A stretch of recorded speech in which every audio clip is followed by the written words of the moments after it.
Listen, kid, it's me, Dr. Cecil H.H. Mills, uncle of Aaron Ego-Raptor Hansen. My new novel, Ghost Hunters Adventure Club and the Express Train to Nowhere, releases June 7th, 2022.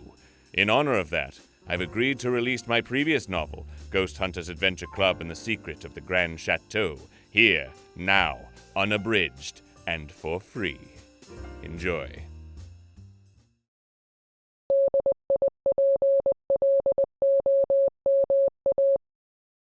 Ghost Hunters Adventure Club and the Secret of the Grande Chateau, written by Dr. Cecil H.H. Mills, narrated by Dr. Cecil H.H. Mills. Introduction. People seem to place a lot of importance on first sentences in books, or in this case an audiobook, so I'll put this right here so we can avoid that altogether. Hello, dear listener. It's your old friend, Dr. Cecil H.H. Mills, celebrated wordsmith and oftentimes controversial figurehead in the literary world. You're no doubt browsing through this novel in the young adult section of your bookstore or in your audiobook app, so you may not have heard of my work before. You see, I'm used to having my books placed in the adult fiction section. While I may not have done much or any research on what exactly constitutes a young adult reader, I assume that since my old books were placed above a normal human adult's shoulder height, they must have been unreachable to you, which is fine. My adult books are very good books, okay? So good that I was inevitably unrestricted by form or marketability. I received carte blanche to let fire flow from my fingers and beauty seep from my pores. It was glorious, the work I could do in my 1,000-page tomes. The page was my medium and truth was my ink. Then some things happened that I don't really want to talk about, and gambling debts being what they are, I found myself taking whatever work the publishers would buy from me. So here I am, writing a mystery book for adolescent readers, and not a nuanced examination of humanity's descent into the comforting, venomous clutches of technology as the myth of the American dream fades away. I didn't even want to write that anyway. No siree. Okay, kid, go take this book up to the cashier or check out on your online store or whatever and buy it so that we can get started. I'll wait. Are we good? Did you pay for this? Great. Now, before we begin the story of the Ghost Hunters Adventure Club, I think it's important that something be said about the Watts brothers, the co-founders of said club. Not about their past, mind you, which remains relatively unimportant and partially expunged from police records thanks to their both recently turning 18. I wish instead to talk about them now, in the present, in the hopes that it might give you a hint as to why they do what they do. Perhaps the best way to achieve that is to paint a portrait of them in a specific moment at a specific time. Currently, J.J. and Valentine Watts are puttering up a frigid mountain road as fast as their decades-old motorcycle beneath them will allow.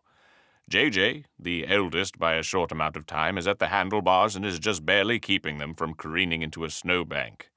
He has a scar across the bridge of his nose. He doesn't like to talk about how he got it.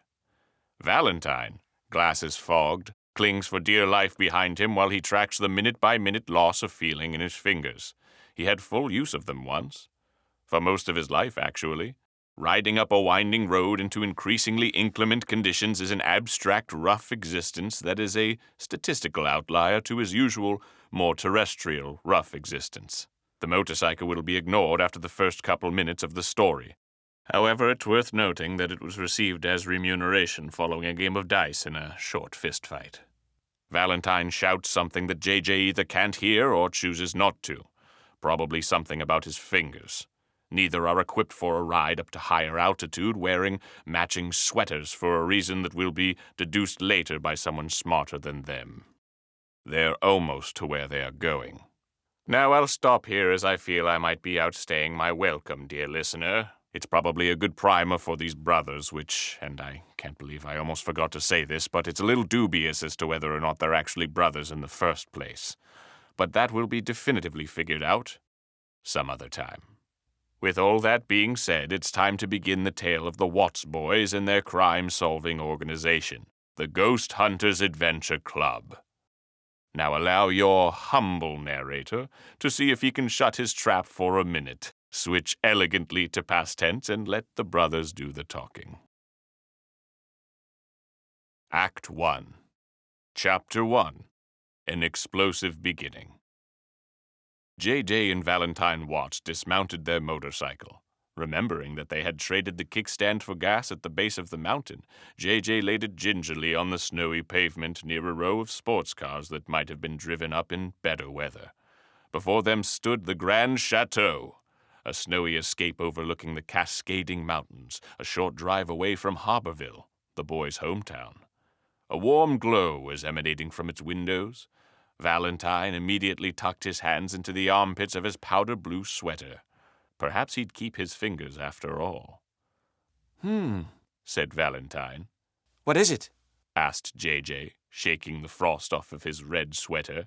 Well, for a place called the Grande Chateau, don't you think it's kind of regular-sized? Come on, we'll be late, said J.J. If someone pays us to solve the mystery of the regular-sized chateau, then we'll go and solve the mystery of the regular-sized chateau. Do you think this guy's serious about the ghosts? Asked Valentine. Does it make a difference? To me, yeah. J.J. warmed up his hands by rubbing them and cupping them over his mouth. He slung his leather satchel around his shoulder. He's serious enough to pay us, and that's all that matters to me. Valentine looked up at the sky, noting the approach of dark and billowing clouds. Looks ominous, he said. They did their secret handshake and walked toward the chateau. After snaking their way through some bellhops and luggage carriers, the two entered the relative warmth of the Grande Chateau's lobby. Inside, they found a wide, regal reception room decorated wall to wall with mounted game animal heads, hunting knickknacks, and comfy couches. There was a painting there at the far end of the room, a gargantuan one of a man cradling an ornate hunting rifle, a bested black bear lying lifeless at his feet. Chateau patrons milled around, some lounging and some returning from their ski trips down the mountain. It was barely noon, and the bartender was already handing out complimentary glasses of wine as she laughed with the hotel patrons. She had short red hair and an apparently affable demeanor, as far as either of them could tell from this far away. The boys paused for a moment to stop shivering, then located the front desk and stood patiently behind an older man with a ponytail and sunglasses, wearing nothing but a bath towel. "Listen," said the man to the clerk. "I'm not happy that I'm currently in a hotel lobby in a towel, and that up until a few seconds ago I didn't even have a towel. But sometimes a man takes his breakfast tray out of his bedroom without thinking too far into the future, and sometimes he forgets to bring his hotel key." The clerk had her nose buried in a novel, appearing close in age to the brothers and wearing a pair of glasses that could make Valentine jealous. She gave nods and mm-hms at regular intervals to create the illusion of sympathy. "If I could just get a new—" Without looking up, the woman handed the man a new key. He marched off in a huff, snagging a glass of complimentary wine for the trip upstairs. J.J. sidled up to the counter and produced a business card. This was his time to shine. "How do you do?" he said. "My name is J.J. Watts, and the less handsome gentleman behind me is my brother and close confidant, Valentine Watts. Together we make up the Ghost Hunters Adventure Club, Harborville's foremost crime-fighting and mystery-solving duo." J.J. paused for a reaction. The young woman gave him and Valentine a cursory glance before returning to her book. He retracted the business card, peering over the desk to better see the woman engrossed in her novel. He coughed politely, trying to get her attention. What are you reading?" "No, you're not," replied the young woman. "Excuse me?" "Brothers. You're not brothers." Taken aback, J.J. furrowed his brow. "Now, wait a minute. Look," said the woman, closing her book and adjusting her glasses. "You have black hair and brown eyes, and your brother has blonde hair and blue eyes. It's rare, but not impossible. Then I notice that you have detached earlobes while your brother doesn't. Another genetic dissimilarity. If you want to play the Punnett Square game to even the odds, I could see if either of you can roll your tongue." Hey, slow down," said J.J. "There's plenty of different ways we could be brothers. We might be adopted siblings for all you know." "Right, see? That's what I was looking for. Instead of maintaining that you were brothers, you brought up more hypotheticals. You've been thinking about what someone would say if they accused you of not being brothers." She leaned forward, a curt smile appearing on her lips. That, combined with the matching sweaters, which I'll add your friend forgot to take the price tag off of. Valentine ripped off the tag dangling from his wrist and stuck it in his back pocket. Embarrassed. Leads me to deduce that you're not actually brothers, and you're probably just doing this for the bit. Or the brand. Seems like you guys are trying to make money. JJ stood there in shocked silence. And the book is Bones of Desire by Wallace P. Gross, said the woman as she leaned back and began reading again. Real page-turner of a sleuth story. JJ's senses returned to him as he pointed a finger at the woman. Now listen here, you little... Whoa! Let me apologize for my dear brother, said Valentine, jumping in between the two. He was raised by wild animals and failed out of finishing school because he started a fight club. Did you say you were reading Wallace P. Gross? Mm-hmm. He's who we're here to see. Oh, yeah? Said the woman. He writes out of the chateau. His stuff's pretty good, too, if a little on the nose. JJ folded his arms and scoffed. I'm sure he's a fine author, but he's no Dr. Cecil H.H. Mills. Now there's a letter pusher. Now I should say right now that the publishers were contractually obligated to keep this nod to the author, me, in this book. Let's continue. Gentlemen, said a voice from behind them. The brothers turned around to see an older woman in a sharp business suit and a sour look. Her lapel was embroidered with the logo of the establishment. She extended her manicured hand in greeting. Madame Fournier, hotelier of the Grande Chateau, at your service. It's sort of regular size, isn't it? Remarked Valentine. JJ accepted the woman's hand. Please excuse my brother's manners, ma'am. He was a transitory circus performer during his formative years.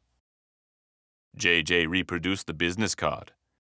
J.J. Watts, the better half of the Watts brothers and lead investigator of the Ghost Hunters Adventure Club. Charmed to make your acquaintance.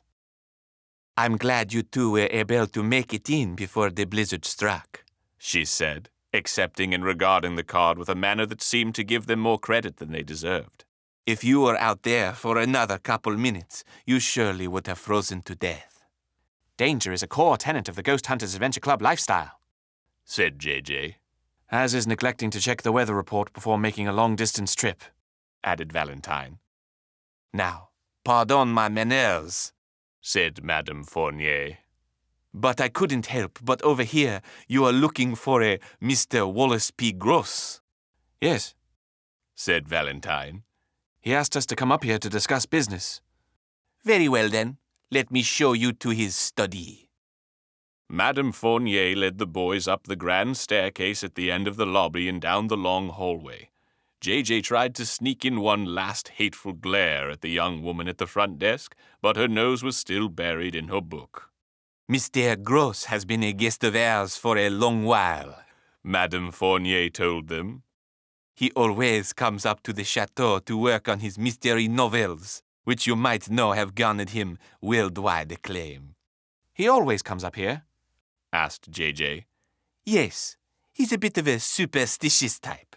He wrote his first novel here decades ago and refuses to work anywhere else. He's been at the latest manuscript for the past 3 years.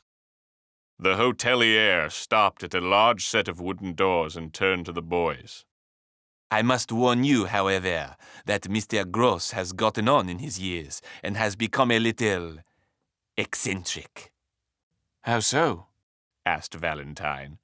Well, to start, he just called up 2 ghost hunters to meet him at a hotel in the mountains. Ghost hunters and super sleuths, JJ cut in. We'll do landscaping too, if there's a paycheck in it. Right. Well, just be warned. The double doors swung open with an audible creak, and in the center of the room was an old man with frazzled gray hair that stood on end. He stood there, looking distinguished with a tweed vest and knotted bow tie. "The Ghost Hunters Adventure Club!" he exclaimed. "Please, please, come in." Madame Fournier took her leave as JJ and Valentine entered the study, their senses flooding with the smell of rolled tobacco and old hardcovers. The room was lined with bookshelves and enormous arched windows overlooking the snowscape outside. Wallace P. Gross walked in a circle around the room, gesticulating with an artistic flourish. "J.J. and Valentine Watts, Harborville's finest brother detectives and private investigators. No job too small or too great. You've read our website, I see, said JJ. I have. And you two are the brightest minds that Harborville has to offer, yes? Either that or the most search engine optimized, said Valentine. I'm sorry, what? JJ coughed. He meant to say that we're unparalleled in our brightness. We're brightness all-stars, the brightest. Too bright, some might argue. Wallace rubbed his chin, thinking. Right. You'll have to do then. In that case, I must give you the tour. Wallace P. Gross grabbed his coat and started forward. The boys followed behind dutifully, and the three stepped out into the hall. First on the docket, Wallace began, I'd like to introduce you two to the Grande Chateau. It's a place that I've called home for the past 3 years now, and a place I've called home many times throughout my life and career. Built over a century ago, this sanctuary was initially meant for Harborville's wealthy elite and urban socialites to unwind from their busy city lives and indulge in their opium-fueled Kabbalistic indulgences. JJ and Valentine shared a glance. They had non-opium-fueled Kabbalistic indulgences too, although that's less important. The trio rounded a corner and walked into a room filled floor to ceiling with books. Gigantic tomes lay stacked on tables throughout, and from the many stained glass windows the boys could see snow coming down at a steadier and steadier rate. The library, Wallace said. That starts with an L, mind you. The boys, well, maybe not smart enough to understand many things, were at least smart enough to know that the word library started with the letter L. They exchanged a confused look. Wallace went on. Home to a variety of first editions, encyclopediae, religious texts, and so forth. When not in my study, it is here that I do all of my research for my pantheon of best-selling and award-winning mystery novels. It looks very bookly, JJ commented. Astute observation. Please, there's more to see. Wallace ushered the boys down the stairs and out through the backside of the chateau. They walked out into what must have been a vast and beautiful garden, were it not covered in snow. JJ and Valentine immediately began shivering in their store-bought non-woolen sweaters. Wallace didn't appear to mind the cold. Valentine could see the mountain drop off into a sheer cliff just beyond a winter-worn forest, and a green storage shed stood in the distance. Clearing snow in front of its doorway was whom he presumed to be the groundskeeper. Even from this distance, he could tell that this man stood a head taller than the average man. The courtyard, he said. That starts with the letter C. Are you remembering all of this?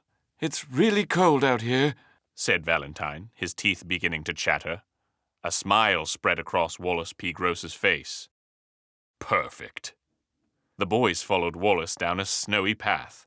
An old woman in a fur coat and black scarf sat on a bench next to a stone statue of an angel. She didn't seem to mind the cold either. Looking up at them, her face turned from a scowl to a deeper, more pronounced scowl. If it isn't my intellectually impotent ex-husband, the woman said. Don't look her in the eyes, boys, Wallace warned, the smile sliding from his face. You'll turn to stone. JJ and Valentine glanced at Wallace, trying to assess the validity of his statement. JJ, Valentine, I'd like to introduce you to my ex-wife and perennial thorn in my side, Marcella P. Gross. Wait, interrupted Valentine. You have the same middle initial? I took it the same way I took half of this man's fortune in the divorce, snapped Marcella. Valentine gulped. Your sense of humor remains sharp, said Wallace. Whose soul did you sell for it? What? Said JJ, trying to defuse the situation. What, are you doing out here in the snow, ma'am? It's getting pretty cold out here. She wanted to be in a place where her heart felt warm, no doubt. What are you doing out here, Wallace? Finally looking for a spot to keel over and die? I'll die when I'm good and ready, you frigid ice queen. Come on, boys.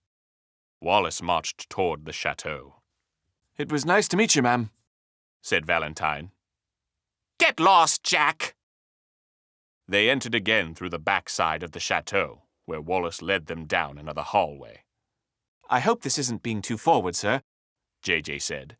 but what's your ex-wife doing here at the chateau?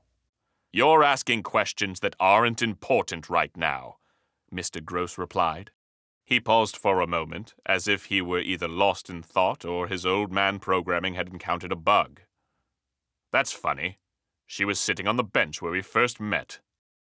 He shook his head and pressed forward. Nearly there. Come along. They arrived at a wide room with a vaulted ceiling. A huge chandelier hung above an intricately woven carpet. Chairs and tables, presumably used for special occasions, were stacked in a corner and also placed haphazardly throughout the room. The Grand Ballroom, or Ballroom for short, starts with the letter B. It's beautiful, isn't it? Lovely, said JJ out of politeness. I didn't want to show it for any other reason than I thought it was nice. Great for dancing. Maybe you two ought to cut a rug in here on your free time. We will put that on the docket, said JJ. Wallace P. Gross nodded vigorously, his wire-like hair swaying back and forth. Nearly finished with the tour, gents. This way. In the hallway, JJ and Valentine hung back, just out of earshot of the author. Are you getting kind of a not all there vibe from Wallace? Whispered Valentine. Was it the casual socialite Kabbalistic ritual dialogue or the ping-pong match of death threats between him and Marcella that made you think that? JJ sighed. Look, I'm not personally enamored by the situation at hand either, and I know what you're about to say. This isn't right, said Val. See? That. I knew you were going to say that, JJ replied. Look, finances being what they are, if we want to eat tonight, we're going to have to at least listen to the guy. Valentine shook his head. I don't like that. I know you don't, but if you want to make it in the detective business, you're going to have to take a few bum cases. They followed the old man back to the chateau lobby and up the stairs to Wallace's study. He closed the door behind them with another squeak from the door's hinges and stood in the center of the room. Final stop of the tour, he said. Study. Starts with an S. The boys stood there waiting for Wallace to say something more. After a moment of wordless smiling, JJ broke the silence. So, how would you like us to help, Mr. Gross? Ah, yes, said Wallace, snapping back to attention.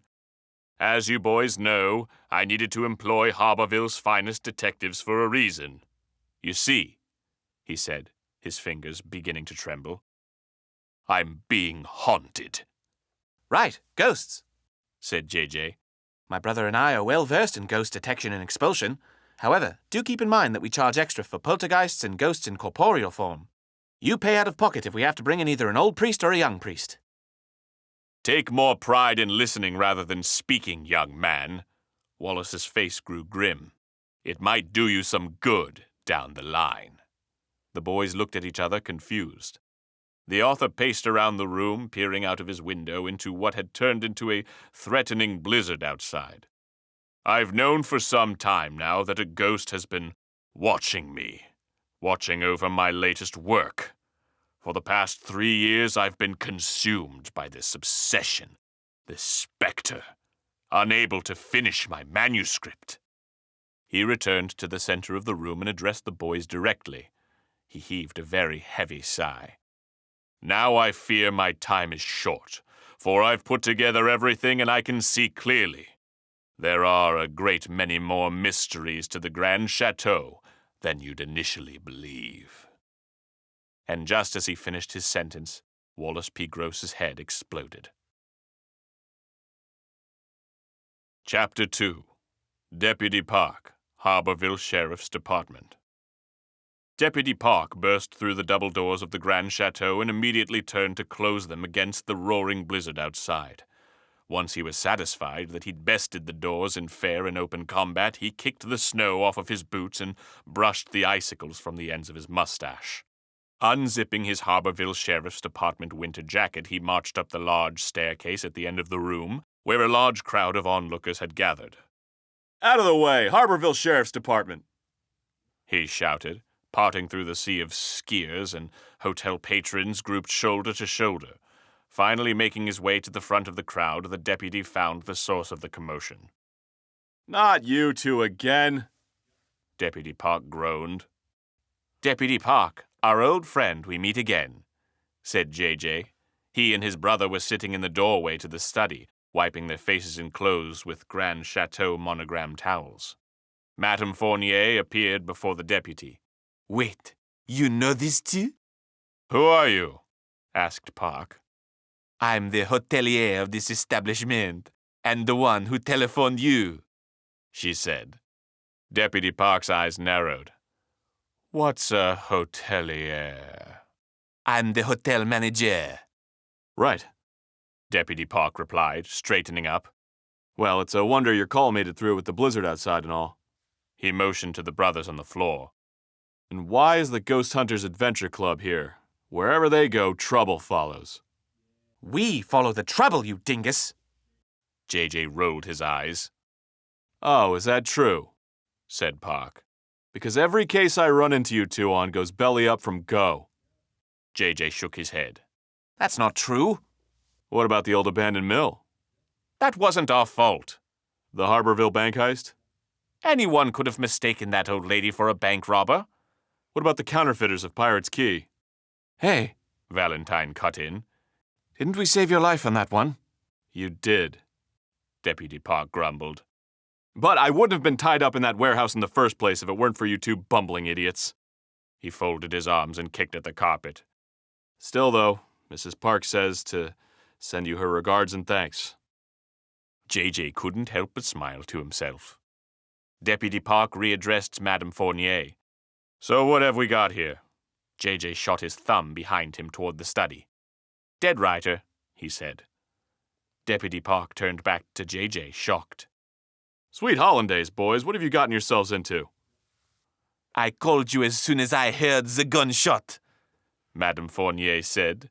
I found these two young gentlemen in the corner screaming when I arrived. Deputy Park surveyed the scene. In front of him was indeed a dead writer with an exploded head. At the opposite end of the room was a shattered window. Snow was starting to cover the mahogany desk in the center of the room. So what happened here? Valentine answered. After the guy talked to us for a while, he took us back to his study. Then we heard a gunshot, saw his head explode, and then that glass over there shattered. Did you get eyes on the shooter? Asked Deputy Park. Sorry, said JJ. There was a foreign substance in our eyes that prevented us from utilizing the gift of sight. What was that? Writer blood, said Valentine. Park surveyed the scene once more, brushing his mustache with his fingers in deep thought. I've solved the mystery, he exclaimed. Wait, really? Asked Valentine, genuinely perplexed. Sure I have, he said, pointing towards the crime scene. The broken window suggests that the bullet came from outside, ending the life of our dear writer friend here. He stepped over the body and walked to the window where the blizzard roared in full force. Our killer ran away from the scene of the crime and into worsening snow conditions where he'll no doubt freeze to death and die.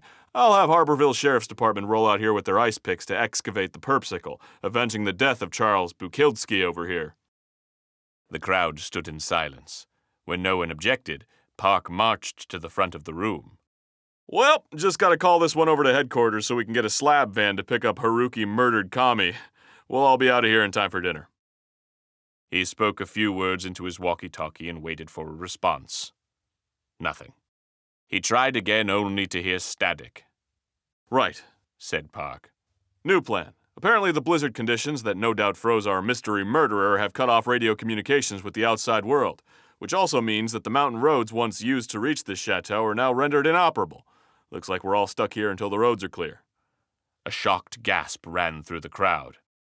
Oh, come on, said Park. We all get to spend the weekend in a snowy mountain resort together, and there's only one dead body here which you'll all barely have to see. The killer's long gone. We don't know that. JJ shook his head. The killer could be in here right now. Young man, I will karate chop you in the throat, Deputy Park warned. In any case, the halls will be patrolled by myself, Deputy Ji-hoon Park of the Harborville Sheriff's Department. He made a sweeping gesture to the crowd. No one gets killed on my watch. The crowd of hotel patrons erupted in chaos and accusatory questions directed towards Deputy Park of the Harborville Sheriff's Department. Madame Fournier jumped between him and the growing mob, trying to defuse the situation. Please, she pleaded. I know everyone here is upset. It goes without saying that all of your rooms will be complimentary for the duration of the blizzard. The idea of free hotel rooms quieted the crowd down a bit. A woman with short hair stepped out of the throng. Valentine recognized her as the bartender who was serving drinks when they entered the chateau earlier. Plus, we'll have more complimentary wine after dinner, she said in a thick Bostonian accent. As I just did. Everyone in the crowd shrugged, and Madame Fournier breathed a sigh of relief. Now, wait just a second, yelled JJ, jumping in to join the crowd. My name is J.J. Watts, and the man still picking writer brain out of his ears is my brother and indispensable ally, Mr. Valentine Watts. Together we form the entity of Ghost Hunters Adventure Club, Harborville's best and arguably only ghost hunting and crime-solving organization. Here we go, groaned Deputy Park. At the time of his death, my brother and I were in the employ of Mr. Wallace P. Gross, and we will continue to honor his employment request until his killer is brought to justice. And because of this, I will not rest. He turned his attention to Madame Fournier. Until my brother and I are upgraded to a 2-bed suite with meals included. Madame Fournier sighed. Fine. I'd like my room upgraded as well, said a voice. Everyone turned to see that it was the man with the sunglasses and ponytail from earlier. No, said the hotelier. He shrugged. Worth a shot. Madame Fournier began funneling the crowd out of the hallway and back down the stairs. Please, everyone, give us some space to clean up a little. I'll have our groundskeeper see what we can do to tidy up here. You all go enjoy a drink in the lounge downstairs. JJ and Valentine joined the crowd in their march, avoiding further questioning from Deputy Park. On the way down, they spotted the groundskeeper walking the opposite direction down the stairs. He did, in fact, stand a head taller than everyone else. Chapter 3. The Bookcase. The real mystery we should be solving is how they got these towels to be so soft, said JJ, rolling up and stuffing as many Grande Chateau monogram towels into his satchel as he could. They were in their promised 2-bed suite, an all-oak affair adorned in vaguely rustic knickknacks and landscape paintings of the mountain.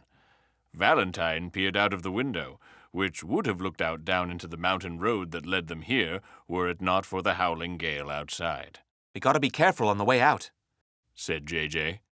I gave the front desk lady a fake credit card for incidentals, but she's a sharp one. I didn't help by making the last 4 digits 6969. He looked over at Valentine, whose mind seemed to be lost in the snow outside. What's the matter? You used to love playing steal the hotel amenities. Do you think Park was right? Asked Valentine. I wouldn't trust his opinion on what to get for breakfast, let alone what he thinks about a murder investigation, said JJ. He belly flopped onto the bed and wrapped himself in high thread count sheets.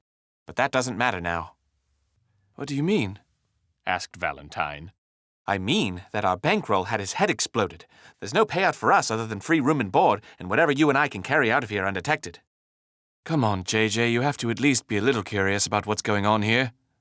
Oh, sure, I'm curious. I'm curious about how the upper crust lives. I'm curious to know a weekend without want or need. I'm curious to see if there are any loose gems or precious stones that can be pried and pocketed for later sale. He got up to examine a painting on the wall, noting that it was held in place by a security latch. I'm not, however, curious about who shot Wallace P. Gross from a sniper's position in a snowy tundra. That's the thing, said Valentine, turning his attention away from the snow. I'm not so sure where the shot came from. He sat on the edge of his own bed.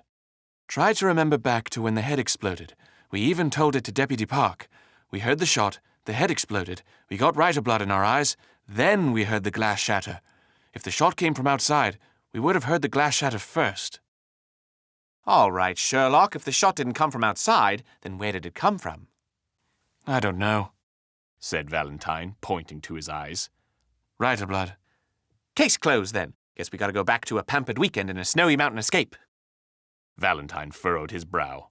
If I could just get back to the scene of the crime, I could find out for sure. This isn't going to get out of your head, is it? Asked JJ. No, and I won't stop talking about it, effectively ruining your weekend plans. All right, JJ sighed. If we can sneak in there tonight and look around, will you let me enjoy the rest of the weekend? I'll even help you strip some copper wire out from the walls. Then it's settled, said JJ. The Ghost Hunters Adventure Club is back on the case, if only for tonight. The two did their secret handshake to seal the deal. The boys waited until midnight before they left the room with JJ's trusted lockpick kit. By this time, they assumed Deputy Park would be done with his rounds, and they made their way from their room, down the elevator, and over to Wallace's study unperturbed. JJ knelt to the floor and unfurled his kit, while Valentine kept watch at the end of the hall. Selecting the right tensioner and scraping tool was an art that JJ had long ago mastered. He inserted the tools, ready to work. The door creaked open. Right, said JJ. Another lock successfully picked. Valentine abandoned his lookout post and joined JJ, where they opened the door and entered with caution, cringing at the squeak of the door as it continued to alert everyone in the hotel to their whereabouts. The body of Wallace P. Gross was missing. The boys stood there for a moment, trying to deduce what had happened. Guess they must have moved him, Valentine concluded. Unless he wasn't even dead in the first place, and his headless body now roams these hallways searching for a new head. Valentine shot a glance at his brother. I mean, what if? Asked JJ. They stepped over the bloody spot where Wallace's body had been and stood in the center of the room. It was covered in a layer of snow thanks to the broken window at the opposite end of the study. All right, Inspector hates fun, said JJ. Work your magic. Valentine went to the window and examined the shards of glass at the bottom of the frame. See? I was right. Valentine pointed to the floor beneath the window pane. If the shot had come from outside, there would have been glass fragments on this side of the window. Instead, it must have been shattered from inside while you and I were blinded by writer blood. But why would they do that? Maybe to throw us off the trail, to make us think the killer went off and died in a snowstorm. Maybe to make us not wonder if the kill came from inside the house. JJ was shivering from the cold. Look around. We're in a tiny writer's study. Where else could the shot have come from? Valentine adjusted his glasses, examining the room. He walked over to the large oak desk that stood as the centerpiece of the room. That's odd, he said. What? Valentine brushed away the layer of snow that covered the desk, revealing a stack of books next to Wallace's typewriter, and read aloud. Harborville, a tourist's guide, an oral history of Grand Mountain, advanced spelunking techniques. Was this research material for Wallace's new book? JJ walked over to the desk and opened the drawers. You ever know a writer type to break a lock and then empty out his drawers? He asked. Why? Because these locks are broken and it looks like the drawers have been emptied. Wouldn't Wallace have kept his manuscript here? Guess so, replied Valentine. JJ had a thought. He went over to the blood spot on the floor and faced his brother. Val, if you and I got covered in writer blood, then that means his head must have exploded toward us. That means that the bullet must have struck Wallace from behind. JJ turned around and examined the wall by the entrance to the study, feeling over the wallpaper with his fingers. There, he exclaimed, before remembering that someone might hear him. This is where the bullet is lodged. He pointed to a small hole near the frame of the door. Almost went through one of us. The bullet flew between our heads before we got brain bits in our eyes. JJ stood by the bullet hole and turned around. Closing one eye and pointing with a finger, he traced the trajectory of the bullet. It looks like the shot came from that bookshelf over there. Valentine turned to examine the floor-to-ceiling oak bookshelf filled to the breaking point with leather-bound volumes. What does this mean? It means we caught the culprit. Cuff him, Val. This bookcase will never kill again. If what you're saying is true, then there must be something behind this bookcase. Come on and help me. With what? Pull on books. One might open this thing. You've got to be kidding me. That only happens in movies, said JJ as he pulled on a book that caught a latch and caused the entire bookcase to swing open on a hinge. He shrugged. I stand corrected. Valentine inspected the bookcase and the darkened pathway behind it. I wonder where it goes. Me too. Well, shame that the mystery of the hidden passageway will never get solved. Come on, Val. Let's pack it up. What do you mean? We found where the killer took the shot. We gotta go investigate. JJ massaged the scar across his nose. Not happening, bud. I've played unpaid detective for long enough, and to be truthful with you, I don't even think an honest salary would get me to go down that hallway. I'm going whether you're coming or not, said Valentine. Feel free to hang out alone in this spooky study with the bloodstain. Fine, fine, said JJ. but if this turns out to be a ghost with a gun, I'll never forgive you. Val led JJ past the bookcase and into a stone passageway barely large enough for them to sidle through. Moisture from the air had frosted onto the stones around them. They could see their breath. I think I got a cobweb in my mouth, said JJ. This passageway must run through the building, said Valentine. Or maybe it leads to another exit on the other side of the chateau. But why was it built? Wallace did say this building was constructed over 100 years ago. Maybe it was for the opium, said JJ, running into more spiderwebs. The boys continued down the passageway, traversing over cracked stone and rotten woodwork. They could hear faint voices above and around them. The passageway split into different directions just ahead. Which way do we go? Asked JJ. I guess we follow the sound of the voices. JJ sighed. Ahead of them, a slat at the top of the passageway cast a beam of light through the dust. That's where it's coming from, said Valentine. Give me a boost. JJ cupped his hands for Valentine to put his foot into and lifted him up. It's a grate, I think, said Valentine. He peered through the slat to see that he was looking into the ballroom Wallace had shown them on the tour. In the center of the room were two figures. Peering closer, he made out Wallace's ex-wife and the ponytailed man with the sunglasses. What's happening? Asked JJ, struggling to keep Valentine aloft. Shh! Marcella P. Gross and the ponytail guy seem to be mad about something. Valentine listened intently. The ponytail man was pacing around the room, his arms gesticulating wildly. Marcella was sitting on a chair by a banquet table, coldly smoking a cigarette indoors. She took a long drag and puffed it in his direction. People have been suspicious of us, she said. They've always been suspicious of us. Will you just keep a level head? Ponytail said, sweating profusely. If you and me just keep quiet and lay low, we'll get through this just fine. Something juicy's happening, Valentine whispered down to JJ. I'm losing feeling in my fingers, JJ replied. Valentine turned his attention back to the conversation happening in the ballroom. Let's make sure we're not seen together for the rest of our stay here, Ponytail said. That should be enough to throw the people off the scent. What do you want me to do, then? Asked Marcella. Should I go into open mourning for my ex-husband? She put out her cigarette directly on the table. Maybe wear more black than you usually do. That couldn't hurt. Valentine looked down again at JJ. I think these two might have had something to do with Wallace's murder. JJ grunted. I'm dying down here. Just a couple more seconds. We might find out something more useful. Just then, JJ heard the telltale squeak of the door to Wallace P. Gross's office. Someone's coming. Ponytail snapped to attention. What was that? Uh-oh, said Valentine. JJ, be quiet. Instead of replying, JJ's grip broke, and Valentine came tumbling down in a loud thud that echoed down the passageway. Hey, who was that? Came the voice of the man from the ballroom. Valentine got up off of JJ and dusted himself off. What the hell? He whispered. We were about to solve the mystery. We gotta go, said JJ. Come on.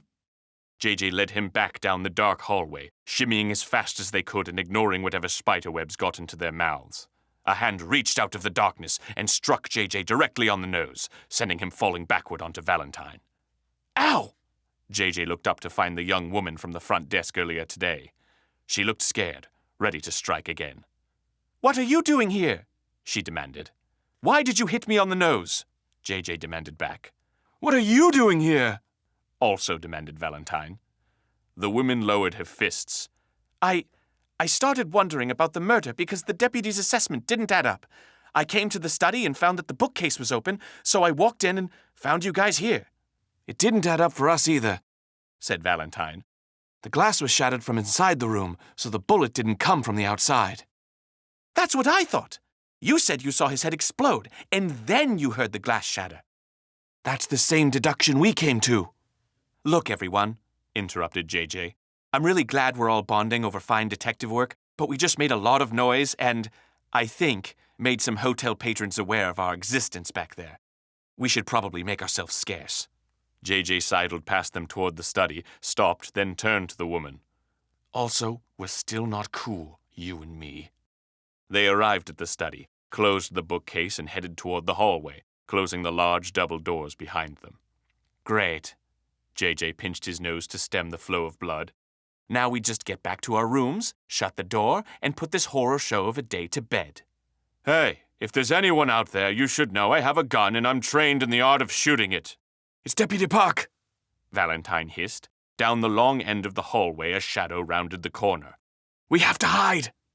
Follow me, said the front desk clerk. She dashed forward and led them down the grand staircase.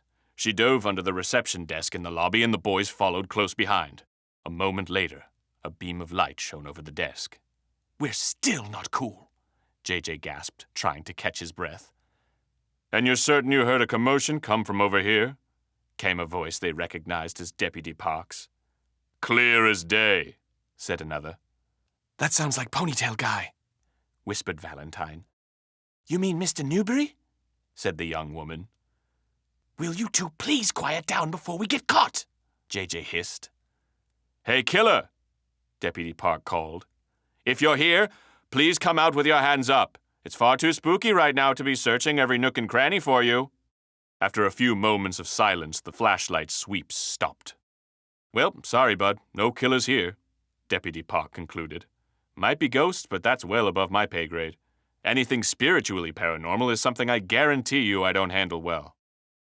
The trio waited until long after the footsteps faded off into the distance before they made their way to the elevator. When it reached their floor, JJ pointed at the young woman. Forget our faces, he said. He and Valentine walked to the safety of their own room. Valentine closed the door behind them. That was far too close, said JJ, wrapping himself up in his blanket. There's no way you're ever getting me to do something like that again. Don't you care at all that the real killer's still on the loose? And what sort of shady deal was going on with Marcella and, what's his name, the Newberry fellow? Please, Valentine, do us both a favor and just shut your brain off for a minute. It's been a long day, and I'm eager to solve the mystery of what it's like to get 8 hours of sleep. Wait, said Valentine. Why didn't the study door squeak when we closed it? Chapter 4. Breakfast. JJ poured another heaping glob of maple syrup onto his pancakes. It blows my mind sometimes how these fat cats live. Did you know there's other types of boilings than hard? They get to choose the boiledness of their eggs, these bunch of elitists. He glanced over at his brother opposite him in the booth. They were in the Grande Chateau's only restaurant, yet another log cabin-themed space with plenty of dead animals' heads adorning the walls. Between them lay a breakfast for 5. Valentine barely picked at his scrambled eggs. What's the matter? asked JJ. Your Canadian bacon's getting cold. Valentine frowned. The clues just aren't adding up. Oh, this again. JJ rolled his eyes and accepted a refill of coffee from a passing waitress. What happened to the all-American institution of breakfast? Do these hash browns mean nothing to you? I bet even Sherlock Holmes himself had respect for his sunny side-ups. Sherlock Holmes was English. Would have made a fine American the way he ate those eggs. Look, said Valentine. So much of this isn't making sense. Why did Wallace have that book about spelunking on his desk? Why does this place have secret passageways? Who's going around fixing squeaky door hinges in the middle of the night? Based on what we know, there's still a killer on the loose here at the Grande Chateau, and I'm sorry to tell you this, dear brother, but the whole mystery of it all is affecting my appetite. JJ put down the strip of bacon he was eating and sighed. All right, Val, you want to get into it? Let's get into it. You and I, two sleuths who, despite talking a big game, have never cracked a case, get called up to a snowy resort fortress up in the mountains by an old man with rapidly declining mental faculties. He croaks, and the killer is still on the loose. Now, I have it on good authority that the kind of guys who go looking for killers run the occupational hazard of getting killed themselves. So now, I'm caught between two diverging paths, one where I go looking for trouble in pursuit of a non-existent paycheck, and the other where I mind my own business and spend a relaxing weekend at a place where if you finish all the bread in the basket, a waiter will bring you a new basket of bread for free without you even asking. Eat your breakfast, Gumshoe. All of a sudden, a book slammed down on the table in the only place that didn't have food on it. The boys looked up to see the front desk clerk from the night before. You again? JJ exclaimed. I thought we told you to kick rocks. Shut up, said the young woman. This is important. She tapped the cover of the book. An oral history of Grand Mountain, said Valentine. That's the book that was on Wallace's desk. I thought it was strange that he was reading this, so I went back this morning and snagged it on my rounds. Turns out that when John Henry Grande originally built this place... Wait, interrupted Valentine. this place was named after a person? Yeah, John Henry Grande. So the name of this chateau has nothing to do with the size of it? No, what are you getting at here? Let me apologize for my brother, JJ cut in. His favorite game as a child was hit the wall with your head. In any case, we just solved the mystery of the regular-sized chateau. The woman sighed. Let me back up. 100 years ago, this mountain was trailblazed by the wealthy and world-renowned explorer John Henry Grande. It was on this mountain that he built this very chateau that we're all stuck in today. She flipped the book open to a full-sized picture of a grisly yet distinguished mountaineer covered in layers of fur standing at the peak of the mountain. Hey, said Valentine. it's the guy in the painting you see when you walk in. Right, said the young woman. but here's the thing. Something happens in his later years, and he goes from wealthy socialite to antisocial hermit. He renounces his wealth and status, goes into hiding, and dies alone in his own private Xanadu. Decades later, this place reopens as a quaint luxury resort. So what's the big deal? Asked JJ. This mountain has a long and storied history of old men losing their marbles. The big deal is what Wallace P. Gross was trying to figure out. Oh, great, another mystery. The woman glanced over her shoulder to make sure no one was listening, then leaned towards the two. Wallace P. Gross was searching for treasure. JJ's ears perked up. Treasure? I think. See, John Henry Grande renounced his wealth, sure, but no one knows where the money went. Official documents say that it went to charity and his family members, but reading between the lines, you can tell something's fishy. How so? Asked Valentine. Wallace P. Gross wasn't the first person to die on Grand Mountain, said the young woman. She pulled out another book. Advanced Spelunking Techniques. That was on Wallace's desk, too, said Valentine. I thought it was strange he was reading this. Maybe he needed it as research for his new book. But then I got to thinking, and I went and looked up the statistics on mountaineering-related deaths on Grand Mountain. Surprise, it's abnormally high. She shut both of the books and leaned in further still. I think the treasure, or whatever Gross was looking for, is hidden somewhere on Grand Mountain, and everyone who's gone searching for it has died. Did their heads explode too? Asked JJ.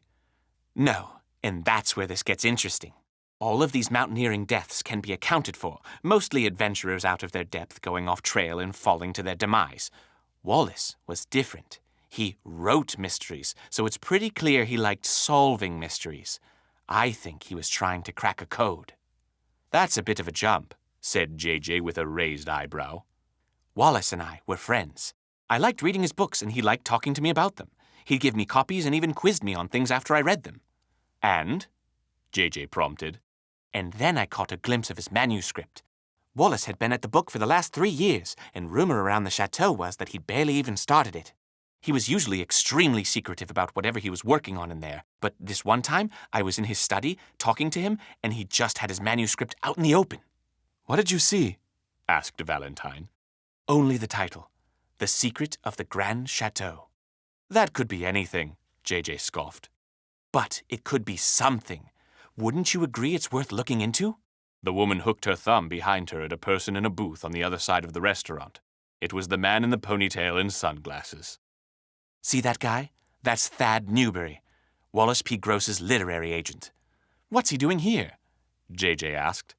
He checked in the day before Wallace was shot, paid in cash, and was super cagey anytime someone tried to make small talk with him. What I'm thinking is that Wallace was hunting for the treasure of John Henry Grande instead of writing a book. And you think Thad had something to do with that treasure? Asked JJ. Let's say your ticket to wealth just all of a sudden stops providing, and he starts telling you about some great treasure he's on the hunt for. Then maybe you come up here and see for yourself that, yes, he's on to the real deal. But what if you start getting greedy and decide to take that money for yourself? The conversation that Marcella and Thad were having last night, exclaimed Valentine. What? She asked. When we found the secret passageway, we followed it down to a vent that overlooked the ballroom. Thad and Marcella were there, and neither of them looked happy. Thad said that if they could lay low, then they'd make it out fine. That's an angle to explore, said the young woman. Maybe Marcella and Thad were in league with each other. Said JJ. It is funny that they'd both be up here at the same time, but could they kill if it came down to it? Could be possible, said Valentine. Wallace calls up 2 private eyes and looks like he's about to blab. Maybe they panic and take things into their own hands rather than risk the info getting into the wrong hands.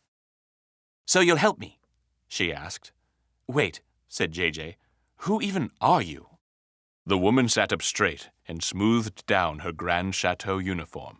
Trudy de la Rosa, front desk receptionist and inquisitive person. Well, I'm flattered, Trudy de la Rosa, front desk receptionist and inquisitive person, but the Ghost Hunters Adventure Club is closed for business this weekend. JJ, Valentine said. Come on.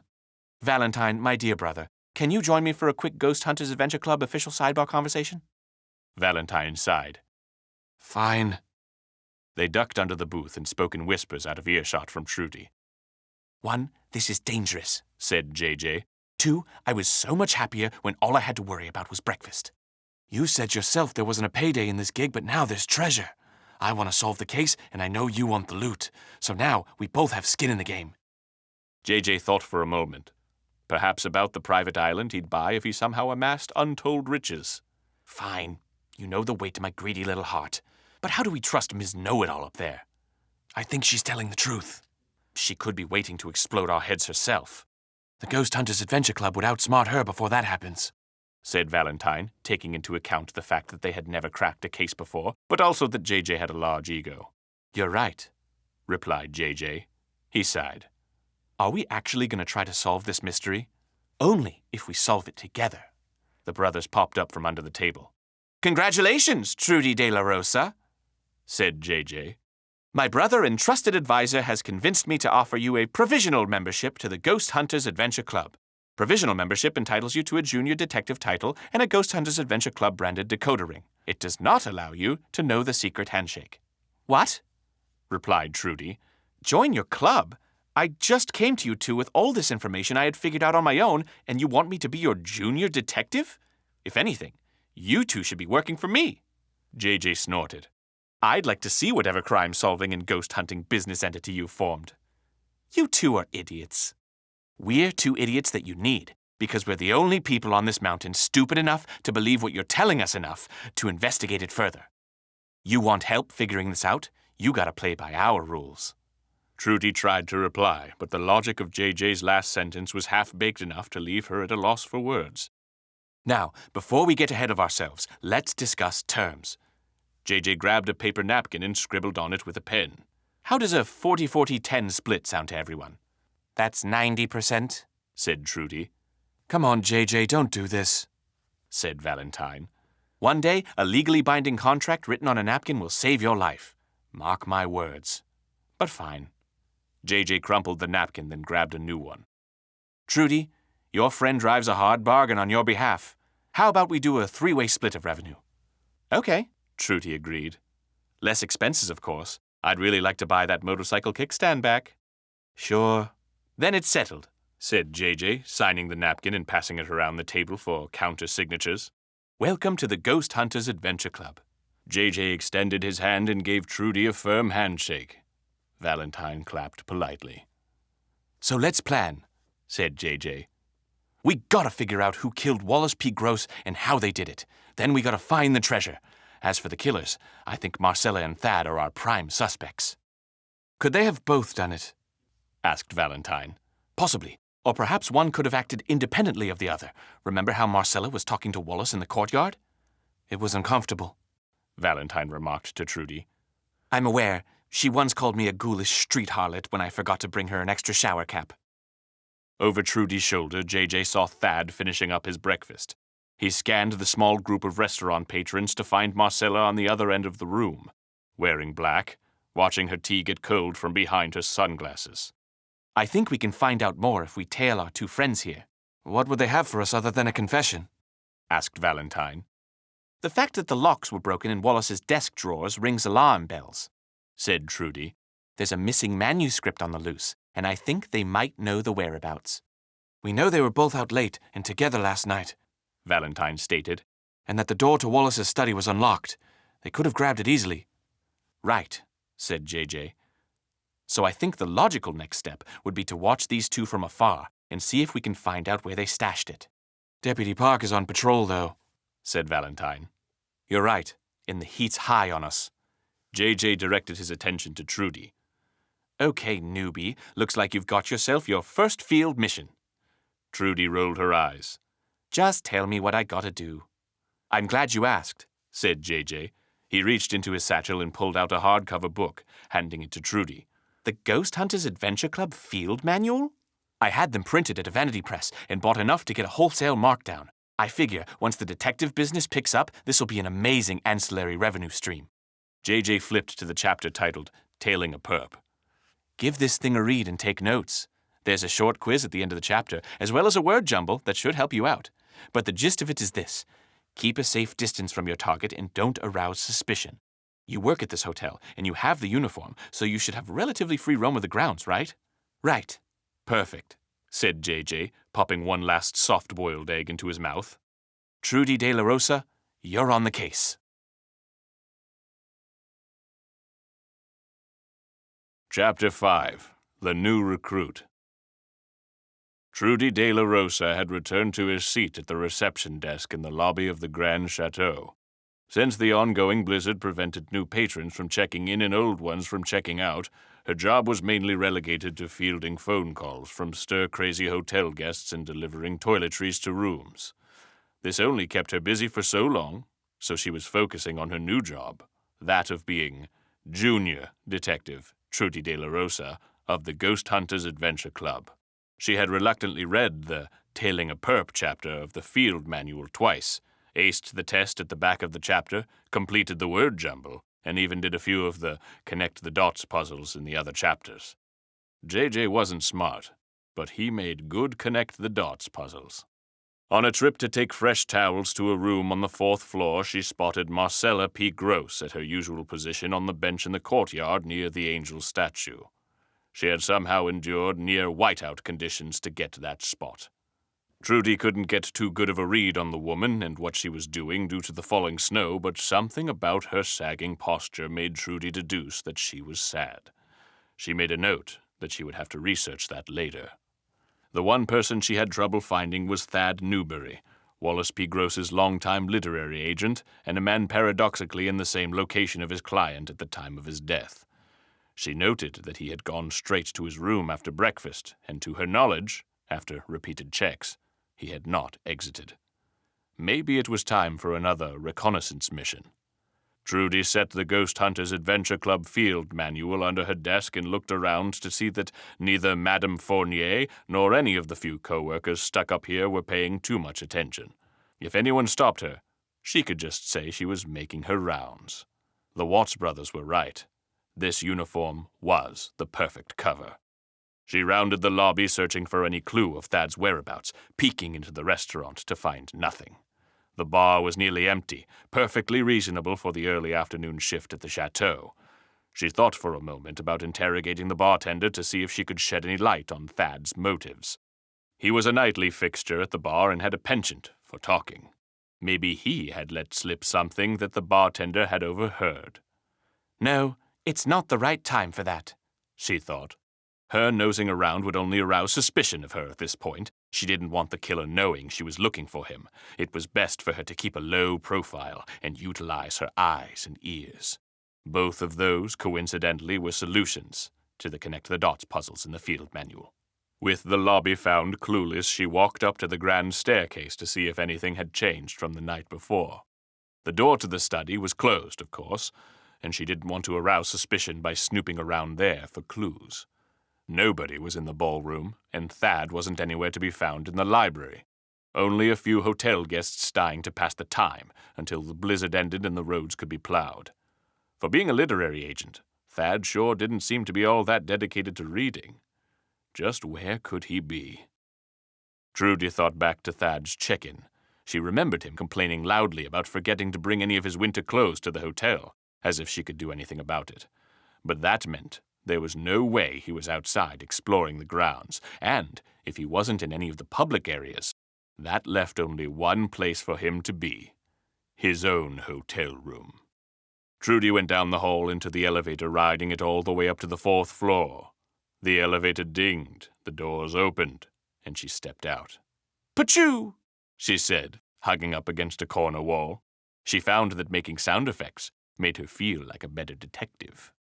Peering around the corner, she saw Thad Newberry's suite, room 524, all the way at the end of the long hallway. It was time to make her move.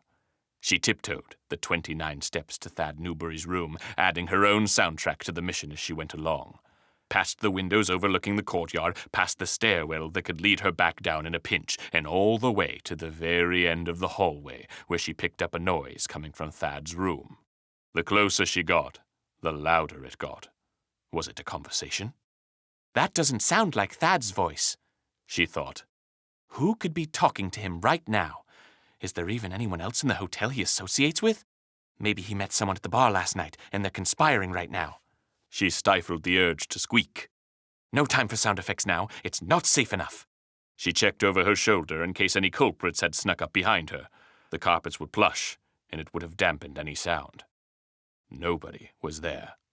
Chancing it, she leaned her ear against the door to hear the conversation as clear as day. Sports. Thad Newberry was watching a sports program on TV. Ah, man, Trudy said under her breath. Thad spending his day watching TV wouldn't help the investigation get any further. Dejected, she turned around and slinked back toward the elevator, making sure to create the correct whomping footstep sound effects to denote failure. Passing the window, she decided to get one last check on Marcella P. Gross to ensure that her location had not changed. Peering down below to the courtyard, she spotted the familiar black fleck moving through the still howling storm. She's on the move! Suspect on the move! Alarm bells were ringing inside Trudy's head. She had to get to the bottom floor of the Grande Chateau so she could follow the movements of her suspect. Deciding in that split moment that it was faster, she dashed for the stairwell at the opposite end of the hallway near the elevator. Trudy made a racket descending all 5 floors down the echoing stairwell, and would have burst out of the door in a noisy huff had she not remembered that the exit was right next to Madame Fournier's office. Trudy froze when her feet hit the first-floor landing. She caught her breath, smoothed out her uniform, and exited the stairwell with the grace and care of an exemplary Grande Chateau employee. The coast was clear. Thankfully, no Madame Fournier in sight. Trudy peered across the lobby at the entrance to the courtyard where Marcella P. Gross should be. She barely caught a glimpse of black, expensive fur pass around the corner. Trudy did her most graceful, fastest walk across the lobby. Where could the perp be heading? Rounding the corner, she caught another dash of black fur entering the elevator. Ah, nuts! Trudy said. She speed-walked back to the stairwell. Marcella P. Gross! Marcella P. Gross!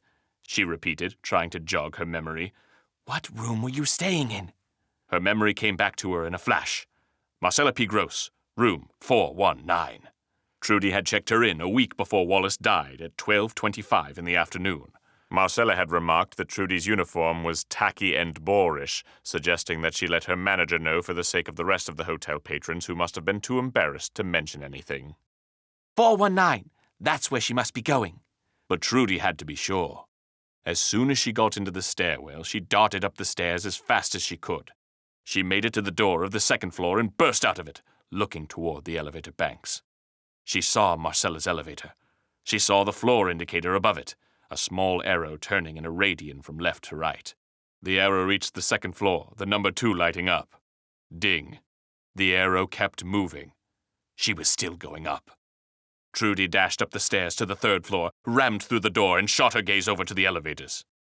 Ding. Trudy ran back up the stairs, her heart racing faster now. 4th floor. Ding. Here was the make-it-or-break-it floor. Trudy let the adrenaline propel her upward as she made it up another flight of stairs. She opened the door just in time for the elevator to pass. Ding. Trudy's thoughts raced. There was one more floor, and Marcella didn't keep company with anyone at the hotel other than Thad Newberry and Wallace P. Gross, deceased. Logically, Trudy had to conclude that the only place Marcella could be going was Thad Newberry's room. But, again, she had to be sure.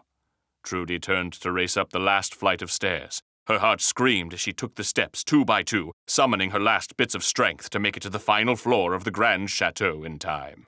Chest heaving, Trudy de la Rosa burst through the door to the hallway and bounced off of the rotund belly of Deputy Ji-hoon Park, knocking the wind out of herself when she landed on the floor. "Oh," said Deputy Park. He bent down to help her up. Deputy Park, whether he knew it or not, was blocking Trudy's eye line to the elevator banks. She heard a ding. At least she thought she did. Her ears buzzed from exertion, and it felt like someone was slicing a cold knife through her lungs. She tried her best to angle herself better so that she could see down the hallway, but the deputy seemed genuinely concerned for her well-being. "Say," said the deputy, "what are you doing running up these stairs?" Trudy's heart somehow found a way to beat even faster. Her brain screamed for an alibi. Anything. Come on, Trudy. You always have a plan. I like to get a little workout in during my breaks. It keeps me healthy. This was the most physical exertion Trudy had endured in her 18 years of life. Park laughed. "Oh, what a fun idea. It's really important for youngsters like yourself to keep a healthy body as well as a healthy mind." Trudy nodded politely, trying her hardest to keep her breathing under control. She kept trying as inconspicuously as possible to see around the deputy, but his good-natured talkativeness kept getting in the way. "What's your workout routine like?" he asked. "I'm always looking for pointers myself." Trudy thought she caught a glimpse of a fur coat walking down the hallway. It must be Marcella P. Gross. "Mrs. Park is always on my case to drop a few pounds. In a perfect world, I would start my morning with a proper stretching routine, followed by 20 each of squats, lunges, and push-ups," Deputy Park went on. In a perfect world, of course. Trudy's mind went into deduction mode. There was a mustard stain on Deputy Park's left lapel and breadcrumbs in the fibers of his uniform. He'd had a turkey sandwich for lunch. His mustache was waxed.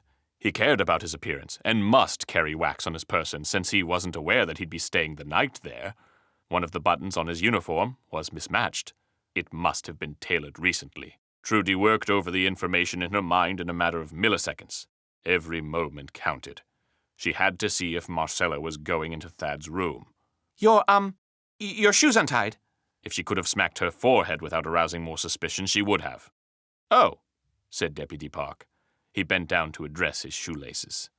When he kneeled on the chateau's carpet, Trudy was able to see all the way down the hallway. There she was, Marcella P. Gross.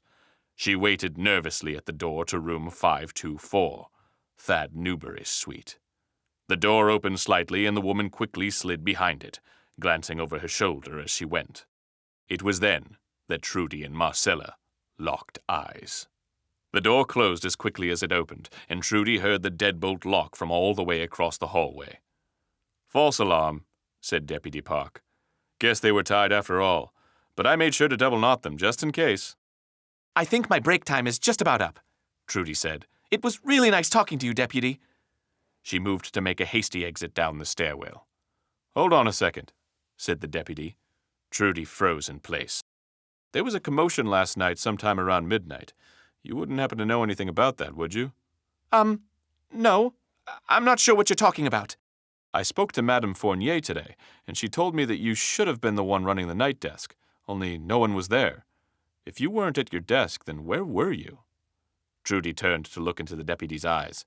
The friendliness was gone. "I was getting my night stairs in."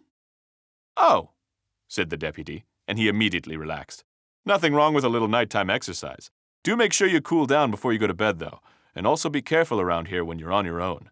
The investigation is still ongoing, and some people are trying to convince me that the real culprit is a ghost, but with a gun." Trudy nodded politely again. Once she was on the other side of the stairwell door, she released a huge sigh of relief and gripped the railing for support. It took a while for her heart rate to return to normal. She had to tell the brothers about Marcella P. Gross's rendezvous. "There's something fishy going on in that hotel room," J.J. Watts said. He paced around the bedroom suite he had secured. "No duh," replied Trudy. Valentine turned off the TV. Trudy was leaning against the door to the suite. "So, we got two people acting suspiciously," he said. "telling each other late at night that they can't be seen together, and then meeting in the middle of the day as inconspicuously as possible. She caught me looking when she went in," said Trudy. "I'm worried she might think I'm suspicious of something." "So what do we do?" asked Valentine. "What we do is break into Thad's room while he's away and conduct a thorough search," J.J. decided. Trudes, you gotta have an extra key to his room, right? I mean, I would if it weren't for the fact that all of the extra keys were in Madame Fournier's office. She'd find out the moment I tried to lift them. Got it, said JJ. Guess we're back to breaking and entering. Trudy, you're still on front desk duty, right? Not for much longer. I'm supposed to be doing my mid-afternoon stares right now. What? That's not important. But yes, I'm off in time for dinner. Perfect. All right, Trudy. You're our eyes and ears on the field. At some point, Thad Newbury will leave his room for dinner, and Marcella P. Gross will presumably go off to some dark corner of the chateau to brood. When that happens, give us a call. Valentine, you're on distraction duty. I hate distraction duty, said Valentine. I know you do, but we're trying to get some character growth in you. It's when you put yourself out of your comfort zone that you learn about yourself. Plus, the other part of the plan is the breaking and entering, and I know you hate that more. True, but what do I do if Thad starts heading back up to his room? I don't know, pitch him a book idea or something. He's a lit agent after all. Trudy, I'll only need a few minutes to search Thad's room, but I can do it twice as fast with you there. What do you say, Cadet? You in? Please stop calling me Cadet. Splendid. All right, team, let's do this. Trudy, I'm going to need you to turn around for a sec so Val and I can do the secret handshake. But do good on this mission, and maybe you too will get to learn it. Chapter 6. The Pitch. The phone inside the Watts brothers' suite rang. On the second ring, JJ picked it up and put the receiver to his ear. The voice on the other end of the line was Trudy's. Banana, she said. That was the code word. The mission was a go. JJ nodded to Valentine, who got up and left the room, taking the elevator up to the 5th floor. Stopping in front of room 524, he took a deep breath, then knocked 3 times. After a few long moments, a voice came from the other side of the door. Who is it? Mr. Newbury, it's Valentine Watts. I think I have some valuable information that you might want to hear. A longer silence. Valentine's heart beat faster as each passing moment felt like it would be the end of the plan. Then, what is it? Sir, I think it might be best if we sat down and had a meal over it, if you don't mind. More silence. Valentine was ready to call in the abort, which was him leaning his head out of the window and cawing like a bird so that his brother could hear. The door swung open, and before him stood Thad Newbury in a button-down shirt with flames at the bottom. He still had his trademark sunglasses and ponytail. He sized Valentine up and down. You've got 5 minutes, kid. Thad followed Valentine silently down the elevator to the 1st floor. On the way to the restaurant, Valentine spotted Marcella P. Gross smoking in the non-smoking section of the bar, ignoring the bartender's pleading. He glanced over at the front desk of the reception area and met eyes with Trudy De La Rosa, thumbing his nose at her. She took the cue and left her station to walk toward the elevator banks. She kept her head down as she passed by Madame Fournier talking sternly with the tall groundskeeper. Once seated, Thad crossed his arms and sighed. All right, kid. What's so important that you had to drag me all the way down here to talk about it? Valentine took a deep breath and leaned in. Thad followed suit. Valentine stared deep into Mr. Newbury's eyes, just past his sunglasses. I got a great book idea for you. Trudy knocked on the door to the Watts brothers' suite in the prescribed 2 quick, 1 slow, 2 quick fashion that JJ had taught her. He opened the door as soon as the knocks were done. Good to go? Good to go. They took the elevator to the 5th floor and walked down the long hallway to room 524. Trudy kept lookout while JJ got on his knees in front of the door and unfurled his trusty lock-picking set.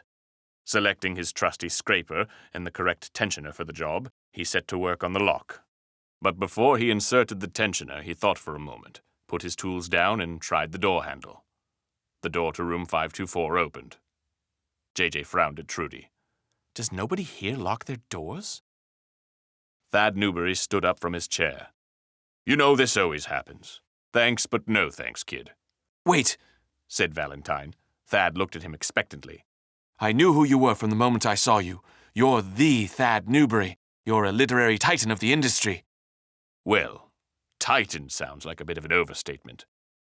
Nonsense. The second I laid eyes on you, I knew that you were the guy out there making careers happen. Your trademark sunglasses were a dead giveaway.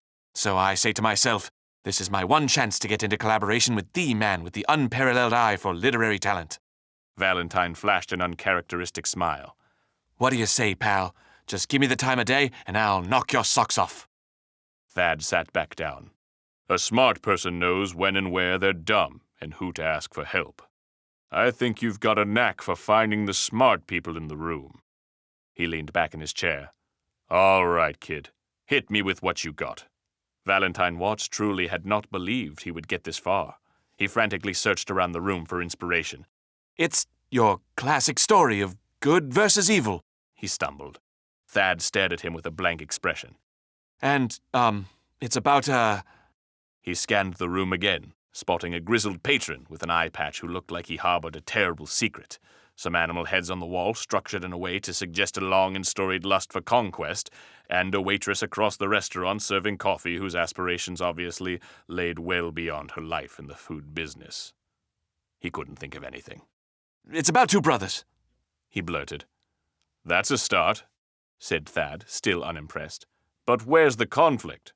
What's the adversity they have to overcome? They're on the run from their past. Thad sighed. It's been done before. I mean, they're literally being chased by their past. Valentine began perspiring. He had to pull himself out of the tailspin that he was currently in. Someone from their past is out to get them, to drag them back to the life of lying, cheating, and stealing.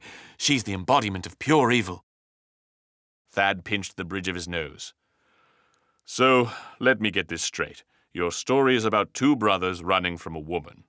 They're in a gang? Right, they're in a gang. Is there anything they're trying to achieve? Any goal? Something that might have mass market appeal in the 13 to 17 demographic? Was them being in a gang too much? Does in a conflict count? Okay, said Thad. He got up out of his chair. I'm clearly dealing with an amateur here. I know we're stuck inside a hotel until this passes over, but please, don't even think about bending my ear again unless you have an actual story to tell. I deal in mystery. I deal in intrigue. I deal in action. I do not deal in half-cocked stories about brothers just trying to get by. Thad turned to make his way back to his room.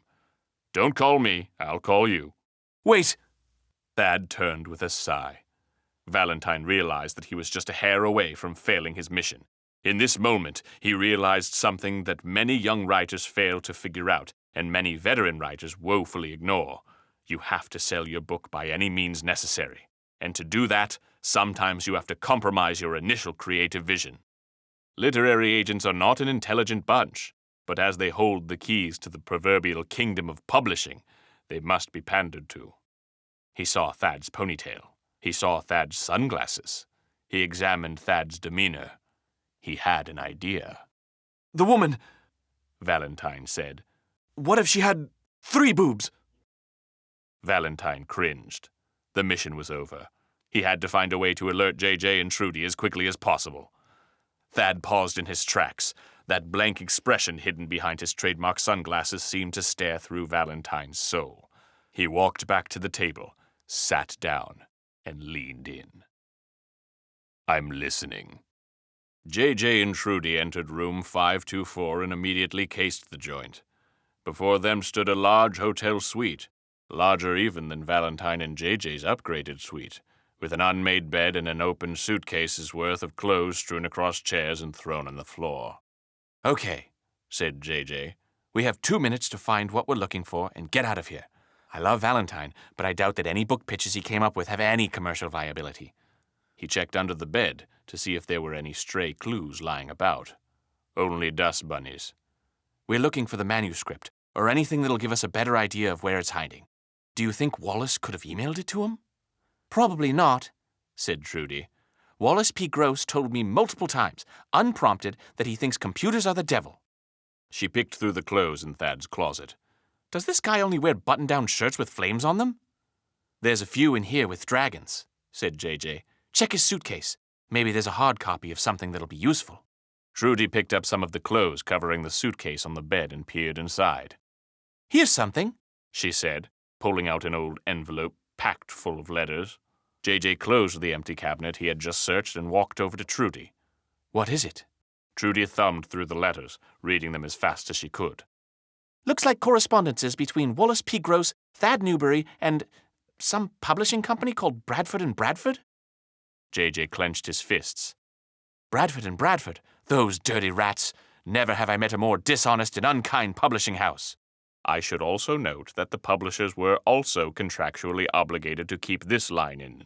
Bradford and Bradford can go to hell. Anyway, back to the story. The letters get angrier and angrier as time goes on. Seems like Wallace was well overdue on his manuscript, and the publishing house had been putting on the pressure. Here's one of Thad Newberry pleading with Wallace to send him something, anything of the new book. Trudy got to the last letter. Here's something. A letter from Wallace to Thad, dated 2 weeks ago. Dear Thad. Could you read it in a more blustery, collegiate voice? Asked JJ. Trudy rolled her eyes. Dear Thad, I hope this letter finds you well. As my literary agent and close confidant, for the last 20 years, I feel as if I owe you the complete honesty due to a man of your stature. The truth is, Thad, that I've not put a single word of the new novel to ink in the time that I've been at the chateau. Uncharacteristic of me, I know. I'm usually the one client who can scribble out a manuscript over a long weekend. The truth is that I've uncovered something far greater. A mystery in my own backyard that promises untold riches. There exists a secret passage leading beneath the Grande Chateau, and I have found the entrance to it behind the bookshelf of my study. Turns out, John Henry Grande was a mysterious man who had renounced his fortune and hidden it somewhere in the bowels of Grand Mountain. So you were right, said JJ. There was a glimmer in his eyes. He felt like they were on the right track to treasure. It keeps going, Trudy said, continuing to read from the letter. I've spent my nights exploring the catacomb-like structure beneath the grounds, mapping it out thoroughly. There's so much more that I haven't yet been able to solve, but I'm hoping that by the time I see you next, I'll have more to report.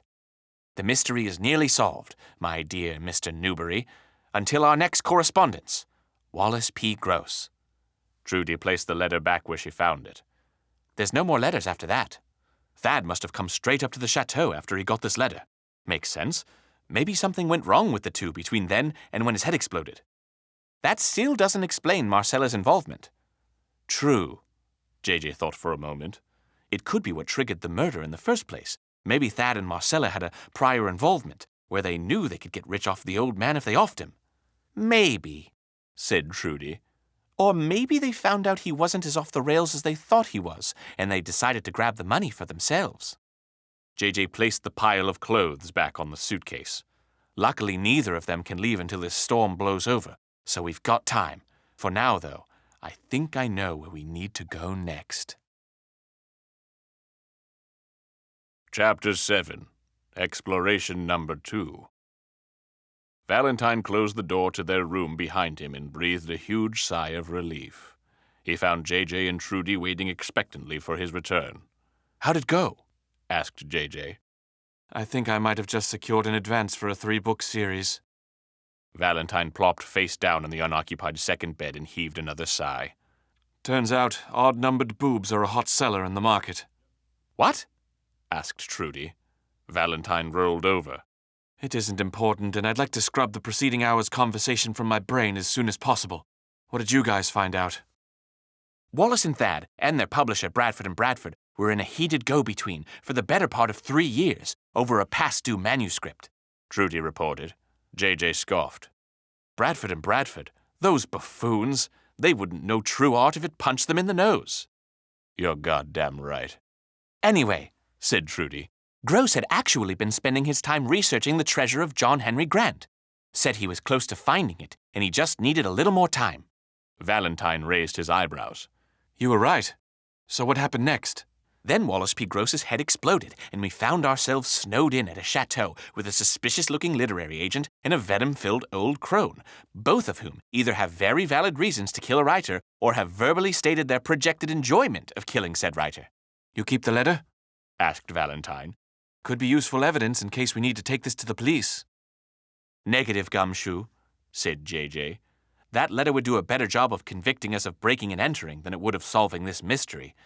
We've got more evidence to collect. So what's next? Asked Trudy. JJ reached into his satchel and produced 3 flashlights with the initials of the Grande Chateau monogrammed on them. We're going exploring. Where'd you get those? Asked Trudy. Can you believe people just leave these underneath the desk and behind a locked cabinet, available for anyone to grab? Valentine sat up. Are we going back into the secret passageway? You betcha. We only saw the part of the passageway that led us to the ballroom. I'd bet Vegas odds that there's more passageways to more parts of the chateau if we spend a little more time down there mapping it out. And who knows? Maybe it'll lead to the treasure. Wallace had been searching for years and still came up short. A head short, said JJ. Stop it, said Valentine. I don't think finding the treasure is as simple as sneaking around some spooky secret hallways. But you're right. Maybe there's a clue down there. So, when do we go? Asked Trudy. Tonight. Midnight. And hey, De La Rosa, could you do me a favor? What's that? For the love of Christmas, please don't punch me in the nose again. The team arrived at the study just past midnight after everyone had gone to bed. A night manager was sleeping upright at the front desk. It didn't take much sneaking for the three to get past him. JJ didn't even bother bringing his lockpick set. He turned the handle to the study's door and they walked right in. The squeak was still gone. But the room was in a worse state than before. The blizzard had made its way in through the broken window and had claimed the desk as well as the rest of the floor. A light dusting of frost had covered the bloodstain where the body of Wallace P. Gross once was. Valentine walked up to the bookshelf at the far end of the room and wiped snow off of a shelf of books. Which was the one you pulled again? That old novel by Dr. Cecil H.H. Mills. You know, the one that was way ahead of its time. Valentine brushed the cover of a weighty tome, unveiling the name of the extraordinarily intelligent and extremely handsome author. Cerberus, from on high, Valentine read. What a phenomenal piece of art, said JJ. I'm glad these two appreciate art. Valentine gave the book a pull and a latch gave way behind the bookcase. The entire apparatus swung on a hinge, and the more Valentine pulled, the more it revealed the small passageway behind it. Ghost Hunters Adventure Club, this could be a dangerous mission, said JJ. This could even be our last mission, depending on what's down there. So I'm gonna need everyone on the squad to stay frosty. That goes double for you, newbie. JJ pointed an accusatory finger at Trudy, who rolled her eyes. Just stick to the plan and remember to meet up back at the hotel room in case any of us get lost, JJ continued. Valentine, I'm gonna forego the usual secret handshake due to current circumstances, but just know that I'm secret handshaking you right now in my mind. Valentine nodded. Ready? Ready. Ready, Trudy and JJ chorused. They each turned on their flashlights and entered into the curved stone archway before them. Valentine immediately began shivering as they walked deeper into the passage. The beams of the flashlights fell off into the darkness before them. Here, said Valentine. This is where we turned to find the vent overlooking the ballroom. And where we overheard Marcella and Thad talking about their plans, said JJ. Do you think there could be anyone there now? Asked Trudy. JJ scratched his chin because he thought it was the right thing to do to make him seem smarter than he actually was. It'd be a good idea for us to go and check it out. But the ballroom was vacant. The team walked back to the fork in the passageway and went to the second path. It sloped downward and their footsteps disturbed the dust and ice on the floor. Valentine coughed. Shh, said JJ. We don't know who could be listening in on us, or even where in the chateau we could be. The passageway grew smaller and smaller until it ended at a ledge leading downward. They peered over the cliff made out of long rotted wood, their flashlights illuminating a stone-cobbled platform just beneath it. JJ shook his head. Not it. Valentine sighed and got down on his knees, sliding onto the lower platform. I'm going to go check this out. If I don't come back, remember me as a man who died doing what he loved. Here lies Valentine Watts, said JJ. Dude loved asbestos poisoning.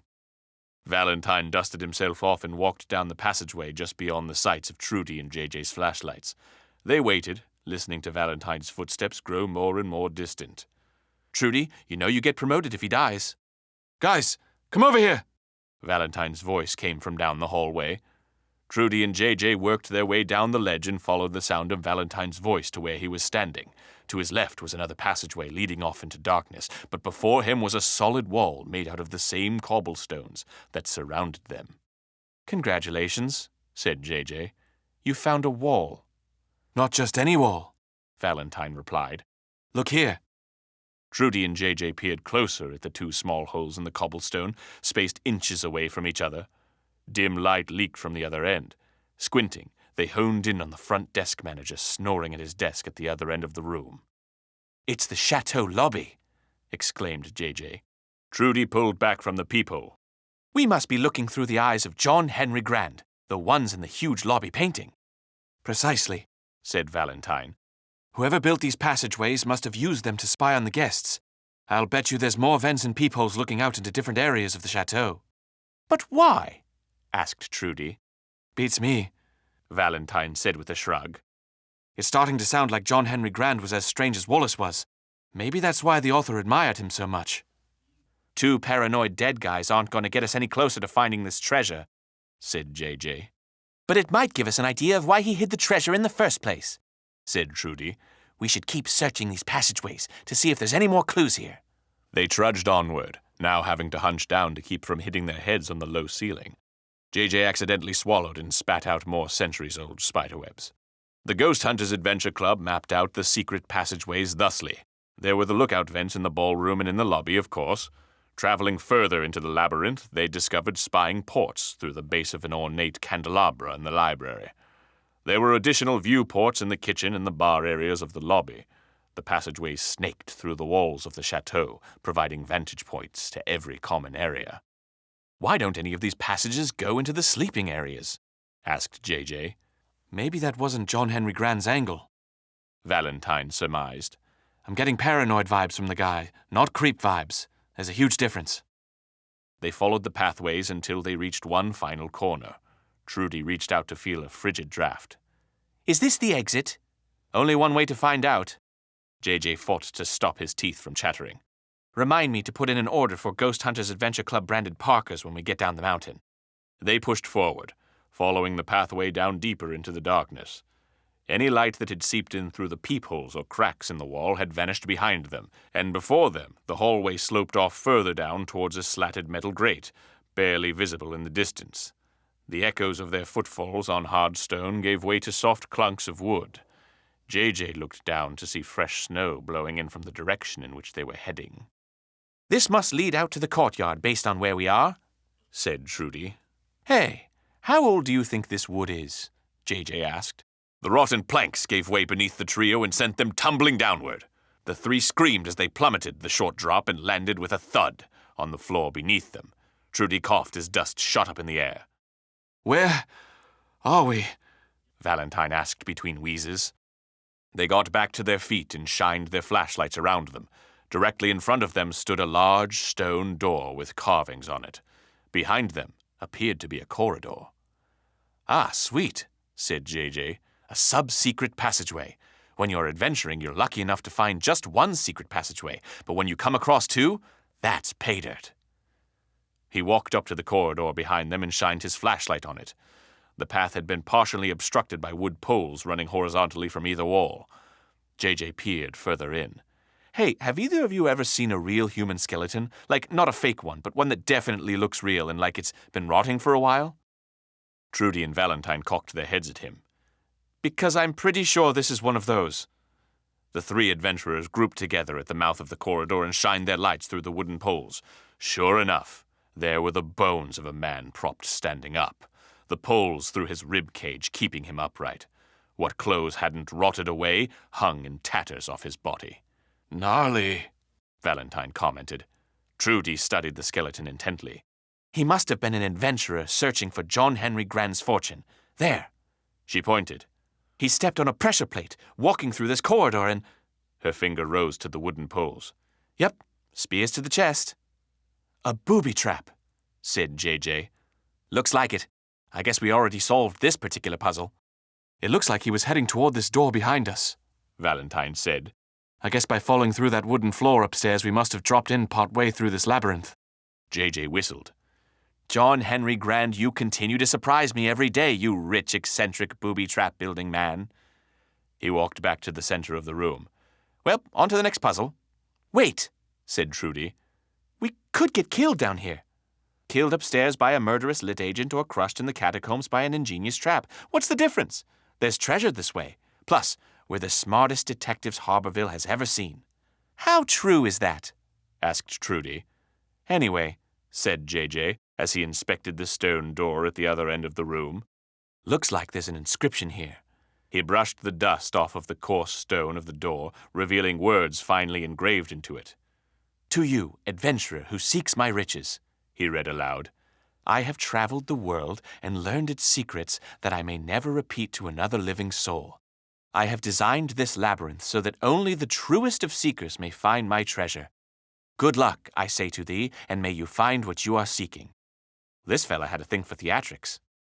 There's another inscription down here. Valentine shone his light at the lower right-hand corner of the door. In much cruder handwriting than the previous inscription was another message. Beware the monster at the end of the maze. Looks like it was carved by a knife. Valentine took in the room again, examining the walls for any other inscriptions that might help them. On the leftmost wall, he spotted rows of small holes spaced uniformly apart. Inspecting it closer, he counted 10 rows down and 4 columns across. He couldn't see further than an inch or two down the holes when he shined his light down them. Raising his hand up, he made to probe one of the holes with his index finger. Hey, look at this, said J.J. Valentine turned to follow the beam of his brother's flashlight. Just below the inscription, a small clearing was made at the bottom of the door by a wooden pole. I guess somebody propped it up, said Trudy. J.J. crouched down and pointed his flashlight under the opening in the stone door. The beam fell off just feet away, revealing nothing but loose gravel on the ground. Well, at the very least, the hole is valve-shaped. Wait, said Valentine. You're not telling me I should... Come on! J.J. got up and dusted the dirt off his pants. You said you wanted adventure, and you got some claustrophobic-looking adventure right there. I'm not gonna... No, of all the dumb ideas you've had, I'm not gonna crawl into the abyss. We should come back more prepared. With what? You want me to call up the Ghost Hunters Adventure Club branded excavation team? You want me to see if I can drag over my boy Drew from the docks to haul his industrial crane up here? No, especially because me and Drew aren't on speaking terms anymore. I hope he's well. Whenever we gotta do anything dangerous, you always volunteer me for the job, JJ. Valentine whined. Okay, smart guy, name one time when I put you in danger. You lowered me into shark-infested waters with a crane on the dock job. First of all, it wasn't even shark season, so you weren't in mortal danger. Second of all, I just realized why Drew and I don't talk anymore. Guys, I made it! Trudy's voice came from the other side of the stone door. JJ and Val dropped to the floor to spot her flashlight beam scanning the new room. Trudy! JJ exclaimed. Exemplary showcase of courage and conviction under fire. I'm sure some other members of the Ghost Hunters Adventure Club could learn a thing or two from your can-do attitude. Valentine flicked a pebble at his brother's face. JJ responded by punching him in the arm. Valentine punched him back. JJ put Valentine in a headlock and demanded that he say uncle before letting him go. Valentine broke the headlock by punching JJ in the stomach. This was a thing the two regularly did. Trudy, said Valentine. What do you see? They heard shuffling from the other side of the stone door. The light from a flashlight swept under the door, illuminating the boys' faces. It's a huge room, she said. I can't see the end of it. The pebbles crackling under her feet grew fainter. I'm gonna go see what I can see. Be safe, I guess, said JJ. The two brothers stood and dusted themselves off before sitting up against the wall. Want to take bets on whether or not she'll come back? Valentine shot a glance at his brother. Do you ever, for just one moment, take anything seriously? What? I'm plenty serious. We just fell through a trap door into a secret cavern that might have treasure at the other end of it if it doesn't kill us first. I'm not asking you to lose your patented JJ charm, which has gotten us arrested a non-zero amount of times. I just think maybe you should quit trying to lighten the mood at every chance you get. It's unbecoming of a gentleman. JJ thumbed his nose and coughed up a bit of cave dust. He sighed. Time passed. The sound of Trudy's footfalls could no longer be heard. Valentine asked his brother. You good? Yeah. You good? Yeah. JJ slid back to the ground and shone his flashlight under the crack of the stone door. He could see nothing but dust particles suspended in the air. Hey, Trudy, he called. He waited for an answer. Trudy! No response came. Valentine, what should we do? Before Valentine could respond, the boys heard the faint patter of feet from the other side of the door, growing louder and louder. It's her! Exclaimed JJ. She's running, said Valentine. Why is she running? The footfalls grew louder until Trudy slid to the opening of the door. Their flashlights illuminated her panicked face. Get me out! I'm not alone down here! Behind her in the distance, they heard a soft, scraping noise, metal against rock. Shunk, shunk, shunk. It grew louder. It was getting closer. The brothers reached out their hands and grabbed hold of Trudy. She dropped her flashlight and took each of them by the wrists. Shunk, shunk, shunk. The noise was nearly on top of them. "Pull!" yelled JJ. The stone door was a tight fit, but the fear and panic of the situation made pulling Trudy through the hole that much more difficult. The noise was right behind her. Something grabbed her leg, and she screamed. "It's got me!" JJ and Valentine pulled harder against the unseen assailant. It was tug of war, and Trudy was the rope. Valentine felt like they were losing her as she was pulled back further from the stone door. "You've got to do something!" yelled JJ. "Give it a kick, kid!" Trudy took her free leg and kicked with all her might against whatever was holding her. She flailed wildly, kicking again and again.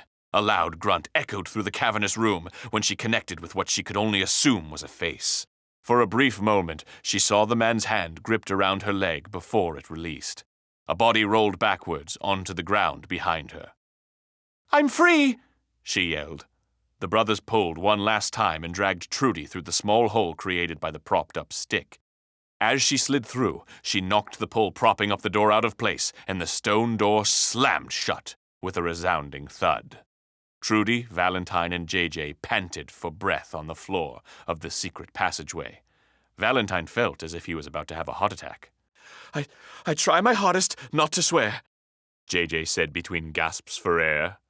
"Because I think anyone who can't find the proper words to use in a situation out of all the words in the English dictionary might lack a certain sense of creativity." He got up to his knees and pointed at the stone door. "But what the hell was that?" "I don't know," said Trudy. "I was exploring the room. It was huge and I couldn't find another exit. I got to the other end when I heard what sounded like digging. As soon as I got close, it stopped and footsteps were walking towards me. That's when I ran back to you guys." "Well, whoever it was, I think we just locked it in there," said JJ. Valentine nodded.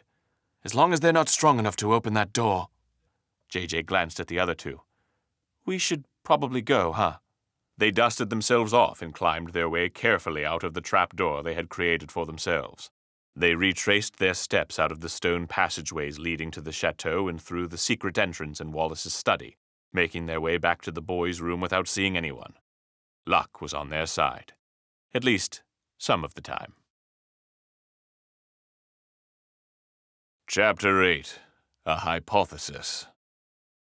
"Well, it could have been worse," JJ said, locking the door to their hotel room at the Grande Chateau. He pushed a wooden desk up against the door for added safety. "We could have lost the new recruit, and we all know how pricey it is to find new talent after you've trained the old one." "That's not funny. We could have died 20 different ways down there," said Valentine. "Yeah, and the number one complaint for any human resources department of any business is how costly the hiring process is. We should all count our lucky stars. In any case, what did we learn tonight?" "There's a secret passageway that lets you get to any part of the chateau undetected," said Trudy. "And beneath that is another secret passageway that has a bunch of booby traps." "Wallace P. Gross must have been down there," Valentine surmised. "He could have been the one to prop open the stone door in the first place, if he already knew about it." "We can't be sure if that was him," JJ said. "That's sloppy police work. Thad or anyone else who knew about the secret passageways could have gotten through that door if they knew about it. Plus, it doesn't really seem like they solved the puzzle," Trudy said. "Brute forcing a door and keeping it propped up doesn't seem like a Wallace thing to do." "There was a panel of holes on the side wall," Valentine remarked. "Maybe that could have been key to solving it." JJ looked out the window at the still roaring blizzard.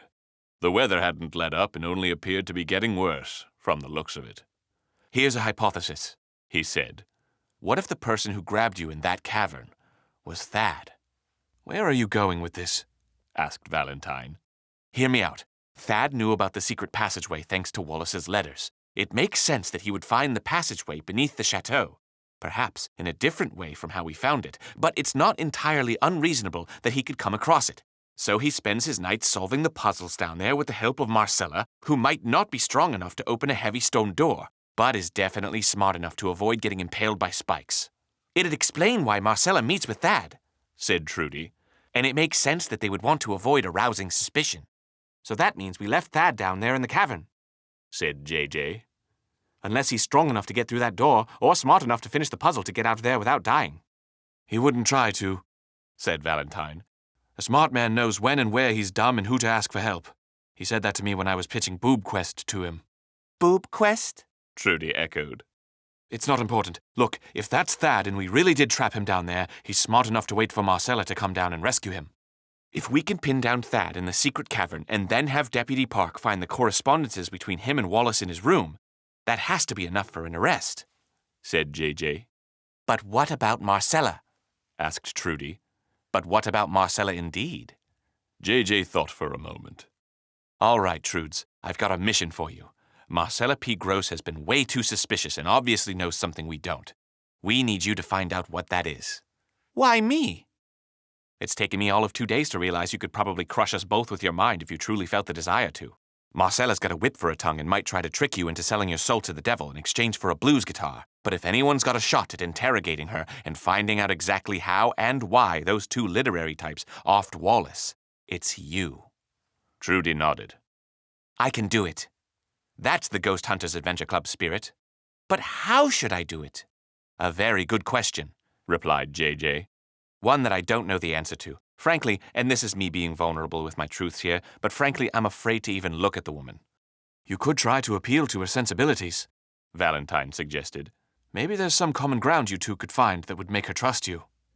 You don't, perchance, have a gland in your mouth that spits acid as self-defense, do you?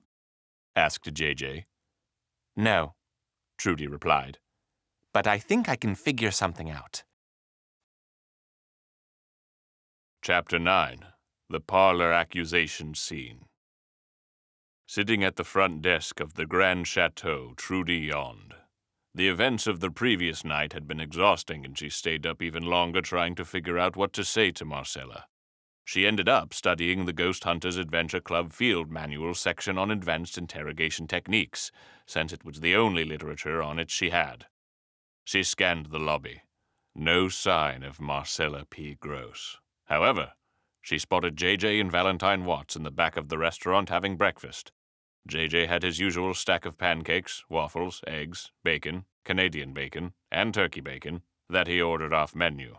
He had on a dumb fedora that he'd lifted from the Lost and Found, wore it tilted, and peeked out at her as inconspicuously as possible from behind a newspaper. She could tell he was keeping tabs on her, in case anything were to go wrong, and he had to, in his own words, throw elbows. The blizzard raged on outside. From last she heard, it should be ending soon, but it blew with the same ferocity now as it had the night before. Even when it ended, it wouldn't be over.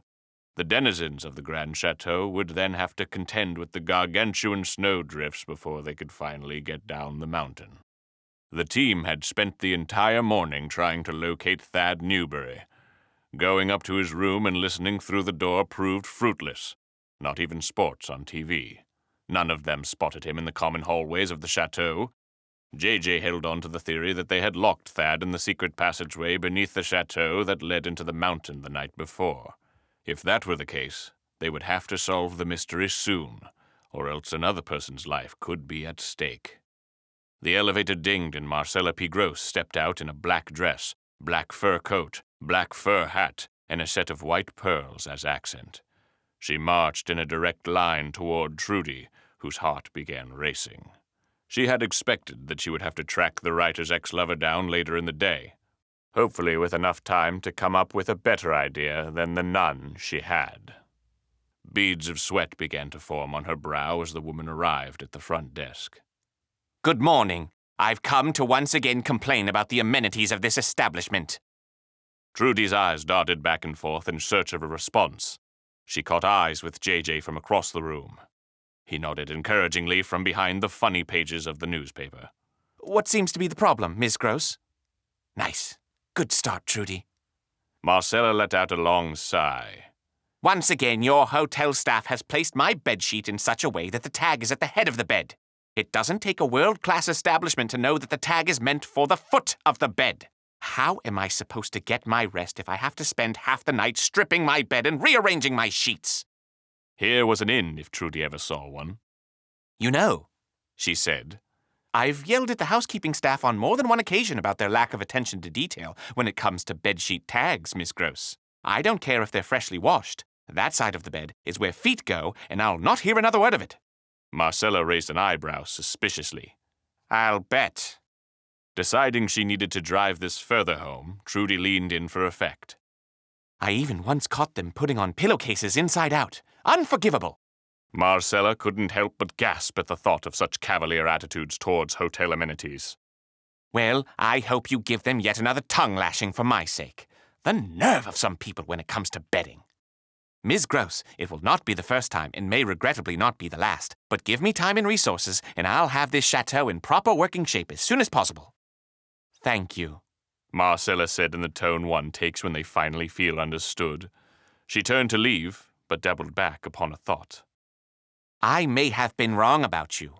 I initially took you for an apathetic teen without a care for hospitality, but you've got a good head on your shoulders. Trudy saw her window open and knew it would close in moments. It was now or never. I know much more about this place than I usually let on. Marcella's eyes narrowed, her trademark coldness coming back in full force. Is that so? She said, closing the distance between them. The desk was the only thing to protect Trudy from Marcella's overbearing presence. I think I can help you with your current predicament, if help was what you are looking for. Marcella's eyes became slits. She was smart enough to know that Trudy wasn't talking about hotel amenities anymore. Choose your next words carefully, girl. There's no telling if they could be your last. Trudy couldn't help gulping at the threat. In a cracked voice that betrayed her lack of confidence, she said, Beware the monster at the end of the maze. The ex-lover's eyes widened, and she drew back with a gasp.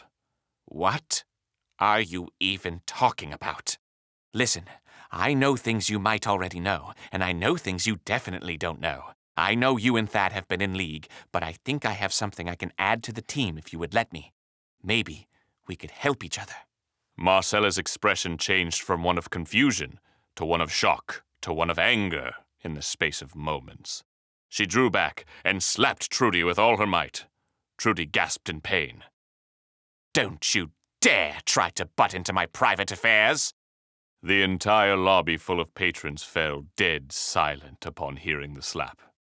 Everyone looked in their direction. Trudy felt her face grow red in equal parts pain and embarrassment. Welp, my time to shine, said JJ. He threw his newspaper down and tossed off his dumb fedora, leaving the restaurant area and neglecting to pay for the breakfast or even charge it to another room. Valentine finished his orange juice and followed. He had no idea what his brother was doing, but knew from experience that he didn't want to be left alone with the breakfast bill. Letting anger overtake her, Trudy drew back her fist, aiming straight for Marcella P. Gross's jaw. Everyone, could I have your attention, please? JJ stood near the top of the grand staircase of the lobby, managing to turn everyone's attention from Trudy and Marcella to him.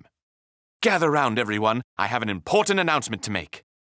The patrons of the Grande Chateau slowly formed a semicircle around the base of the stairs. Everyone looked around to each other quizzically. Is everyone here? Yes, keep gathering around. Don't be shy. Valentine joined up with the semicircle of patrons and looked around to study their faces. He spotted Deputy Park looking like steam was about to blow out of his ears. Madame Fournier and the rest of the hotel staff stood around with confused looks on their faces. He spotted the groundskeeper wiping dirt off of his hands. He spotted the 20 other hotel patrons who had been snowed in with everyone else. He did not spot Thad Newberry. Yes, even you two. JJ motioned over to Trudy and Marcella, who both reluctantly joined the crowd at the bottom of the stairs. Right, yes. Thank you, everyone, for joining me this morning in the place where we're literally all stuck. As many of you know, tensions have been running high at the chateau due to the untimely demise of our dear friend and my posthumous client, Wallace P. Gross. Deputy Park groaned. Here we go again. Yes, thank you, Deputy Park. Here we do go again. The reason why I've called you all here at the base of these steps is because I've solved the murder. A shockwave of gasps rolled through the crowd, and the guests whispered to each other. Madame Fournier pushed her way to the front to reach JJ. Just what is the meaning of this? She demanded. Justice, Madame Fournier. The hotelier looked angrily toward Deputy Park. Why are you letting these children whip my hotel patrons into a panic? They pull shenanigans like this all the time, said the deputy. They won't shut up until they get whatever it is off their chest. We might as well just let them get it over with. Madame Fournier folded her arms and huffed. They are making a mockery of my fine establishment. A mockery, yes, said JJ. Let's all have a good laugh at how quickly the Ghost Hunters Adventure Club solved the mystery. The Ghost Hunters Adventure Club, Harborville's foremost private investigation unit. Available at a discount if you bring in the coupon from our website. Act now and get 33% off of our Ghost Hunters Adventure Club branded merchandise. Oh, come on, get on with it already, shouted Deputy Park. Pardon me, Deputy. This is the first time I've gotten to do a classic Agatha Christie-style parlor accusation scene, and I'm relishing in the opportunity. Child, I will karate chop you in the throat. That may be the truth, and I dare say I invite you to try, old man. But please allow me a moment of your time. I promise it will be worth it once you've heard my story. Deputy Park folded his arms and let out a grumpy harumph. Splendid. As I was saying, just a few short days ago, our dear Wallace P. Gross was cruelly wrested from this earthly plane. JJ motioned with a dramatic flourish to the study at the top of the stairs and down the hallway. He started up the last few steps and headed down the hall toward the large wooden double doors that once kept Wallace and his work from the outside world. This way, don't be shy, JJ said to the crowd. Trudy made her way to the front of the group with Valentine. JJ stood in front of the doors. Behind this door is the answer to the mystery of the Grande Chateau, the answer to how and why our Wallace P. Gross was murdered. JJ had them all by the ear now, he knew it. He threw open the double doors and stepped into the snow-covered room, taking care to avoid the frosted stains of blood on the floor. According to our hard-working yet ultimately incorrect friend of the police state here, JJ said, motioning over to Deputy Park. Watch it, Park replied. Wallace P. Gross was supposedly shot from outside the chateau. Note the shards of glass that should have broken toward us, and how they had actually been ejected out of the window, which, JJ peered out through the broken window and onto the snowdrift below, has thusly been obscured by elemental efforts beyond our control. Excellent. The whole crowd had joined JJ in the study, some flowing into the hallway outside. JJ could feel that he was beginning to lose them with his failed evidence reveal. He had to razzle with the rest of the evidence from here on out. Now, presupposing our correctness with the glass until such a time affords it that a state-sponsored forensics team can confirm it, let's move forward with a timeline of events. 1. Wallace P. Gross invites my brother and me on a tour of the Grande Chateau. 2. He leads us into his study. 3. His head explodes, covering both my brother and me in writer blood, and incapacitating our natural talent of sight. So I ask you, if not from outside, how could Wallace P. Gross have been shot and killed from behind closed doors with only myself, my brother, and Wallace P. Gross in the room? We haven't ruled out you two yet, Deputy Park said with tired indignation. When we found them here, they were raving in a panic, shouting, and I quote, Trudy piped up. Oh no, his head exploded. What's going on? What's in my eyes? Is that writer blood? She adjusted her glasses for dramatic effect. One of the suggestions in the Ghost Hunters Adventure Club field manual was to always have a prop to work with when making dramatic gestures. In any case, they were drenched in Wallace's blood. Even a rudimentary blood spatter analysis would suggest that Wallace was shot from behind them. Fine, said Deputy Park. Would you please hurry it up? Okay. JJ paced around the room in a long arc as he spoke, rounding the desk to the bookshelf behind it. The question here, as with all other great detective stories, is not who did it and how, but why. Let me warn you fine folk of the Grande Chateau that the killer, or should I say, killers, are here in this room and among all of you right now. And their names are... He pointed with an accusatory finger and summoned his adult accusation voice. Marcella P. Gross! A shockwave of gasps rippled through the crowd, who all turned toward Marcella. Her mouth fell agape. She readied herself to speak, but JJ beat her to the punch. And her accomplice was none other than Thad Newberry, Wallace P. Gross's literary agent. More gasps from the crowd, who had become more than accustomed to performative gasping by this point. They've all turned their heads to spot the second accused, but could not find him anywhere. I bet you're all wondering where Thad is, said JJ with a smirk. Here's where things get interesting. JJ leaned against the fake bookshelf. What no one knew during the initial investigation was that between the walls of the Grande Chateau exists a vast network of secret passageways that lead to different rooms and a bevy of spying vantage points throughout the common areas. An actual literal gasp escaped from the crowd at this point. They spoke amongst themselves, wondering what strange things they thought the killers had seen them doing under assumed privacy. Don't worry, JJ assured the gathering. this isn't a sexy spying thing, at least not in this case. You see, if the gunshot didn't come from outside, then it had to come from somewhere, and that somewhere was right before our very eyes, hiding in plain sight. JJ pulled on the Dr. Cecil H.H. Mills book with a grand flourish, as it deserves. It fell to the floor. He took a deep breath. Valentine, that was the right book, right? Yeah, Said Valentine. Well, that certainly took the wind out of my sails. JJ began pulling on all of the books he could get his hands on, ejecting them from the bookcase and onto the floor. Nothing caused the bookcase to magically swing open as it previously had. He grabbed either side of it and tried shaking it like a vending machine that had done him wrong, but nothing budged. Turning around in a huff, he addressed the perplexed crowd. Okay, so you're just going to have to take my word for it that there's a secret passageway behind this door that Marcella P. Gross and Thad Newberry used to assassinate Wallace in order to take not only his wealth, but the wealth of John Henry Grande that Wallace had recently discovered. Hold on just a minute, said Deputy Park. You can't just run around and accuse someone of murder with absolutely no evidence to back it up. Marcella literally clutched the literal pearls around her neck. How could you accuse me of... Why in the world would you... JJ jumped back onto the offensive. Listen, I know I can't absolutely prove it right now, but you have to take my word for it that there's something behind this bookcase. I don't know why it isn't opening, but if you give me enough time, I'll find out. You outstayed your welcome 2 botched cases ago, said Deputy Park. Valentine and I were back there. We explored further into the secret passageway with Trudy from the front desk over there. Tell him, Trudy. You did what? Madame Fournier shrieked. Trudy shrank herself down in the crowd, her face turning red once again. I had suspicions that you were leaving your post at night, but I had no idea you were using that time to sneak around the chateau and pester guests.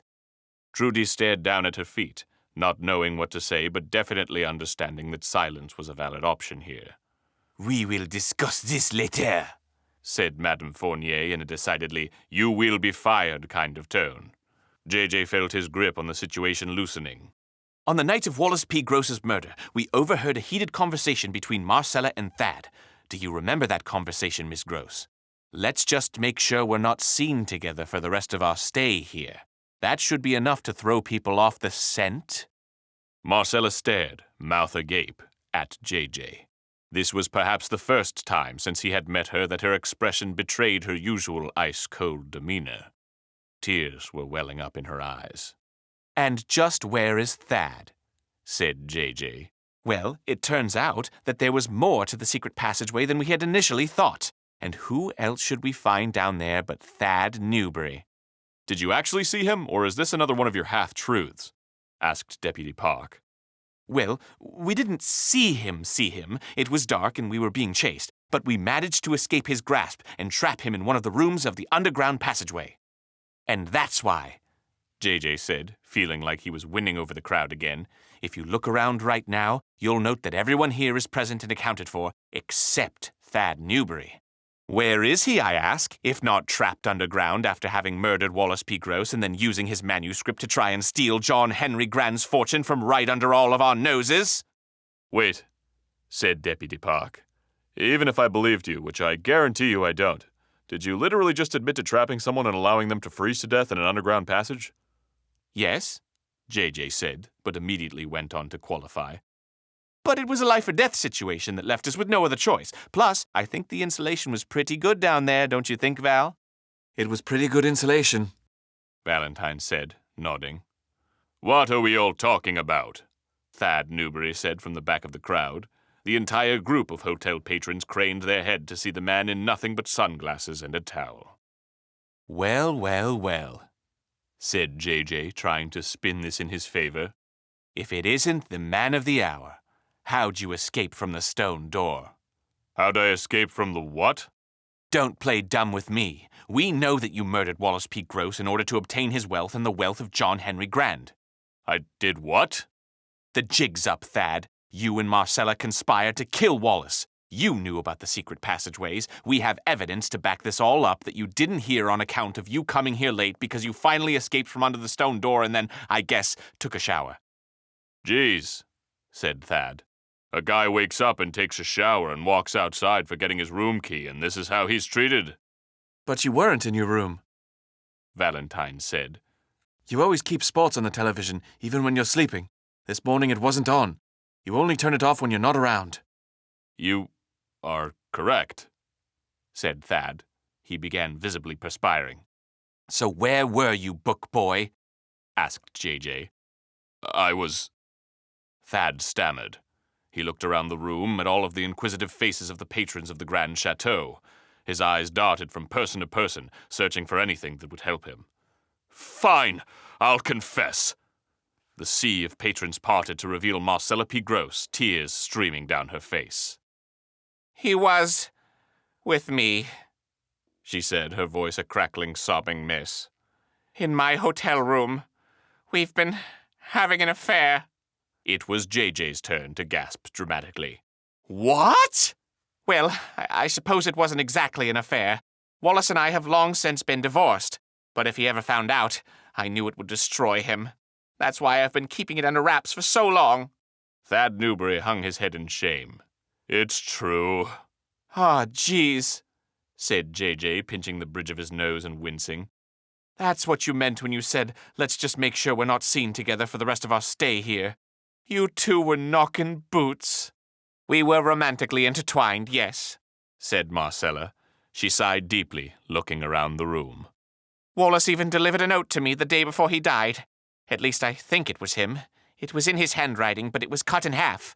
I couldn't make out what it said. It's probably just Wallace being his usual self, thinking that his life was a mystery novel. She wiped the tears from her eyes. I regret how I treated him. If only I could speak to him one last time. Summoning her courage, she put on a brave face that resembled her usual scowl. Now that my indiscretion has been exposed to the entirety of the chateau, am I free to go? JJ's face felt hot. No further questions, ma'am.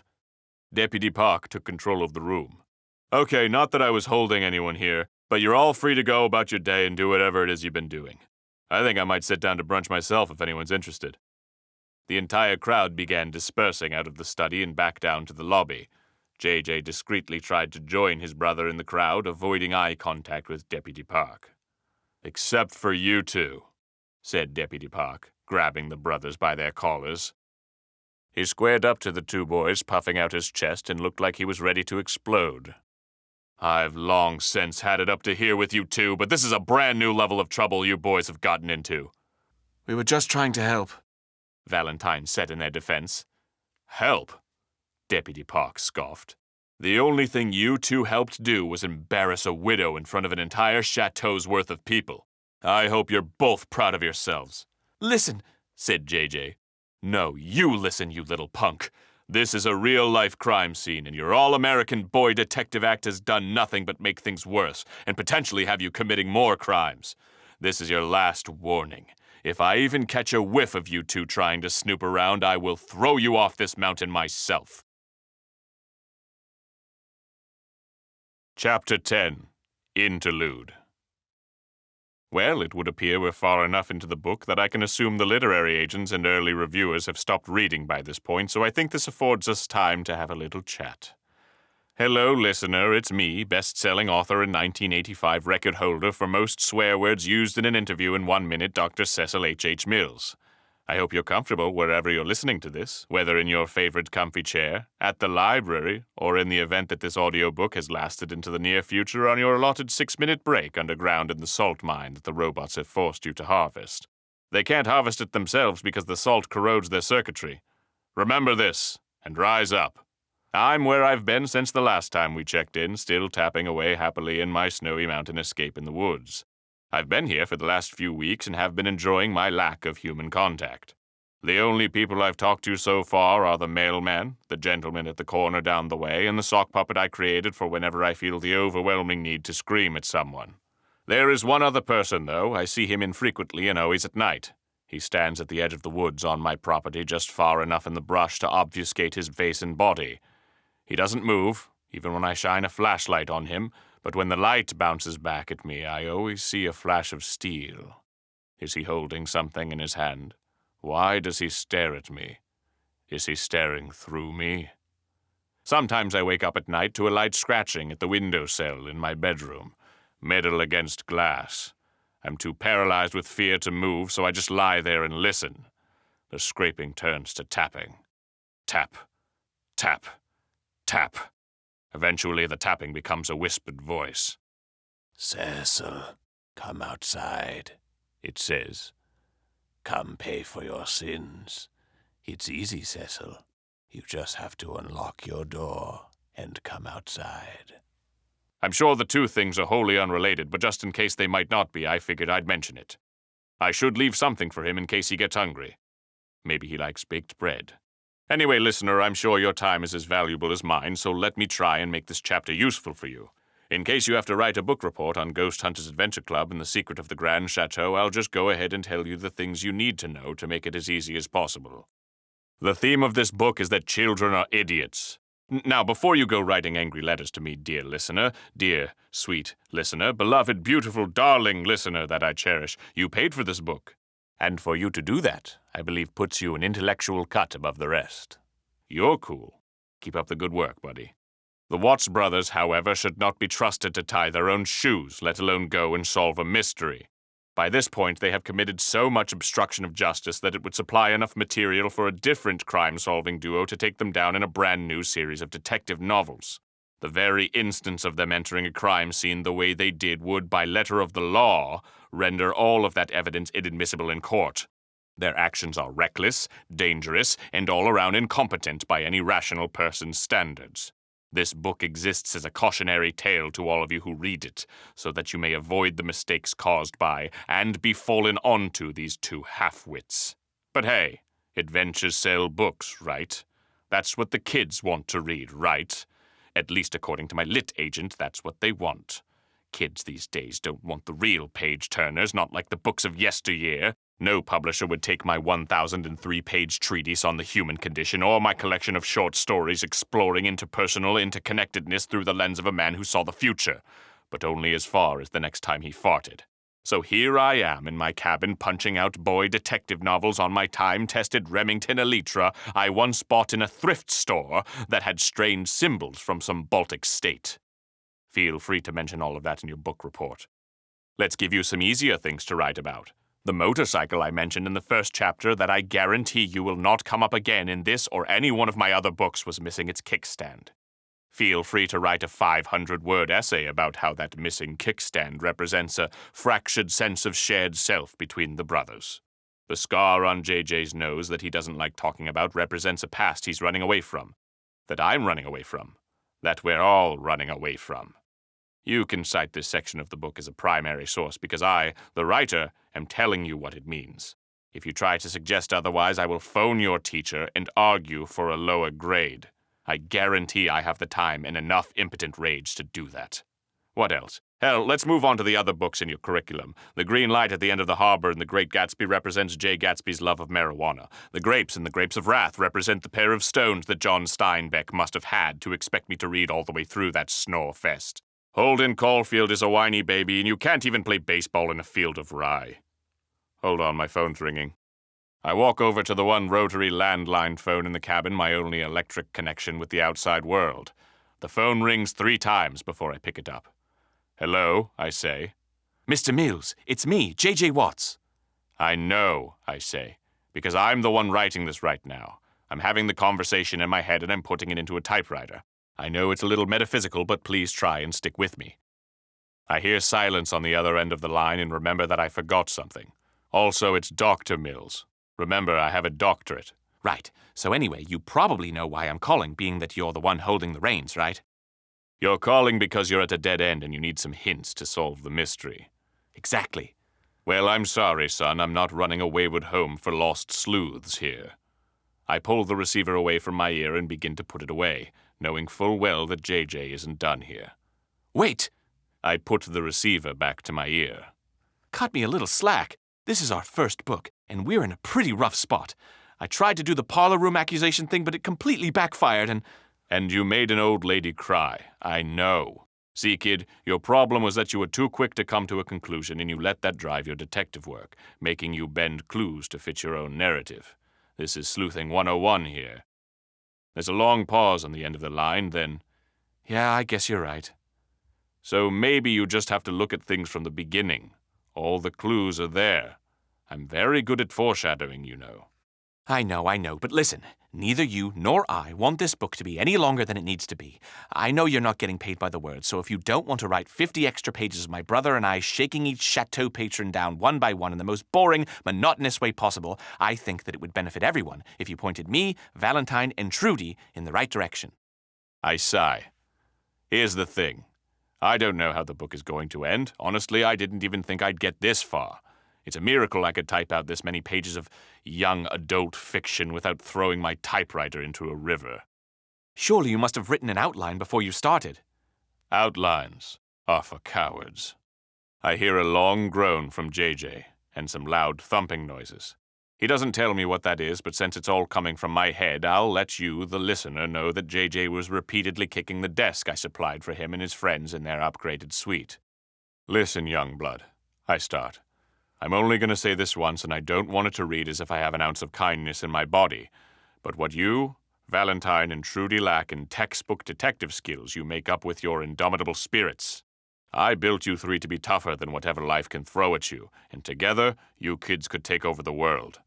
I know you're feeling pretty frustrated right now, but that's how midpoints work in traditional three-act story structures. Don't give up. I listened to the receiver knowing full well JJ isn't the sort of character to receive sincerity and return it with sincerity.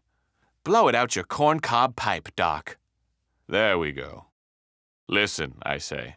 I'm going to hang up now because if this chapter gets too long, it'll get caught by whoever's job it is to give my work a light skimming before it goes to print. Take care, kid.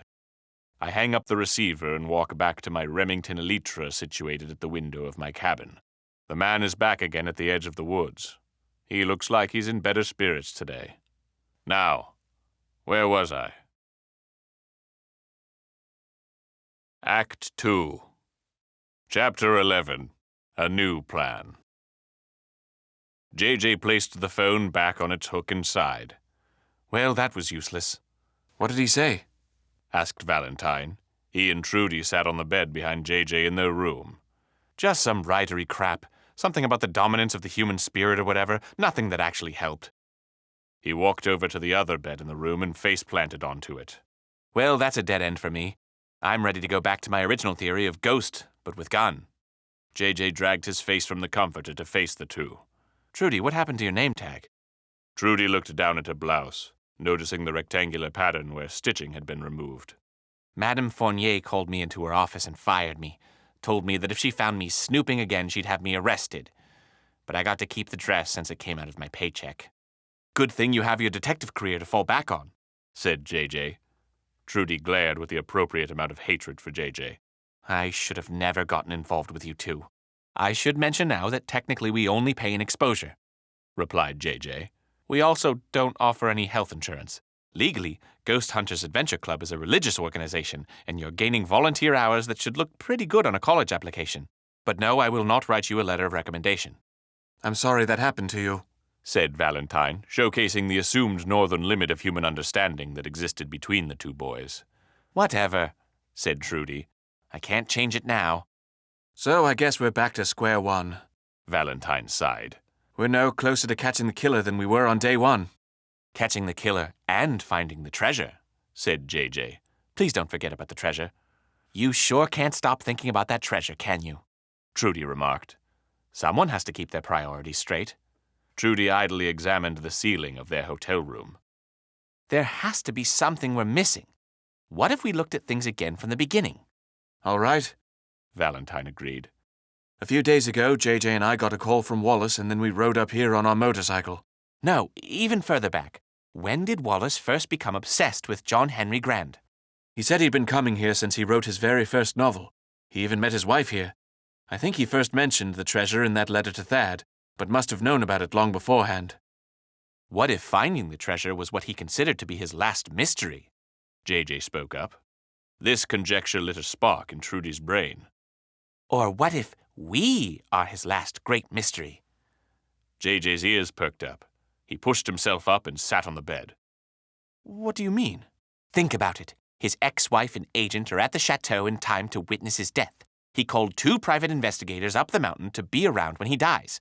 He knew about the coming blizzard. He could have timed it all out perfectly, knowing full well he was going to die. But he'd have the right people and the right clues to figure out who killed him. That sounds a bit far-fetched, said JJ. I thought so too, until I remembered it was the plot of his 3rd novel. What? I mean, there's some differences. The detective in the book didn't make any old ladies cry, but it doesn't seem so far-fetched when the idea came from his brain before. Ever since I started working here, Mr. Gross would give me his books to read. I didn't think anything of it, and I read them because I didn't have anything else to do. But the weird thing was that he would regularly quiz me on the books. So you could be a part of the puzzle too, said Valentine. I could be. I don't know. All of these coincidences happening at once is starting to make me feel like they weren't coincidences at all. Valentine looked out the window onto the chateau grounds below. The snow had finally stopped beating down, but the damage had been done. He could barely make out the edges of the road that had brought them up the mountain. In the morning, the snowplows will clear the roads and the real murderers will get away, he said. Wallace knew the snowstorm would give us time to solve the mystery, but we're running out of time. Think back to when you first met Wallace, said Trudy.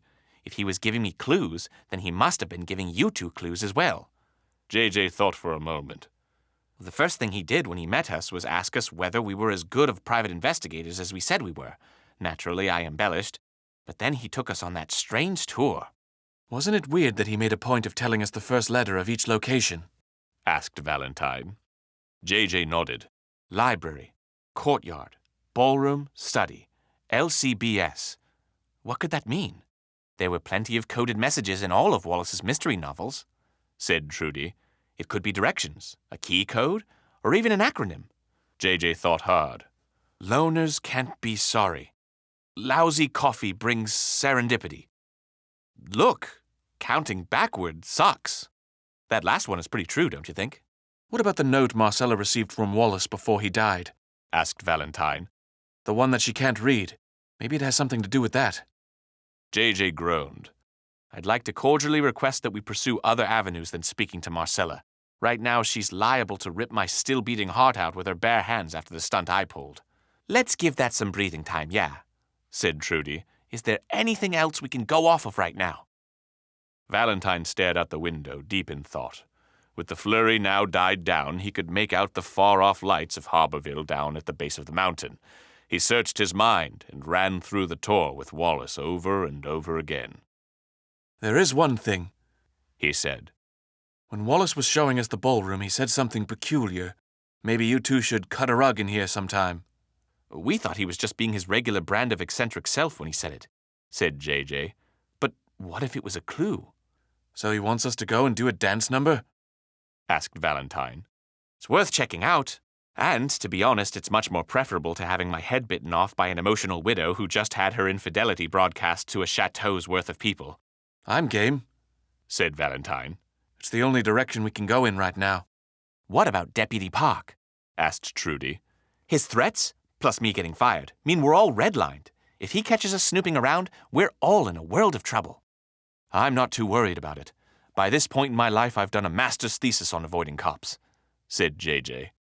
It's actually one of his better talents, if you can call it that, added Valentine. 80% of his brain is dedicated to mapping the cops in the vicinity and memorizing their schedules. Where's Park, JJ? He's about to sit down for dinner, usually orders a medium-well steak with a baked potato. When he feels like he's done a good job, he opts for seafood. Without fail, he'll make bad puns to impress the waitress. She's not amused by it. See? Said Valentine. It's magic. So we just wait until dinner time and we'll have complete access to the ballroom. It's trying to figure out Wallace's cryptic clues that'll be the challenge. JJ hopped up from the bed. And so, beaten but not broken, the Ghost Hunters Adventure Club once again embarks upon their quest for untold riches. And Wallace's murderer, added Valentine. And Wallace's murderer, parroted JJ. The trio, not knowing what trials lay before them, are steeled by the knowledge of their unmatched intelligence, cunning, and in the case of J.J. Watts, bewildering good looks. We've reached your self-narration quota for today, said Valentine. Are you guys ready? Ready as I'll ever be, said Trudy.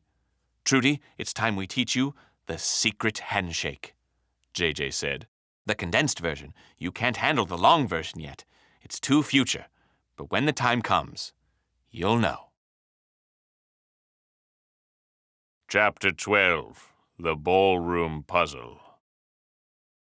JJ, Valentine, and Trudy opted to take the stairs down to avoid sharing an elevator with any third parties who might be suspicious of them roaming the chateau together.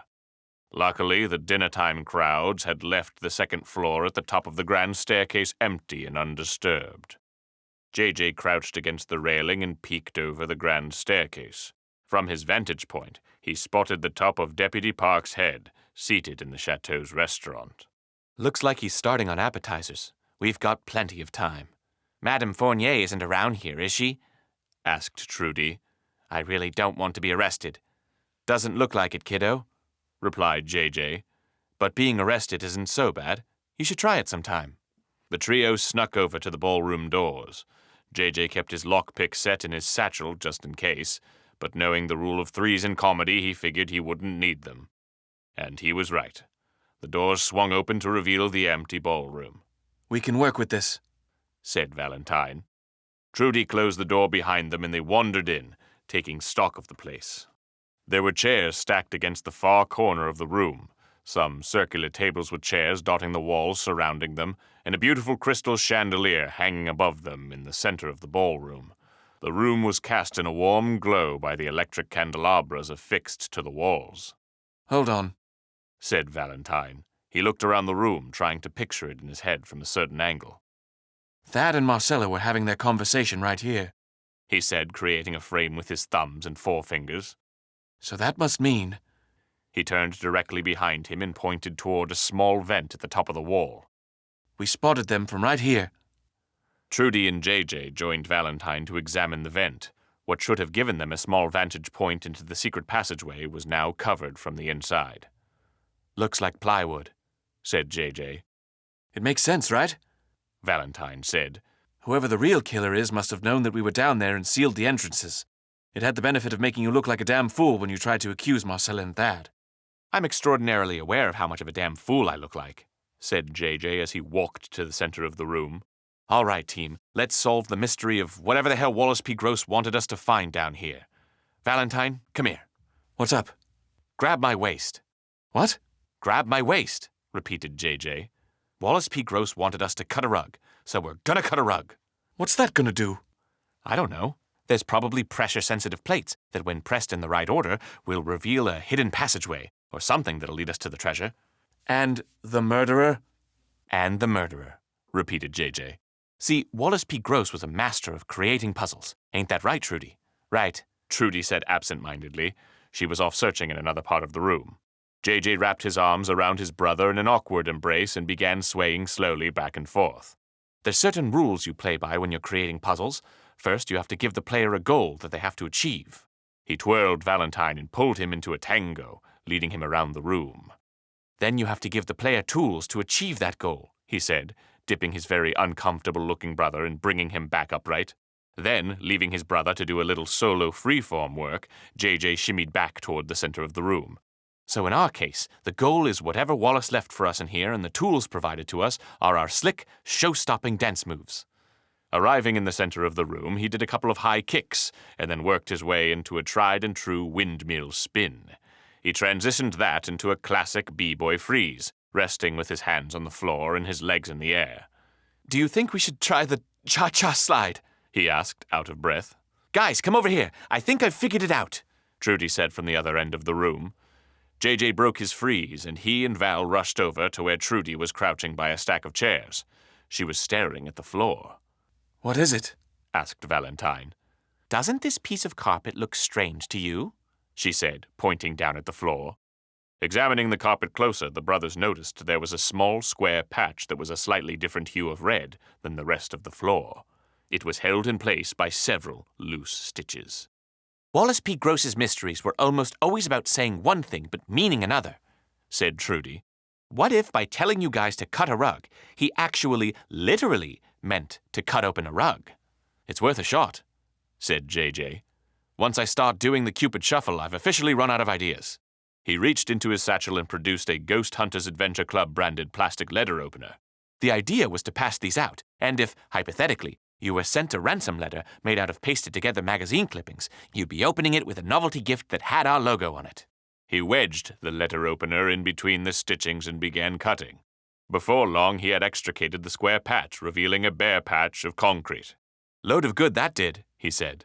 Hold on a second, Trudy interrupted. She reached into the carpet through the hole that they had created and felt around under it.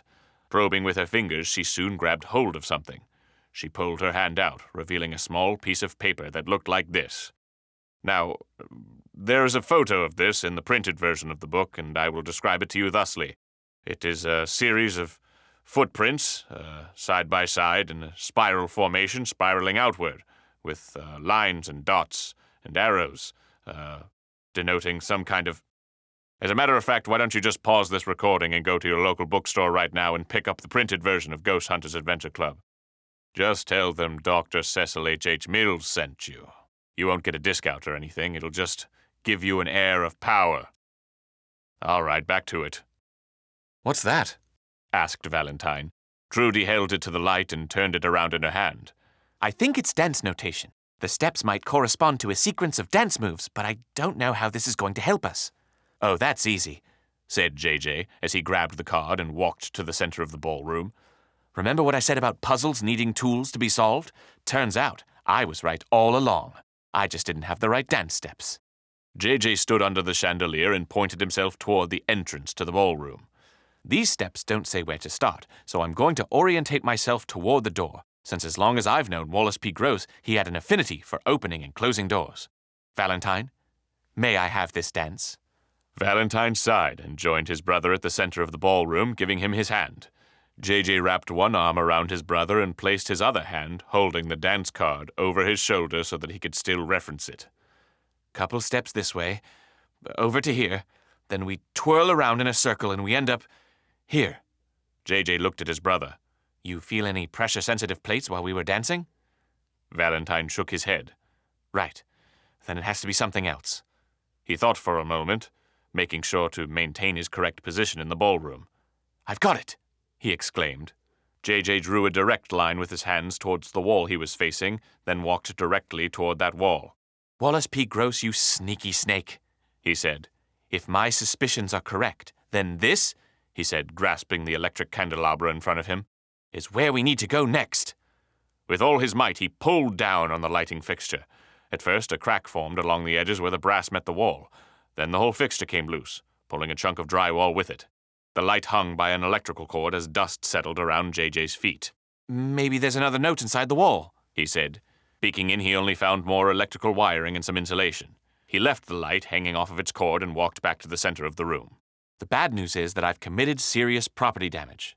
The good news is that every failed solution brings us that much closer to the correct answer. Here's what I'm thinking. He walked to the center of the room and turned about face.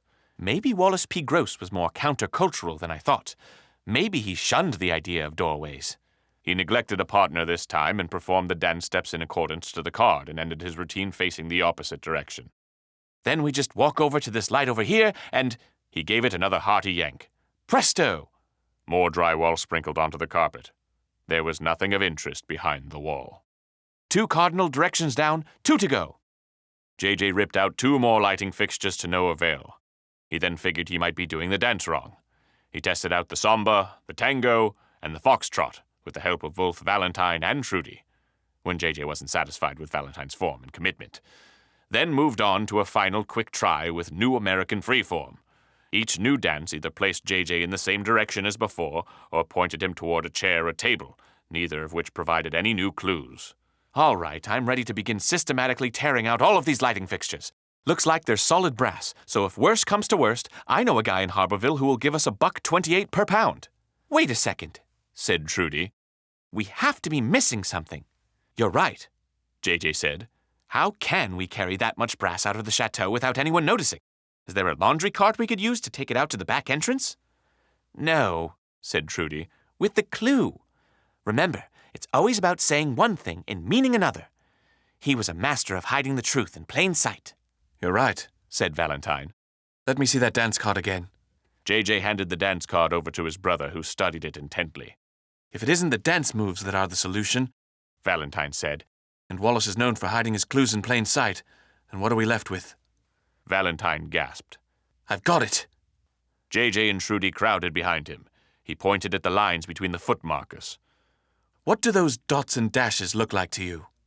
That's Morse code! JJ fished out his own beaten-up copy of the Ghost Hunters Adventure Club field manual and flipped it over to the cryptography chapter.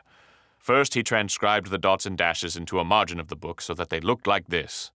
Dash, dot, dot, dot, dot, dash, dash, dot, dot, dot, dash, dash, dot, all right, you get the idea. Then he referenced each set of dots and dashes to the Morse code table he had made sure to include in the field guide. Remind me to schedule some time for us all to memorize Morse code. I feel like that could come in handy later down the road. Once he had figured out each character, they were left with a message. 677.64L665. Is it a phone number? Asked Valentine. It's 2 numbers too long for that, and 1 number short if we're talking about area codes, replied JJ. Plus L is not a number. It's the Dewey Decimal System, exclaimed Trudy. How'd you figure that out? I like reading books. The 600s are the technology classification. There's a library 1 door over, said Valentine. JJ brushed off a bit of drywall that was stuck to his red sweater. Looks like we know where we're going next. Valentine led the trio out of the ballroom and slowly peeked his head out of the door, peering left and right. The coast is clear. Let's go. They closed the ballroom doors behind them and scurried past the grand staircase.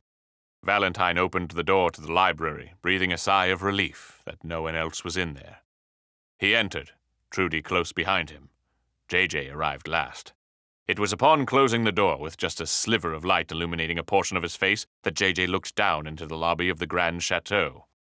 It was in that briefest of moments that he locked eyes with Deputy Park, strolling out of the restaurant while he worked his molars with a toothpick. JJ shut the door and put his back to it. Guys, we have a problem. What is it? asked Trudy. Code Park. We've spent so much time trying to figure out the ballroom that he must have finished eating. I don't know if he recognized me, but he looked suspicious. Also, he had the steak, judging by the fact that he was using a toothpick.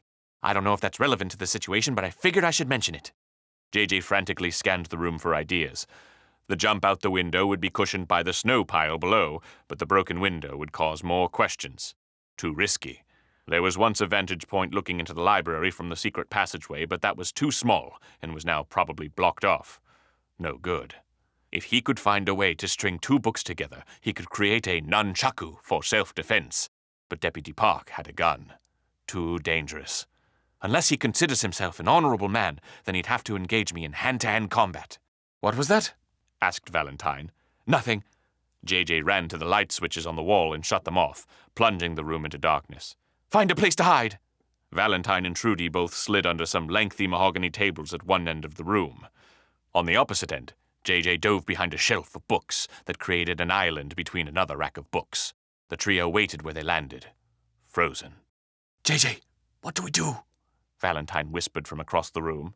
First step is to keep hiding. I haven't figured out the next step yet, but I'm all ears if you have any suggestions. Just then, the doors to the library flung open. Deputy Park's body cast a long shadow along the darkened library. Trudy clasped her hands to her mouth and tried to slow her breathing. JJ kept scanning his surroundings for any bright ideas, but so far, bookchaku seemed like the only semi-reasonable option. "Hey, is anyone in here?" asked Deputy Park. The only response was silence. He flipped on his flashlight and began sweeping it across the room. Valentine had to inch his way further to the side to avoid being caught in the beam. "I'm an officer of the law, so legally you have to tell me if you're in here or else I'm allowed to engage you in hand-to-hand combat." Nice, thought JJ. But he couldn't find any durable string to make the bookchaku, and the crafting of it might create too much noise. Maybe he could push a bookshelf onto the officer and everyone could run out in the ensuing chaos. He wondered how many years and the clink he'd get for assaulting a police officer. An idea flashed through Valentine's head. He had to get his brother's attention. Leaning over to get an eyeline, he hissed, JJ! Deputy Park's flashlight swung over to the source of the noise. What was that? Although he maintained the composure of Harborville Sheriff's Department's finest, an astute observer would catch a hint of fear in his voice. What Valentine wanted to say, if the whole team wasn't in the predicament they were in and a beam of light wasn't currently trained on him, was that he remembered something specific about Deputy Park. The last time they were in a bind like this, Deputy Park had spoken at length about ghosts. Arguably more than a normal person would talk at length about ghosts. This led Valentine to believe that they could simply scare Deputy Park away. With ghosts. But things being what they were, all he could do was make eye contact with JJ and mouth the words, "Superstitious." JJ stared at his brother with a blank expression. I don't know how soup and dishes are going to help, he whispered. The flashlight swung across the room toward the bookshelf that JJ was hiding behind. Who's there? There was a crack in Deputy Park's voice. With the flashlight beam off of him, Valentine summoned the courage to speak again. He's superstitious, he said in the loudest voice that could still be considered a whisper. A look of realization washed over JJ's face as the flashlight swung away from him. He could hear the officer's heavy breathing from all the way over on his side of the room. Slowly he got up, hugging close to the shelf of books in front of him. Using his pointer finger, he poked a book off of the shelf with all of his might. It flew through the air and landed face down on the floor with a thud. Deputy Park's knees locked. His flashlight immediately trained on the book on the floor. By a matter of pure luck, JJ was in the paranormal research section of the library, and the book was How to Hunt Ghosts by Joshua P. Warren. Seeing his success with the first book, JJ felt it was appropriate to raise the stakes.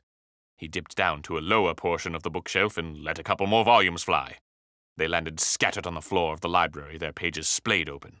Deputy Park remained in place, paralyzed by fear. He trembled, searching for words to say, but not summoning enough courage to say them. Time for the big guns, JJ thought.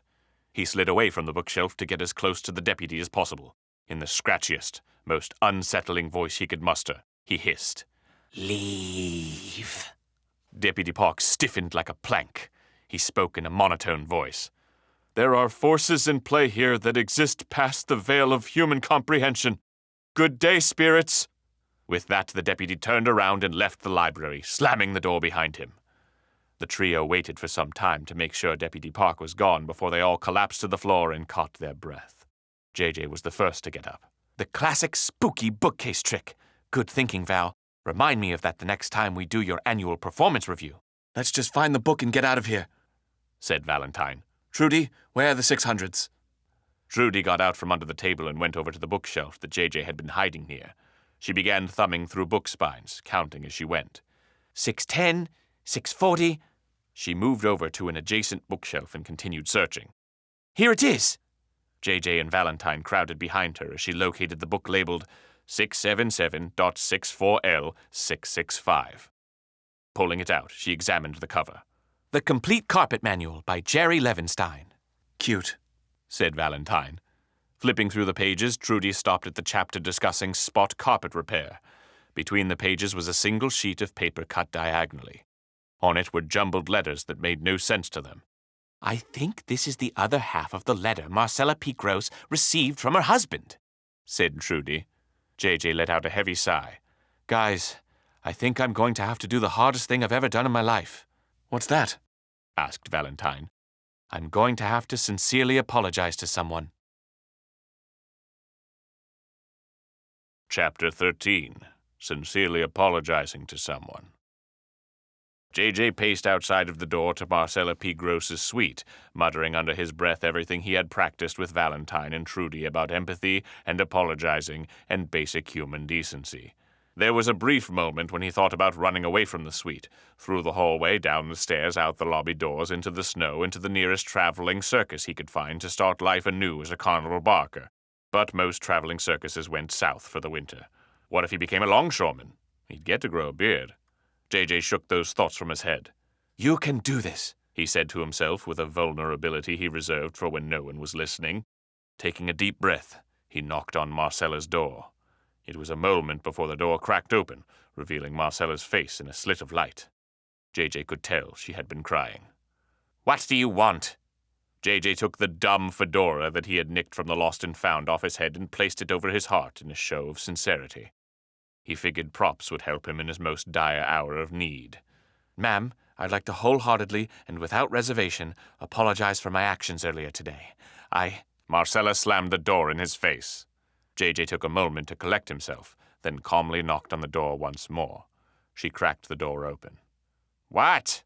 Hat on heart, look a little teary-eyed, take a deep breath. I just want to say I'm sorry for... She slammed the door in his face again. JJ felt his temper rising and fought his natural urge to scream well-crafted obscenities. He counted to 10, as his brother had instructed him to do, then leaned in close to the door. Okay, if you don't want to do this face-to-face, I'll say it through the door. What I did today was way out of line. I accused you without any real evidence and embarrassed you in front of your peers. It was because of my own bullheadedness that I put you in this position, and for that, I'm truly sorry. He listened to the door for what felt to him like forever. Then he heard Marcella's voice. You can take your apology and stuff it up your nose, Jack. It was right about here that JJ lost his temper. Adrenaline pumped through his veins and he only saw red. Listen here, you old bird. I come here with a literal hat in hand to make nice, and you insult me. I hope you're happy with Thad Newberry and his stupid ponytail. If you really wanted to apologize to me, you could go build a time machine and stop yourself from prying into my private life. Better yet, you should probably stop yourself from being born, you little street urchin.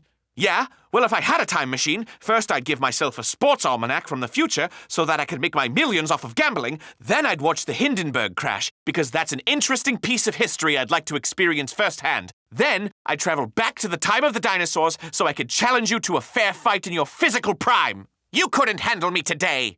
Marcella's voice shrieked through the door.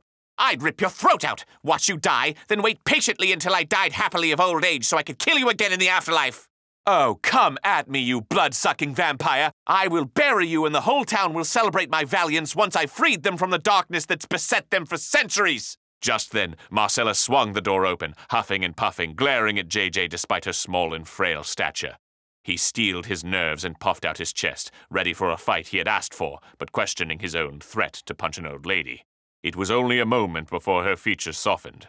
The rage left her eyes, and she spoke in as kind of a tone as a battle-hardened spinster could. You're all right, kid. Come on in. She stood beside the doorway and motioned for JJ to enter. He moved forward warily, checking the floor for any sort of booby trap. Stepping into the suite, JJ noticed that it was much better decorated than any other suite he had seen in the Grande Chateau. Victorian silhouettes hung on the walls, and a red shawl lay draped over the only source of light, casting the room in crimson. I travel with my own picture frames, she explained. It helps me feel grounded. She offered an easy chair in the corner of the room and asked, Tea? Sure, said JJ, his mind racing with thoughts about the poison she must be putting into it to finish him once and for all. You know, you remind me a lot of how Wallace used to be when he was younger, she said, pouring hot water from a kettle into 2 teacups. Hard-nosed, defiant, quick to come to conclusions. She handed him a teacup and saucer. JJ eyed it warily. Oh, calm down. It's not poisoned. If I wanted to kill you, I'd have shot you with the crossbow I keep under my bed. You keep a crossbow under your bed? Wouldn't you like to know? So what brings you here, Gumshoe? I know you're not the type of gentleman to apologize without motive. JJ took a sip of tea and immediately spat it back in the cup. This is mostly vodka. Marcella shrugged. It's about the letter you received from Wallace before he died, he said, placing the teacup and saucer on a coffee table in front of him. I think we might have found the other half. Marcella raised her eyebrows. Did you now? What did it say? It was all gibberish, ma'am. I was hoping by combining the two, you and I could make some sense out of it. That's just like Wallace to do, said Marcella. Always with his little games. Come on, let's try and figure it out. JJ pulled the diagonally cut piece of paper the team had found in the library from his satchel and handed it to Marcella, who sat down at her desk and produced her half from one of the drawers. JJ got up and looked over her shoulder. Combining the 2 sheets of paper into one, it now looked like this. If you have the physical copy of the book, you'd be able to see it, and I'm not going to read out all of the gibberish letters that are on it, but rest assured it is some kind of code. It is worth noting, however, in the bottom right-hand corner, it's written, "Beware the monster at the end of the maze," written in cursive. Although it's not particularly important for this puzzle, it will be later. Buy the physical copy. Anyway, back to the story. Well, that doesn't help, Said JJ. It's all still gibberish. Marcella scoffed. That's because it's written in code. Pull up a chair, young man. You might learn something valuable here. JJ dragged his chair over while Marcella continued to speak. Wallace was obsessed with puzzles. It was his idea of courtship to leave multi-part cryptograms for me to solve. It bled into his writing, and next thing you know, you have an international best-selling author who doesn't make time for his wife. If it's written in code, wouldn't we need a key of some sort to solve it? Sweet child. Wallace hasn't given me a decoding key since our third date. If this is as simple as a substitution code, we can figure it out in minutes. What's the most frequently occurring letter in the English language? D, said JJ as quickly as he could. Did you just say the first letter that you could think of off the top of your head? It was a 1 in 26 chance. I liked the odds. The most used letter in the English language is E. So if a coded message is long enough, a good place to start is to find the most frequently used letter in the message and see if it's in places where E is commonly used. They scanned over the combined piece of paper letter for letter. The letter I shows up a lot, doesn't it? Said JJ. Points for the newbie. Now, since this message contains apostrophes, that makes it even easier. She pointed to CSY apostrophe VI in the second line and M apostrophe ZI in the third. How many contractions can you think of that use two letters that don't have the letter E in them? JJ thought for a moment, giving this question an earnest effort for once. There's Yule. And not much else, said Marcella. So unless this is a shifting cipher where the code changes every letter or word, and we need a supercomputer to solve it any time this century, we can assume that these words might be a contraction. How've, your, or I've. Are you still following me? Best I can, ma'am. Good. Now there's two types of ciphers that are very commonly used, the Caesar cipher and the @bash cipher. A Caesar cipher is where you find your code word by shifting the alphabet forward or backward a certain amount of letters. An @bash cipher is where you mirror the alphabet on top of itself, so that A translates to Z, B translates to Y, and so forth. So which one is this? Asked JJ. Use your head, youngster. You tell me. JJ furrowed his brows and studied the I's in the message. The letter E is pretty close to the letter I, so for right now I think we can rule out the @bash cipher. Good observation. Then the letter E is 4 letters away from the letter I. So what if this was a Caesar cipher and the shift is 4? There's hope for you yet. So how can you test this out? JJ ripped a piece of paper from the complimentary Grande Chateau branded stationery in Marcella's suite and copied down WAIIXLIEVX from the first line of the message. After a bit of mental math, JJ translated the word. Sweetheart, he said. Congratulations, said Marcella. You figured out the key. Holy moly, I'm a master sleuth! Don't develop an ego, kid. This is literally one of the easiest cryptograms to solve. Marcella took another piece of stationery and placed it next to the 2 divided sheets of paper that Wallace had left them. With remarkable speed, she translated each letter of the coded message. In a little over a minute, she had completed the puzzle. Her piece of stationery now read, "My sweetheart, if you're reading this, then I've met my fate. I solved the mystery. John Grand's fortune. Time is short and I'm under surveillance. I left the information concealed in my new book, which I've hidden to be found. Marcella, never forget my love for you. Even now I can't be chafed about Thad. He will treat you better than I ever could. May the rest of your life be kind to you." Marcella sat in silence, reading and rereading the newly decoded message. JJ knew better than to interrupt her. He knew he was going to die, she said. And he knew about Thad, although I'm less impressed about that. Thad has a big mouth. I'm, sorry for your loss, ma'am. It seems like Wallace really cared about you up until the end. He did. He was horrible to be married to, but he did care. Imagine having to solve 20 years' worth of these types of puzzles on a daily basis. Sure, it's a cute thing to do for a proposal, but the bit grows old when you're holding a piece of paper up to the mirror to figure out what you have to get from the grocery store. JJ stared at the original coded piece of paper. This can't be it, though. What do you mean? I'm glad you got some closure out of the recent events, but that means me and my team... My team and I. Right, that means my team and I are at a dead end. We were finding and solving clues up until this point, but if this is all there is to it, then I have no idea where to go next. Marcella smirked. That's just like Wallace to do. To say one thing and then hide the true meaning within it. Let's look at that puzzle again. They stared at the original puzzle, searching for something they may have missed. JJ pointed at the handwritten note at the bottom of the page. Beware the monster at the end of the maze. We saw that down in the secret passage, too. Could that phrase have something to do with solving the mystery? It could. It's absolutely Wallace's handwriting. But I'm not sure what we can glean from that. Additionally, it was on the sheet of paper that was delivered to me, not the one you found. We have to be missing something. He stared at the original coded message for a long time, searching for any clues that might lead them to a solution. Frustrated, he turned his attention over to the decrypted message, reading and rereading it over and over again. Wait, look here, he said, pointing at the decrypted message. Wallace used the word chafed when he was speaking about Thad. Don't you think that's an odd choice? He could have just as easily used the word mad or angry, and it would have had a better effect. Maybe he used that word because he had to use it to fit into a code. Right, and look here. JJ pointed at the margins of the page of the original encrypted document. Each line of the puzzle has a different indentation. Maybe he was trying to line up letters so they could spell something out. Marcella laughed.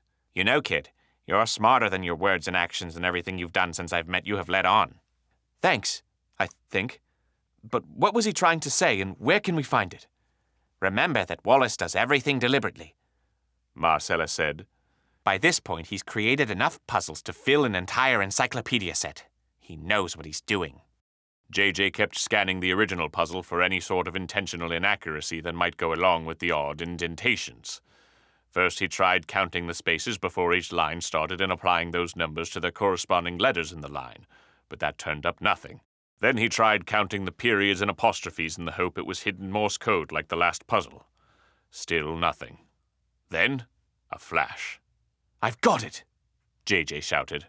Well then, what's the solution, kid? JJ pointed at the puzzle where it had been cut in two. Do you see how this diagonal line split the paper?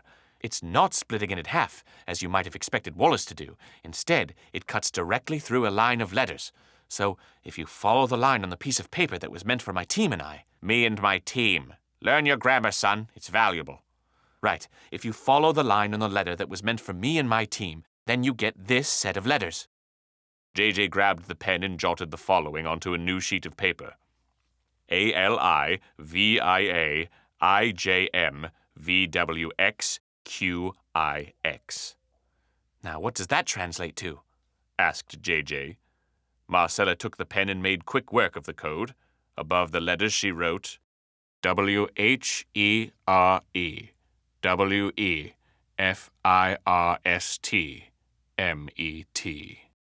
Where we first met, said Marcella. JJ looked puzzled. I don't know why Wallace would want us to go back to his study to look around. We've already combed that place for clues. Unless he meant where he and I first met. JJ jumped up, excited. I remember this. He told us that you two met under the big angel statue where you were sitting on that bench, just after you threatened his life and gave us reasonable concern to suspect you of murder. Marcella nodded. That's the place. JJ put his dumb fedora back on and headed toward the door. Are you coming? There's treasure at the end of this trail. Marcella took a sip of her tea. I've had enough adventure for one lifetime. I received the closure I needed from the letter. You go on ahead. Just beware of the monster at the end of the maze, I suppose. JJ opened the door to Marcella's suite, then turned around to address her one last time. Thanks for the help, you vicious siren of the night. Marcella smiled. I will haunt your dreams. JJ closed the door behind him and stepped out into the hallway. He knew where the team had to go next, and they were that much closer to John Henry Grand's fortune. He had just gotten to the elevator when he was struck across the back of his head, knocking off his dumb fedora. JJ dropped to his knees, his vision blurring and fading around the edges. As he fell over, the world turned to black. The last thing he remembered was the sensation of being dragged along the carpet of the 4th floor of the Grande Chateau. Chapter 14. Man Down. Valentine checked his watch repeatedly while he paced around their room, which felt smaller and smaller by the moment. There was nothing good on TV, and the view out of the window provided the exact same scenery as the last time he checked. It's been an hour, He said. What did JJ say to do when it's been an hour? Asked Trudy. She was lying down on one of the beds, rereading a Wallace P. Gross mystery novel. He said to abort the mission and disavow any knowledge of his existence until 5 calendar years have passed. At that point, he demands that we begin telling stories of his heroic life, making sure to embellish the stories in different ways each time so that he could live on as a great American tall tale. Right. She dog-eared the book and sat on the edge of the bed, watching Valentine pace. I mean, what could have happened to him between here and Marcella's room? Deputy Park could have caught him. The real killer could have taken him out while he was alone and unaware. Marcella could have ground his teenager bones into a soup for all we know. We should go looking for him, said Trudy. What if he really had to work his magic with Marcella and he's just now finally getting the next clue? He could be in there right now, and you know how he is about sincere apologies. Marcella's suite is the first place we can check. If he's not there, we can look around the chateau. We're surrounded by snow. How far could he have gotten? The world slowly came back into focus for JJ, who could tell he had been drooling on himself. He tried to massage the dull ache in the back of his head, but found his arms were tied behind his back. His legs didn't fare much better. They were bound to the legs of the chair he was sitting in. Attempting to speak, he found his mouth was bound as well. The handkerchief was soaked in drool. JJ fought the urge to panic. His Ghost Hunters Adventure Club training had prepared him for the unlikely event that he was incapacitated by an unknown assailant and woke up bound and gagged in a foreign environment. He had devoted an entire chapter to it in the field manual. It was cold, wherever he was. The drool had formed into frost on certain parts of his sweater. He was losing feeling in his extremities. The lone source of light in the room was a lamp hanging from the ceiling by a cord, swaying slightly and casting harsh shadows along the wall. Looking around the room, he cased his surroundings. He was in a room with sheet metal walls. There was a small ventilation window on one of the walls near the ceiling, but it was impossible to reach. Hanging on the wall in front of him was a gigantic saw. Below it was a workbench filled with a variety of fear-inducing power drills, augers, ice picks, band saws, vice grips, and... His heart leapt. His satchel hung on the wall among the tools. It was out of reach for him, his being tied to the chair and all. He would have to find a way to get to it. Lying in the far corner was the frozen body of Wallace P. Gross, propped in a sitting position against the wall. JJ fought back another gasp, seeing his own grisly fate in the exploded head of the now-dead author. I've seen enough true crime documentaries to know when I'm in a kill room, he thought, quickly shooing the words from his mind.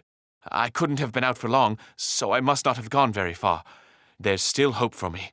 This will make for a great chapter in my eventual memoir, Ghost Hunting, Crime Solving, and Impossibly Good Looks, the story of J.J. Watts, as written by J.J. Watts, because he didn't die in a scary kill room. It was cold and the wind was howling, so he decided he must not be in the chateau anymore. But if he wasn't there, then where was he? And then he saw it, his potential escape plan. Next to the workbench with all the scary tools hanging at eye level to JJ seated and bound to his chair was a telephone. It was Grande Chateau branded. He must still be somewhere on the property. JJ wriggled his neck back and forth in an attempt to dislodge the handkerchief gag around his neck. He pushed out with his tongue and worked in conjunction with his teeth. With great effort and vigorous movements with his head, he was finally able to bring the handkerchief down to his chin. One more shake of the neck, and the soggy, drool-soaked gag hung down around his neck. Now free of the first binding, but with many more to go, JJ was finally able to speak. Shit.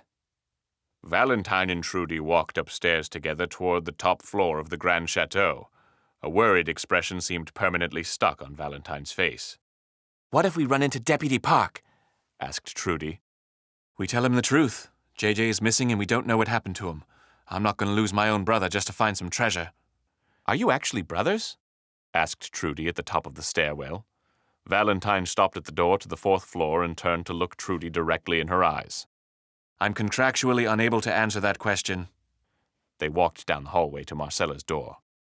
Valentine took a deep breath and raised his hand to knock, pulling away at the last second. What if she grinds our teenager bones into her soup? Just knock on the door already. Valentine knocked on the door and the two waited. After a moment, the door swung open to reveal Marcella P. Gross. She rolled her eyes when she saw them. Oh, come on, I'm not going to help you solve any more clues. I'm not running a charity here. Ms. Gross, Valentine said. We were just wondering if you know what happened to Marcella slammed the door in their faces. my brother, because we can't find him. Valentine tried knocking again, but Marcella didn't bother with coming back. Dejected, he and Trudy walked down the hallway toward the elevator. I don't get it, said Valentine. What could have happened between him leaving Marcella's room and coming back to our room? What about Deputy Park? I've personally witnessed JJ talk himself out of tougher predicaments with officers of the law. I don't think a chance run-in alone with Park would have been that difficult for him. Arriving at the elevator, Trudy was the first to see JJ's dumb fedora lying on the floor. Picking it up, she offered it to Valentine. This was JJ's, wasn't it? It was. And I know he'd never be the sort of person to leave a dumb fedora lying on the floor, especially when he said he needed something to do with his hands while he apologized to Marcella. Valentine turned the dumb fedora around in his hand, examining it. Something bad's happened to JJ, and we need to find him. Quick. JJ approximated the distance between himself and the phone at the far end of the wall. 10 feet. He had fidgeted for a while with the rope bindings on his wrist and had tried kicking himself out of the knot that his legs were tied with, but nothing loosened the grip. He would have to find another way to get there, another way to dial the numbers, another way to contact help. He figured he'd do it in the old-fashioned way. Summoning all of his strength, he lurched his body forward and pushed off of the ground with his feet. The maneuver worked, and the chair took a short hop forward. That's one. JJ had no idea when whoever had put him here would come back, so he had to work fast. He repeated the lurching, kicking motion again and again, bringing him inches closer to the telephone each time. Another lurch, another kick, another few inches. Beads of sweat formed on his forehead despite the coldness of the room. He took a small break to measure his progress. A solid 2 feet. Cool. JJ knew he had to speed this up, or else he'd never get out of here in time. With a mighty push forward, he launched himself up into the air along with the chair, the J.J. Watt space program in full effect. Landing on the ground a full foot forward, he could feel that his body had shifted in the launch, turning his rightmost chair legs toward the telephone. The momentum of the shift carried him forward. The chair teetered onto those two legs, and his center of gravity shifted. He was about to fall onto his side. Course correct! Course correct! The tiny versions of JJ scrambling inside the imagined mission control center in his head warned. JJ gasped and hurled his body weight in the opposite direction. Swinging back in the other way, JJ's chair landed on all fours. There was a brief moment of relief before his eyes widened as he began teetering in the opposite direction. Course correct again, the tiny JJs begged. but maybe not as much this time. JJ hurled himself again, pushing his center of gravity back over. He heaved a great sigh of relief as all four of his chair legs touched the ground and stayed there. Okay. Baby steps it is, said JJ. He went back to the tried-and-true lurch and push method, first to get him facing the telephone, then to continue the inch-by-inch crawl toward freedom. He managed to close the last 7 feet without incident in a little under 30 minutes. Drenched in sweat and shivering because of it, JJ formed his plan of attack. With a great sweep of his face, he managed to knock the receiver off of its base, landing on the workbench to his right. The coiled cord remained attached to both the receiver and the base, and from the earphone, he could hear a dial tone. Score one for me. Next, and with great precision, he began pecking at the numbers on the base of the phone with his nose. One by one, he nosed each number until he had completed the 7 to make a call, then leaned his head over to the receiver on the workbench. The telephone in his and Valentine's suite that JJ had secured for himself and his brother rang unanswered 20 times before JJ gave up. Valentine and Trudy elected to take the elevator down to the lobby of the Grande Chateau. Let's see if we can blend in with the crowd, Valentine suggested. Maybe JJ's down there trying to pull a quick grift before he came upstairs. Yeah, but if Madame Fournier or Deputy Park catch us looking suspicious, we're toast. It's well past midnight, so I assume Fournier is out for the night, but you're right about Park. Let's keep our eyes peeled. The doors to the elevator opened and they jumped back in fright. There was someone standing right in front of them. They both breathed a sigh of relief once they realized it wasn't Deputy Park. Valentine recognized the woman as the bartender of the Grande Chateau. Yo, Trudy, she said in a thick Bostonian accent. Heard you got canned. Yeah, Carolina, it blows. It's a shame. You were a real inspiration to all of us who wanted to look like we were working while doing the least amount of work possible. I'm gonna miss you. Me too, said Trudy. She and Valentine exited the elevator and Carolina took their place. The new guy sucks too. What? I already got replaced? Yeah, he's a lot like you in that he doesn't care about his job, but nothing like you in that it's not in a fun way. Well, happy trails. The door to the elevators closed and they walked down the grand staircase to the lobby where, even at midnight, a few hotel patrons were milling around.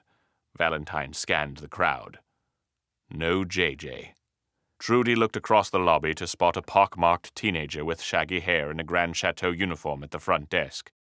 From this far away, she didn't even need her powers of deduction to tell that he was an idiot.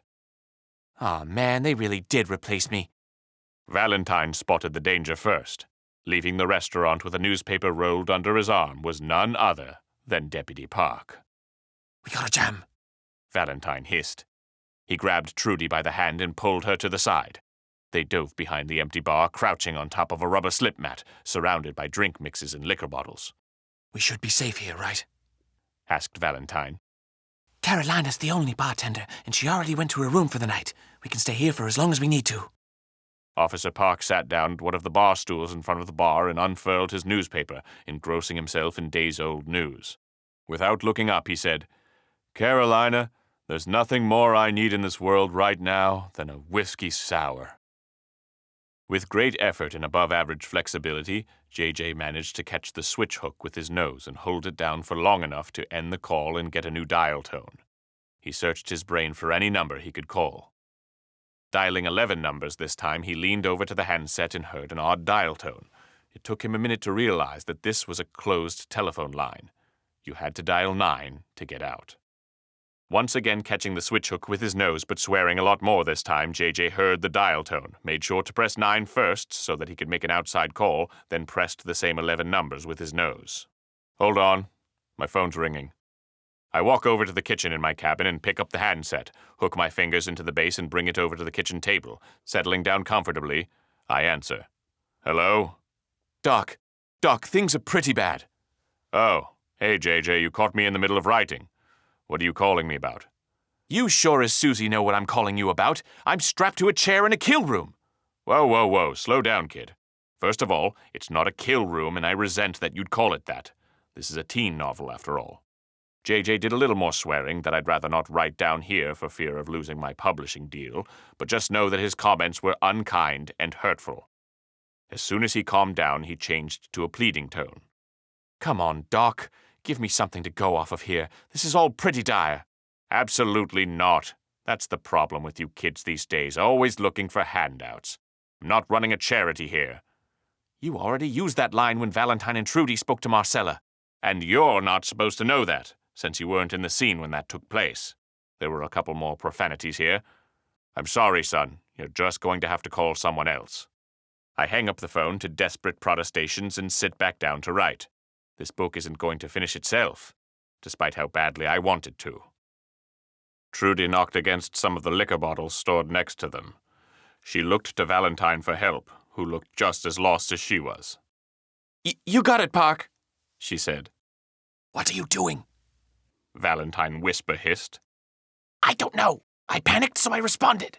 Not that. You know Carolina has a Boston accent. Short O's and no R's. I parked the car in Harvard Yard. Keep him busy and I'll make the drink.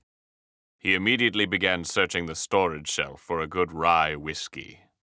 Everything okay over there? Asked Deputy Park. He remained nose deep in his newspaper. It's freaking fine back here, said Trudy. She shot a glance at Valentine. Do you even know how to make a whiskey sour?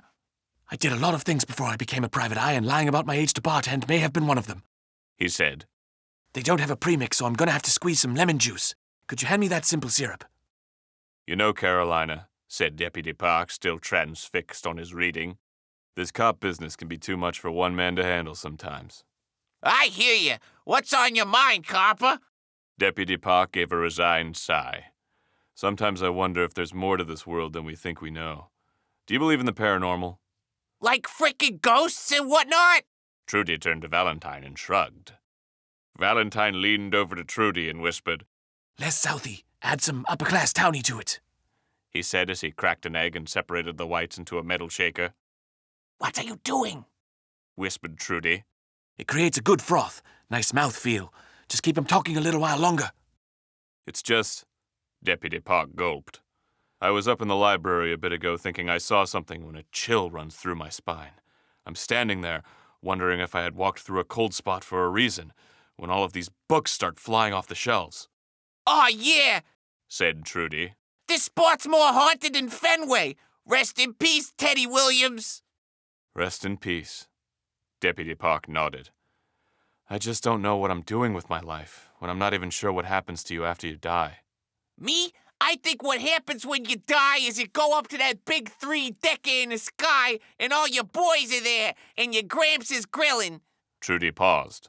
What do Bostonians grill? Chowder? He's grilling chowder in the backyard. Trudy smacked her head. Boy, grilled chowder sounds amazing right about now, said Deputy Park. He turned to the page in the newspaper. I guess this spooky stuff is getting to me. Those Watts boys probably got it stuck in my head with their ghost hunting nonsense. They're not bad kids, you know, just misguided. Valentine smiled as he popped the metal containers together and gave it a good shake. He strained it out into a glass and garnished it with an orange slice and a cherry on a toothpick. Handing it over to Trudy, she reached up and no-look slid it to the sheriff's deputy. He is looking at you, pal. Thanks, Care, he said as he no-look reached for his drink. What do I owe you? It's on the house, Mac. You work too hard. You're a sweetheart, Carolina. He took a sip and raised his eyebrows. Carolina, this is the best damn whiskey sour I've ever had in my... The blood drained from his face when he looked across the bar to find no one there. Rusty Tibbets was an idiot. Worse yet, he was an idiot with a job. At the age of 16, he was dragged by his parents up to the Grande Chateau for a ski weekend that turned out to be the most boring weekend of his life. Snowed in and stuck with his parents playing gin rummy. He spent the first day, when that strange writer was murdered, running around the chateau grounds looking for kids to bully. When he got tired of that, he watched reruns of daytime talk shows until his eyes bled. By the next day, he was ready to walk out into the snow and take his chances down the mountain. He couldn't stand his parents, couldn't stand his peers, and he couldn't understand those strange detective guys who kept messing everything up for people. If only he brought his video game console, then maybe this weekend wouldn't have been so bad. Rusty was in the crowd when that JJ fella started yelling about murderers. He walked up the grand staircase to the study with the throngs of people and tried as best he could to hear what the guy was screaming about. But he was standing in the back, so all he could make out was that the guy made an old lady cry. For some reason, the lady who managed the place came up to him after it. Madame Fournier or something like that. You look bored, young man, she said. I am bored. Splendid. I just had a job open up as the front desk receptionist. Do you have any experience in the position? No, was his honest and unelaborated answer. She looked a little cross but pressed onward. Are you interested at all in the world of hospitality management? It's a lucrative career path, and you get to meet so many interesting people. not really. I was kind of just here to ski, but we can't do that right now. All right. Well, can you just sit at a desk and answer a phone in exchange for money until the snow is cleared and I can hire someone new? Rusty thought for longer than it should have taken a reasonable person to answer this question. Sure? Lovely, said Madame Fournier.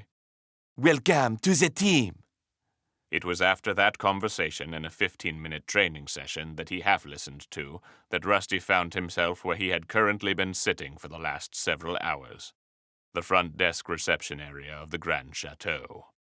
He spent most of his time doodling elaborate penises on the provided Grande Chateau-branded stationery. It had been a relatively slow day as far as Rusty knew. Nobody had stopped by to check in or check out on account of the snowstorm, but the computer in front of him did have solitaire. He gave up on it after one try.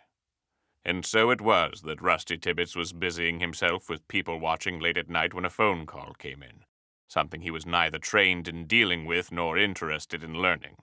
He picked up the phone. Grande Chateau.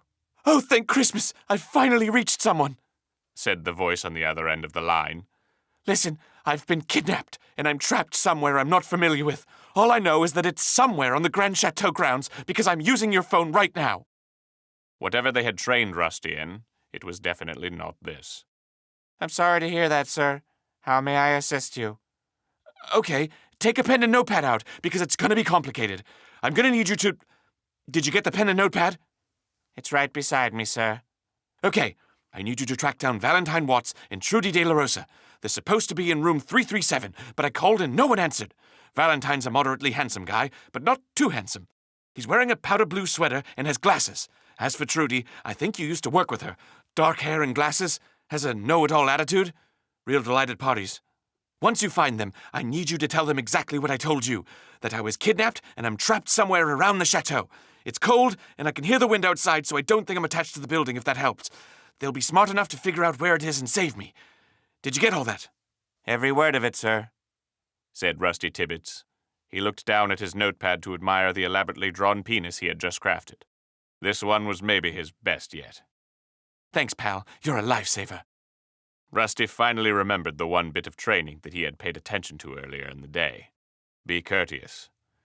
No, sir, thank you. Please enjoy the rest of your stay at the Grande Chateau, and don't hesitate to call me if you have any questions, comments, or concerns.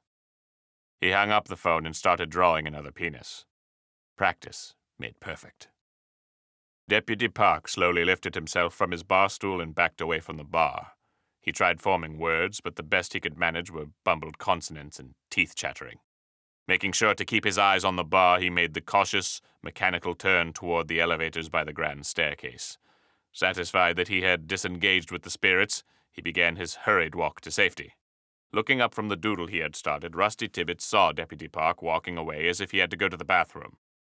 Hey, police guy, what should I do if someone calls up the chateau telling you he was kidnapped and woke up somewhere on the grounds where it's cold and he can hear the wind outside? From their crouched positions behind the bar, Valentine and Trudy overheard the conversation. Valentine managed to stop himself from gasping by holding his hands over his mouth. You tell them no one knows what happens when we die, and to love your wife and children and family and friends while you can, because who's to say you can see them once it's all over? Deputy Park hurried to the elevator and breathed a sigh of relief as he ascended to his room. Rusty Tibbets shrugged. He didn't leave a callback number. That's gotta be JJ, Valentine said.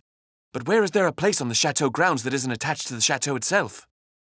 Trudy thought for a moment, running through her knowledge of the chateau as it had existed in warmer months when everything wasn't covered in snow. She snapped her fingers.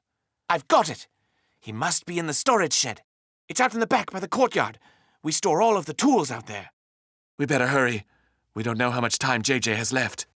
They waited until they were certain Deputy Park was no longer in the lobby before peeking their heads out from behind the bar. The only other person there at this late an hour was the new guy at the front. They ignored him and dashed to the back doors that led out into the courtyard. Chapter 15. Fight Scene. Valentine and Trudy burst through the back doors of the Grande Chateau, running at full clip into the snow. A set of footprints pock-marked the deep drifts leading to and from the storage shed out near the edge of the woods. Travel was slow once they began trudging through the drifts, with each step sinking down to Valentine's upper thigh. The two shivered from the cold, but pressed onward. Out of breath and sucking in cold air, they reached the shed. Faint light was emanating from a small window at the side of the building. Valentine pulled on the door. It's locked. Is someone there? Came a faint voice from inside. If you're my assailant, I have to warn you that even though I'm tied to a chair, my fists are registered as deadly weapons. JJ, it's us, Valentine shouted. Hang tight. We're gonna get you out of there. Can't you pick the lock? Said Trudy. That's a JJ skill set. He could probably talk me through it from the other side of the door, but the lockpick's in his satchel. JJ! Trudy yelled. Is there any way you can unlock the door from the inside? No dice. I got a little overzealous with phone calls and ended up on the floor. I'm still tied to a chair, if that helps. It didn't help. Valentine and Trudy circled the shed, looking for a usable point of entry. Upon spotting the tiny window, Valentine pointed at it. If I give you a boost, will you be able to make it through? I can try, Trudy replied. Trudy put her foot into Valentine's interlocked fingers, braced herself on his shoulders, and he lifted her up. She tried the latch on the window. It's locked. Do we have anything to smash it with? Trudy hopped down, and they searched for a rock in the snow by the woods. Finding one, Valentine hurled it at the window. Watch out! He yelled as shattered glass showered on top of JJ. How many times do I have to tell you? JJ bellowed from his position on the floor. Yell watch out and then throw the dangerous thing. Valentine hoisted Trudy up once more. She picked the remaining pieces of glass out of the frame and was just small enough to slide through the small opening. She hooked her arm into a water pipe that ran across the ceiling and used it to swing down gracefully onto the floor of the shed. JJ was tied to a chair resting on its side. Hey, He said. Looking into the far back corner, Trudy gasped at the frozen body of Wallace P. Gross. Oh, yeah, Said JJ. I figured he got stored here so he wouldn't be a bother to the hotel patrons. Grim stuff, right? Trudy went over to the door and unlocked it, letting Valentine in. He immediately grimaced at Wallace P. Gross's body. Cold storage? He asked. Yup. Replied JJ. The two lifted JJ upright before beginning to untie him. How'd you get here? Valentine asked. I don't know. I was knocked out, and then I woke up here tied to this chair. Did you get a good look at whoever did it? Trudy asked. Negative. They came at me from behind and caught me unawares. Look, can you two just get me out of here? We'll solve the mystery of who knocked me out and then tied me up in a kill room once we get to safety. Trudy finished untying the ropes around his legs before moving up to help Valentine with the knot binding JJ's wrists. Hurry up, will you? Said JJ. I'm sorry. I cut my nails before we left, and this is a really tight knot. Oh, come on. Trudy, will you give the guy a hand? Calm down, Said Trudy. We'll get you out of here as soon as... The door creaked open. Standing there was the groundskeeper. He sneered at the children, his heaving breaths visible in the cold. Well, I guess we solved the mystery of who knocked me out and then tied me up in a kill room, said JJ. The groundskeeper growled and reached for a shovel on the wall. Holding it in both of his hands, he pulled backwards, ready to strike. Untie me, untie me, untie me! JJ screamed. The groundskeeper swung with all of his might. Trudy and Valentine dove out of the way in either direction. The shovel connected with JJ's shoulder, knocking him back down onto the floor. Ow! JJ yelled while he tried to use his free legs to right himself. You guys are going to have to do this without me on account of that I'm tied to a chair. Scratch out his eyes like you're a wild chimpanzee! Valentine turned to his brother. What? You're a feral animal trapped in a corner. Unleash the beast! While Valentine was distracted, he didn't notice the groundskeeper raise the shovel above his head, ready to smash it down on the unsuspecting boy. Trudy saw this happening and had time to react. She sized up the groundskeeper, searching for any exploitable weaknesses. If she had something sharp, she could pierce that man's jugular vein, and it would only take him about a minute to bleed out. Alternatively, she could slice his femoral artery with similar results. One well-placed palm thrust into his nose would drive cartilage into his brain cavity. That might be cool. Instead, Trudy ran at the groundskeeper and jumped with all her might. She managed to hook both of her arms around his neck and hung on for dear life as he tried to shake her off. She resembled a cape on the back of a very homicidal and unfairly sized superhero. With the groundskeeper distracted by the Trudy de la Rosa rodeo, Valentine launched himself at the gargantuan man and turned his body to deliver as much power to his right cross as possible, missing the man's face entirely and connecting with his shoulder. The groundskeeper swung around and clubbed Valentine square in the chest with Trudy's flailing legs, sending him flying backwards into his brother, who had only just now made it to his feet. The collision sent JJ crashing into the ground, shattering the wooden chair he was bound to into splintered ruins. JJ got up as quick as he could. Hands still tied to his back, but free from his prison, his eyes widened. Now we're talking! He lowered his head and charged at the groundskeeper like a raging bull, screaming, Unleash the beast! He dove head first towards the man's stomach, connecting with his sternum with a resounding thud. The force of the blow knocked the shovel out of the groundskeeper's hand and propelled him backwards into the wall, squishing Trudy and forcing her to lose her grip. She slid down to the floor in a daze. The groundskeeper roared and grabbed JJ by the neck, lifting him off his feet. JJ struggled against him, but couldn't reach the man. JJ, hang on! Valentine charged. He made it only as far as the groundskeeper's oversized hands before his own neck was caught in its grip. His manicured fingernails were not enough to free himself from the stranglehold. The groundskeeper held the brothers in his grip and raised his arms above his head in a tremendous display of strength. Kicking and squirming as much as they could, the boys could only see the grimacing expression on the groundskeeper's face as they each fought to break his hold. Face turning red and stars shooting in his eyes, JJ attempted his last futile kicks in an effort to dislodge himself. So this is how it ends, he thought. JJ Watson, his best friend who just wanted to make an honest buck. They bit off more than they could chew and found their fate in a sorry mountain shed. A tragedy, and a very boring one at that. The light in his eyes dimmed, and a resigned comfort flooded his brain before he slipped into unconsciousness. Clang! The sound came from behind the groundskeeper, reverberating around the tiny room with a sick echo. The groundskeeper's eyes crossed, and his grip around the boys' necks loosened. He fell to his knees, releasing the two boys. Gasping for breath on the floor of the shed, Valentine saw the groundskeeper waver on his knees before falling face first and landing in front of him with a crash. Good swing, said Valentine between heavings of air. JJ was unconscious on the floor, his arms tied behind his back. He was breathing. Valentine gave him a few light slaps on the face. His eyes fluttered. He mumbled some words and then stood bolt upright. I ain't done yet! JJ delivered a dazed headbutt into his brother's jaw. Jeez! Valentine shouted. He gave his brother one last slap for good measure. This last one did the trick and the world came into focus for JJ. He looked around the room. Did we win? Yeah, we won, said Valentine. How'd I defeat him? My memory's a little fuzzy. He choked you until you passed out. Trudy saved us via shovel. Did I kill him? Trudy asked fearfully. Valentine examined the man on the floor and saw his body heaving up and down. No, you just knocked him out. Trudy screamed and raised the shovel over her head, ready to deliver the final blow. Valentine dashed over to her and put a hand on the shovel to prevent her from doing any more damage. Easy, champ, he said. Ghost Hunters Adventure Club doesn't kill. Yeah, well, I was thinking about revising that rule, JJ said. He propped himself up on his knees and pulled himself upright with the help of the workbench. Come on, guys. We gotta tie this guy up, get moving, and find the next clue. His knees buckled and he dropped to the floor. Valentine rushed over to him. You gotta rest for a bit. You're in no shape to be solving this mystery right now. Says you, said JJ. My body's made of tougher stuff than this, and there's a life-changing amount of treasure around the corner. JJ, come on, don't make it about the treasure. We don't have time to argue, JJ snapped. He found his footing and grabbed his satchel from the workbench, making sure it retained all of the items that he had put in there. The next clue's under the bench Marcella always sat on. That's what the decoded message told us.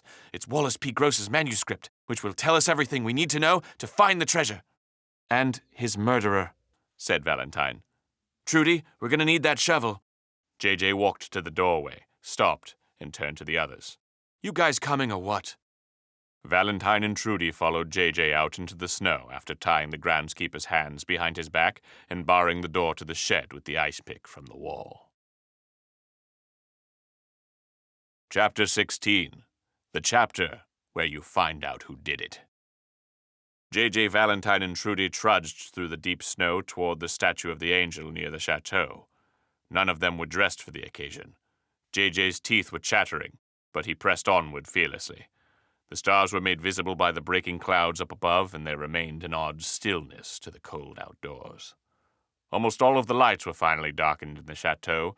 Everyone must have turned in for the night.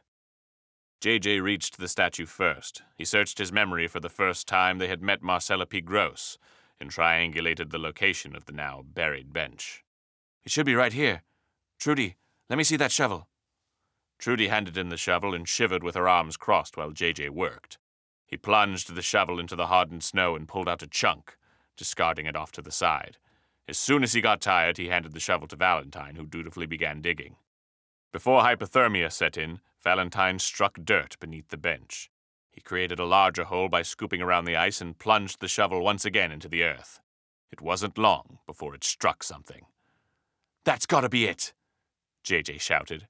He and Trudy jumped into the hole and scooped out clumps of dirt with their hands. After a moment, JJ was able to reach his hands around a handle. Grasping it, he pulled backward to reveal what they had been looking for. JJ, Valentine, and Trudy stared at the leather, dirt-encrusted suitcase in JJ's hands. What are you waiting for?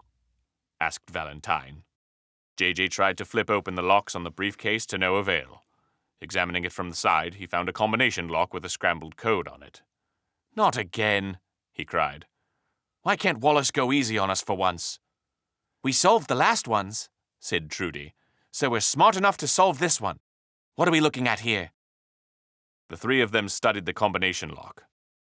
Looks like we need a 4-letter combination, said JJ. Choices are A through Z. Have you tried A? Asked Trudy. Not unreasonable. JJ scrolled all of the tumblers to A and tried the lock. No dice. You want me to try AAAB? There's gotta be another way, said Valentine. Wallace wouldn't just give us a code without a way to solve it, Trudy pointed out. Well, he did on the last one.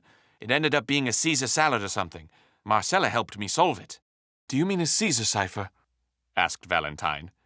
'Cause that's relatively easy to solve without a key. Trudy thought for a moment. With 4 wheels and 26 different letters per wheel, that'd be over 450,000 possibilities. We'd freeze to death before we even got to 10,000. There's got to be something in Wallace's past he had told you that could give you a hint as to what this might be. What about Thad?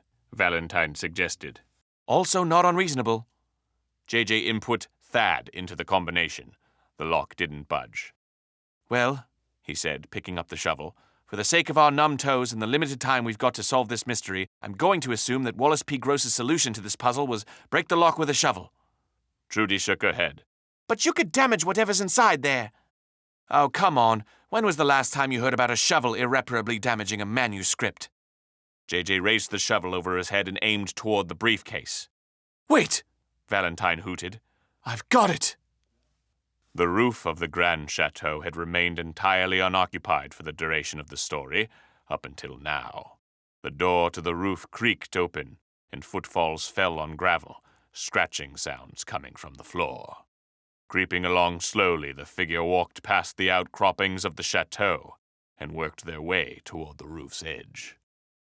It's LCBS, said Valentine. JJ and Trudy looked at him quizzically. Less reasonable than the last two, said JJ. But you've piqued my interest. He input LCBS into the combination lock and the briefcase clicked open. JJ looked at his brother. Resting the rifle on the lip of the roof, the figure steadied it against the wind and stared down the crosshairs. Between the sights were the children in the courtyard below. Library, courtyard, ballroom, study, said Valentine. It's the order Wallace showed us during the tour. Remember how he made a point of telling us the letter that each one started with, and we both looked at each other like he was 2 sticks short of a hockey game? That sly dog was really giving us a clue, JJ said in admiration. Wallace, you continue to impress me from beyond the grave. They once again crowded around the briefcase while JJ unhinged the locks and lifted the top case open. Inside was a stack of papers bound together with brass tacks. The front page read, The Secret of the Grande Chateau by Wallace P. Gross. This is it, Trudy exclaimed. What does it say? Asked JJ. From the distance came a thundering crack, then a whistle, and the snow beside them shot into the air. A small crater had formed near JJ's head. Was that a gunshot? Said JJ. Another crack, another whistle. JJ felt a searing pain in his left arm and looked down to see the red streak across his bicep. He had been grazed. That's a gunshot, he said. Everybody scramble! They bolted out of the hole they had dug and ran in 3 different directions. JJ toward the chateau, Valentine toward the shed, and Trudy toward the woods, clutching the manuscript of Wallace P. Gross tightly to a chest. Where's it coming from? Valentine shouted. Another thunderous crack, and a bullet whizzed down and punctured the snow in front of JJ's feet. He looked up to spot the muzzle of the gun pointing at him from the roof. It's coming from the chateau roof! He dashed through the snow as fast as the deep drifts would allow him. Find cover! Trudy dove behind a snow embankment by the edge of the forest. She saw both JJ and Valentine were now running toward her. Over here! Run in a serpentine pattern! JJ screamed as another bullet whistled past his head. Serpentine! Serpentine! Valentine made it to Trudy's safe embankment. He slid through the snow and hunkered down next to her, making sure to keep his head down below the drift. Come on, JJ! I'm coming! JJ zigged and zagged as fast as he could through the snow. Another crack splintered through the cold air, shattering the head of the angel statue he had just passed. Panicking, he dove headfirst behind the safety of the statue, its base barely visible above the snow. His heart pounded in his chest. He looked over to where Trudy and Valentine were hiding.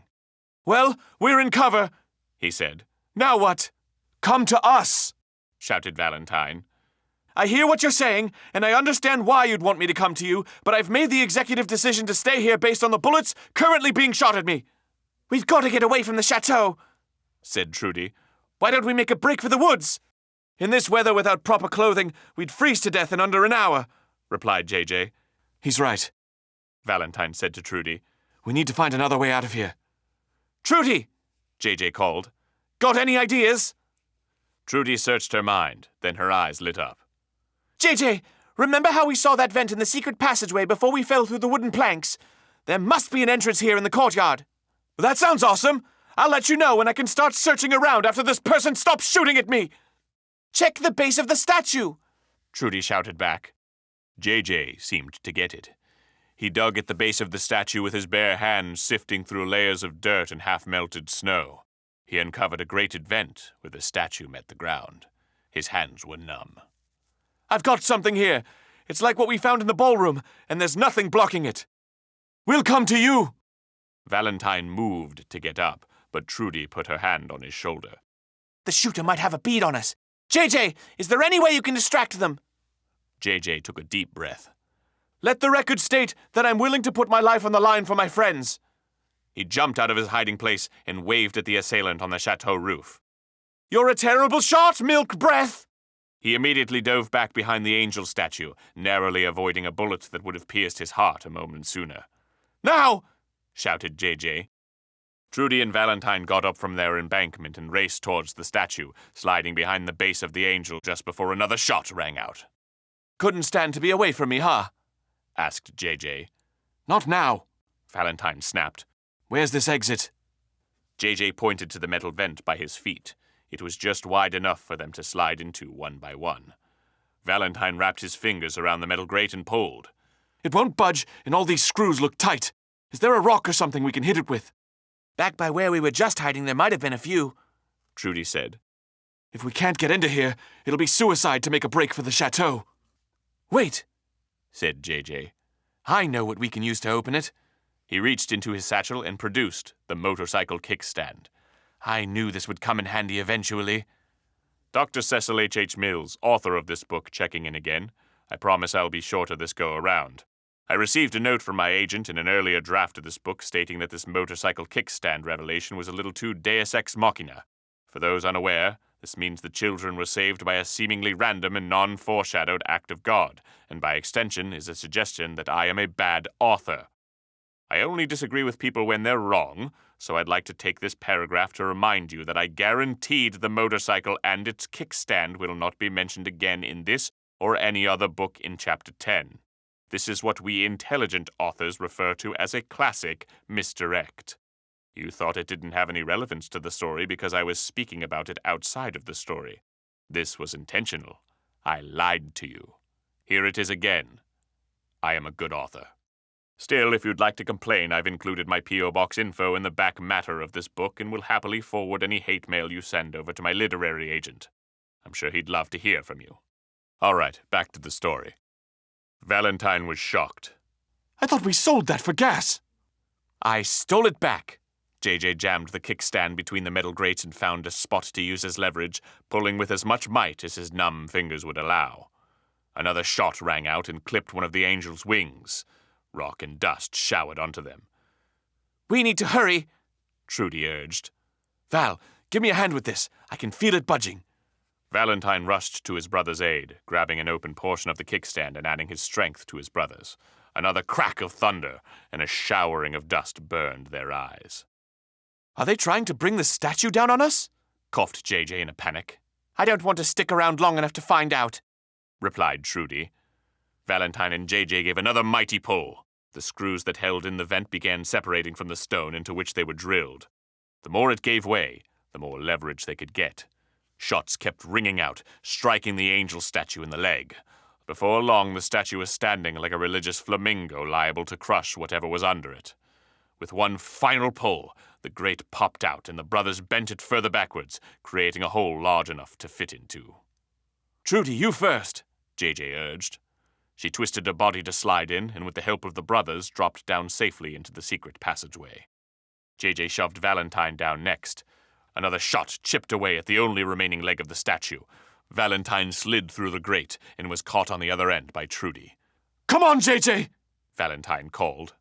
Another bullet cracked the leg of the statue and it began teetering. The structure now gone, the rest of the leg crumbled and tipped toward JJ. He dove headfirst down the grate, landing on Valentine and Trudy as the statue hit the ground and shattered. Large stone slabs now covered the grate, closing it off and enveloping the three in darkness. It was a while before they moved. JJ was the first to brush the broken bits of Angel's statue off of himself and stand up, coughing. Trudy looked down and saw the manuscript she was holding was still intact. JJ reached into his satchel and distributed 3 Grande Chateau branded flashlights among the team. Valentine rested on his knees while Trudy flashed her beam down the hallway, illuminating the hole they had fallen into earlier in their adventure. "JJ, you're bleeding," said Valentine, aiming his flashlight at the gash on his brother's arm. With the adrenaline slowly leaving his bloodstream, JJ could feel the throbbing heat emanating from his arm. He ripped off a strip of cloth from his undershirt and tied it in a knot around the wound. "All right," he said. "Now there's nothing between us and the treasure. What does the manuscript say?" "No," said Valentine, shaking his head. "I'm putting my foot down here." JJ cocked his head, looking at his brother. "What do you mean, no?" "I'm done. When you told me we were going into the mystery business, you didn't tell me people were going to shoot at us. You didn't tell me that me and my friends might get killed. We were better off working drifter gigs in Harborville." "Are you kidding? You were the one who wanted to keep going with this mystery in the first place. I wanted justice for Wallace P. Gross." "You wanted to solve a mystery," JJ retorted. "Don't you see how different the two are? I'm at least doing something practical by trying to find this treasure." "What about the treasure?" said Valentine, growing more and more heated as he spoke. "You're the only one who cares about the money. You've only ever cared about money. I went along with this for as long as I did because Wallace P. Gross's killer needed to be caught." JJ looked shocked. "I only care about the money. What I care about is putting food on the table. Truth isn't going to keep us from starving to death, and it sure as Christmas isn't going to give us a place to sleep at night. Do you think I enjoy digging for clues in the freezing cold? All you are is a con artist!" Valentine shouted at his brother. "We never should have come up here, and we never should have tried to grift Wallace." "And all you are is a follower." JJ didn't know how much he believed that, but he was angry now, and when he was angry, he tended to hurt the people he cared about. "I don't need you," he went on. "You obviously don't care. If you're not committed to the mission, then you're just dead weight." Valentine's face felt hot. If he hated one thing, it was people accusing him of not caring. He collected himself, letting cold feelings make him say things he knew he would later regret. "You and me, we're no detectives. We're just 2 idiots trying to get by. The best thing we could do right now is to go back up to the chateau, knock on Deputy Park's door, and hide there like the scared little kids we are until the real police come." JJ smirked. "I ain't stopping you, hotshot." They stood there staring at each other until Valentine turned and walked away, rounding the hole in the floor and disappearing into the darkness of the hallway. The rage that had filled JJ dissipated. His arm hurt. He sank down to the floor amongst the rubble. How the hell did we end up here? Trudy didn't know what to say. "Congratulations, Trudy. You've been promoted," JJ said glumly. "You're the new Valentine. You can take his name if you want. It'd save me a lot by not having to reprint business cards." "I can't just take his name." "Wasn't his to begin with. You think JJ's my real name?" JJ got up and dusted himself off. "I guess it's just you and me and the treasure now. Let's go." His legs felt heavy. The adrenaline had left his veins and his head buzzed. He leaned against the wall of the secret passageway. "Actually, let's take a quick break," he said, slumping down the wall into the floor. "I'll only be a minute." Trudy sat down next to him. She felt lost. Her life had spiraled out of control in the last few days. She figured all she had left was to sit here and wait with JJ, hoping they could make it out alive. After a short while, JJ felt the energy to stand up. He turned on his reserve charm that he pulled out when his main tank was empty. It was less convincing. All right, bud. It's time for the Ghost Hunters Adventure Club to ride once more on what could be their last and greatest mission. We go through the secret dungeon, we find the treasure, we get out of there. You ready? Trudy stood up too. I guess I am. Not so fast, a voice said from across the hallway. Chapter 17. A reminder that sometimes the media lies to you, and I've elected to teach you this life lesson because this is the actual chapter where you'll find out who did it. Valentine, you're back. JJ stared at his brother from across the hole that they had together created. They always come crawling back. Well, I'm sorry to say, but Trudy is the new Valentine now. I don't know if we have a spot on our treasure hunting team for you anymore, but if you leave your resume with me, I'll give you a call should we have any openings. We've got trouble. Valentine looked somber. His arms were raised slightly in surrender. Out from behind him came Deputy Park. Deputy Park, how'd you find the secret passageway? JJ asked. If you're arresting us for being down here, I'd like to formally request trial by combat. What? Trudy looked the officer up and down. I don't think he's here for that, JJ. JJ whirled to Trudy. Prove me wrong. He has his hands up, and he doesn't have his pistol in his holster. JJ turned back to Deputy Park and examined him. Sure enough, Trudy was right. The deputy was unarmed. All right, this is Dr. Cecil H.H. Mills, the author, chiming in again. I've made the sobering realization that my Madame Fournier accent is not good, but we've already spent 3 days recording this, and I am not going back and changing it. So here is Madame Fournier in a different voice, and this is not a spoiler because it's literally happening in the next sentence. Back to the story. You children are idiots, A familiar voice said from behind the officer. He stepped to the side, revealing Madame Fournier. A rifle was slung behind her back, which Trudy recognized as the one hanging in the lobby days earlier.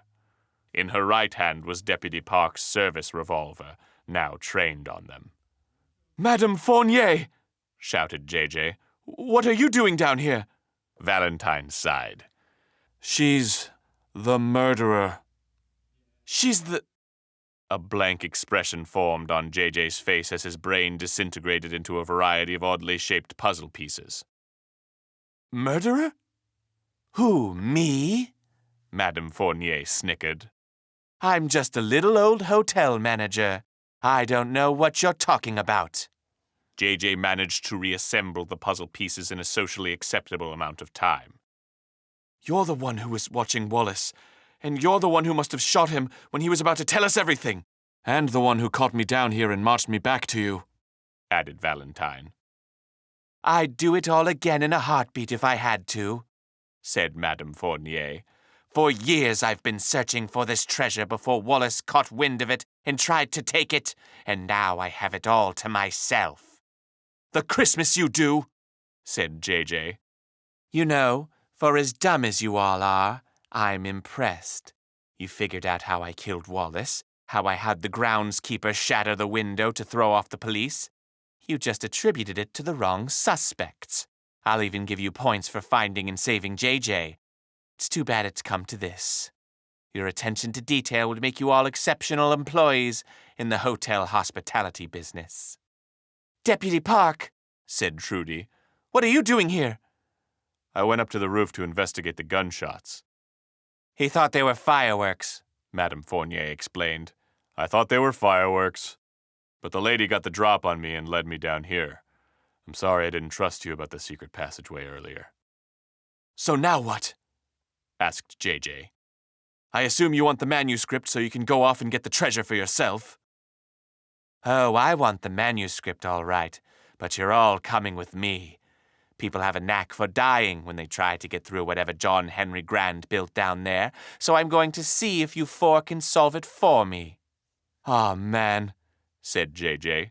I'd love to, but Valentine and I don't work together anymore. It's just me and new Valentine now. He shot a thumb over to Trudy for effect. So we're gonna just climb up this grate back here and get out of your hair.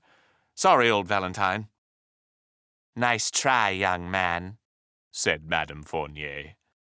Aw, man, you gave away my name. Valentine said after JJ's words sunk in. Sorry, said JJ. Maintaining his defiance, he addressed Madame Fournier.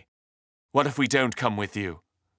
If you don't, then I march you all out into the snow and watch you freeze to death. It's a pretty good cover story, n'est-ce pas? 3 miscreant teenagers find a rifle and use it to deface a priceless statue. Dutiful cop chases after them. They all get lost in the heavy snow and succumb to the elements just hours before the snowplows arrive. J.J. Valentine, Trudy, and Deputy Park all grimaced. They knew that Madame Fournier had them in a corner. I guess we have to go along then, said J.J. He looked over to his former brother, hoping he had a plan to get them out of this. Valentine was hoping the same from J.J. Who has the manuscript? asked the hotel manager. I do. Trudy produced the pages tucked in her arm and fanned them out. Splendid, said Madame Fournier. Shall we carry on? Chapter 18. The Labyrinth. Madame Fournier led the Ghost Hunters Adventure Club and their uniformed compatriot down the slope created by the collapse of the first secret passageway. Making sure to keep them at a safe distance and within sight, she jumped down into the stone room. J.J., Valentine, and Trudy looked around the room for the second time in as many days. J.J. spotted the words carved into the wall by the stone door. Beware the monster at the end of the maze. That isn't Wallace's handwriting, he whispered to Trudy. What?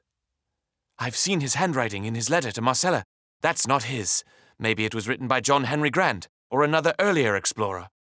Madame Fournier tapped the tip of her pistol against the wall behind the team. Secrets don't make friends, young adventurers. Looking around the room, she spotted the long-ago triggered spike trap, as well as the bones and tattered clothes of the victim it had claimed. Clifton, she said. So that's what happened to you? You knew this guy? Asked Valentine. He was the one who gave Wallace the idea in the first place. I used to love him. She shook the thought from her head. I would have killed him myself if he didn't happen to do so on his own. Madame Fournier shined her flashlight upon the stone door.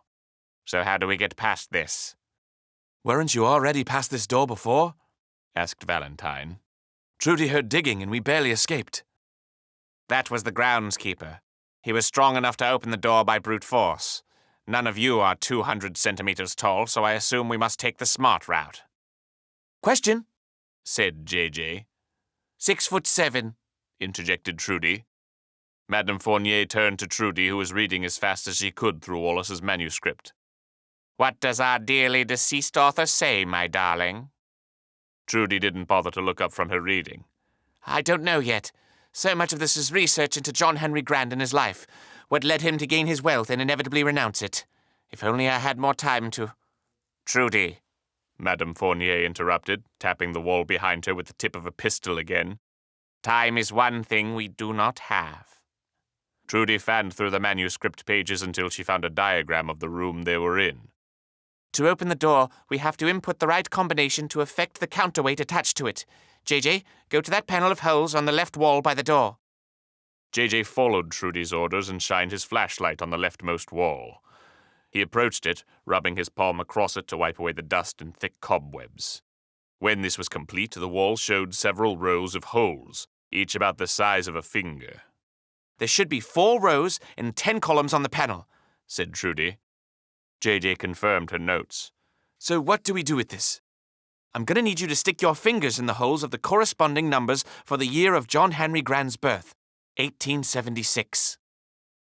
JJ raised his hand to the holes, then stopped and asked Trudy. What happens if I get the wrong hole? Trudy turned the page and gulped. It says here that there's a mechanism behind the wall that, chops your finger off. JJ turned back to the panel, raised his finger up, then spun around to address the group. You know, I'm going to use my one veto to excuse myself from this puzzle and instead nominate Madame Fournier for the hole puncher job. Madame Fournier snorted. Keep dreaming, young man. The once-daily veto is a sacred institution, JJ protested. But fine, have it your way. In that case, I nominate Deputy Park for the hole puncher gig. Hey! Come on, rookie. How many fingers do you really need to arrest people? JJ, said Madame Fournier, growing impatient. put in the code. JJ took a deep breath and readdressed the panel. Okay, so these 4 columns represent the year, and the 10 rows represent the 10 possible digits. Starting from 0 at the top and then counting up to 9, replied Trudy. All right, JJ said. 1876. That should be easy. He counted down the column in the first position and raised his finger, perspiration forming on his forehead.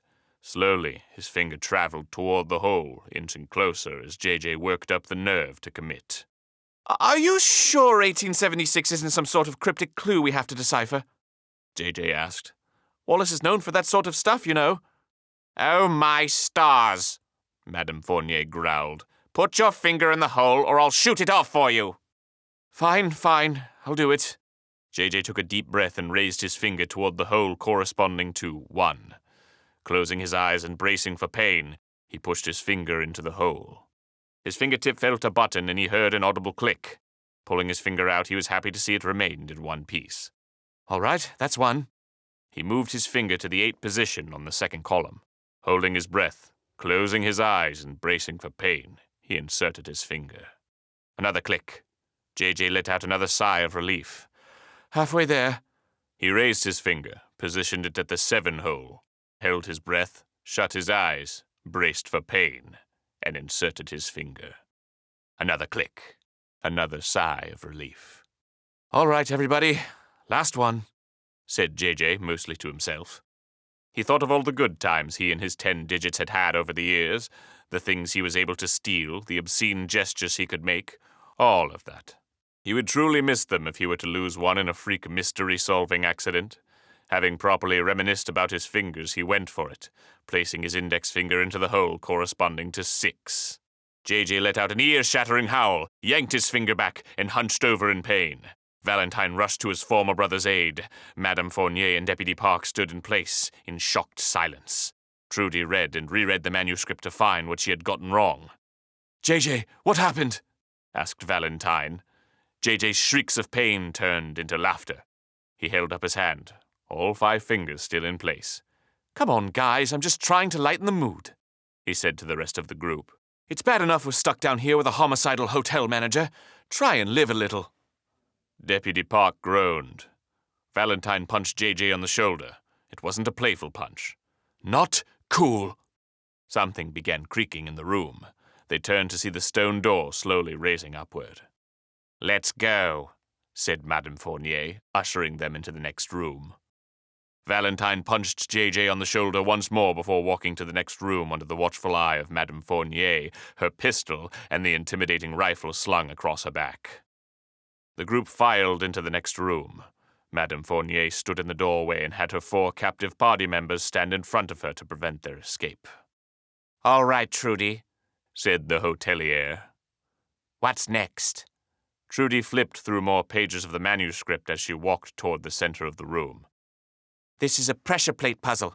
It was too dark and I didn't know what I was looking for the last time I was in here, but there should be 4 different plates. She referred to Wallace's writing again. In each corner of the room. She walked to the end of the huge room toward the edge of where their flashlights could reach. Shining her light on the ground in the corner of the room, she spotted a square, carved stone panel inset within the floor. Leaning over to brush it off, she revealed an image. A mountain, she said, shining her flashlight to the right of it. She revealed a hole about 3 feet deep next to the pressure panel. This must have been where the groundskeeper was digging. He had the right idea. I think he was trying to dig beside the panel to find the mechanism beneath it in hopes of bypassing the puzzle altogether. That's pretty smart, said JJ. He always struck me more as the ham-fisted hit-you-with-a-shovel type. Maybe I read him wrong. Trudy walked to another corner of the room where she uncovered another panel.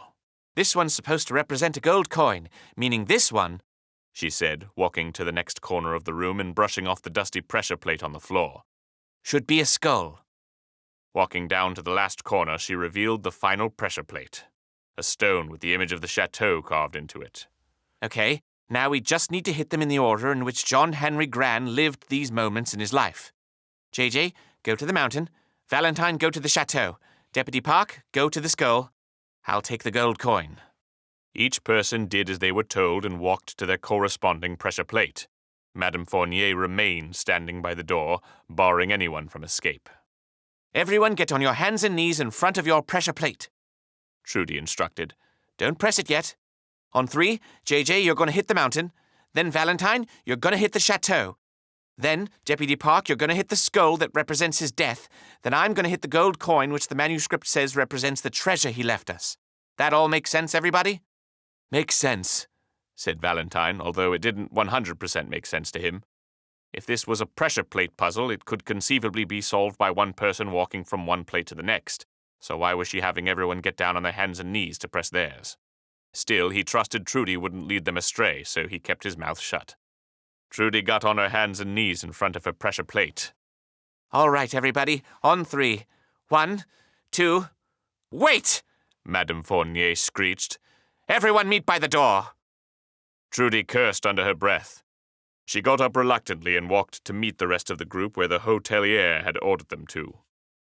Very clever, Trudy. You almost got me. The hotelier had her pistol pointed directly at the former front desk receptionist. Until I started wondering why you needed everyone on their hands and knees. Then I realized. She pointed her flashlight at the walls of the cavernous room. All along them were small holes dotting the walls at chest height.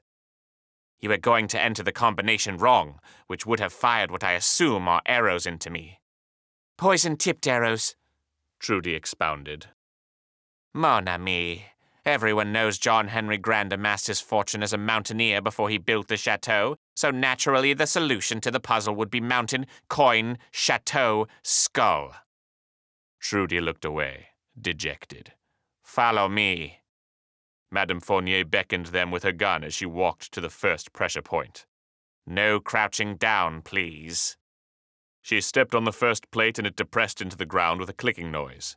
She dragged the group along to the gold coin-inscribed plate and stepped on it without much fanfare. JJ reflexively winced to brace for any arrows that might fly into him.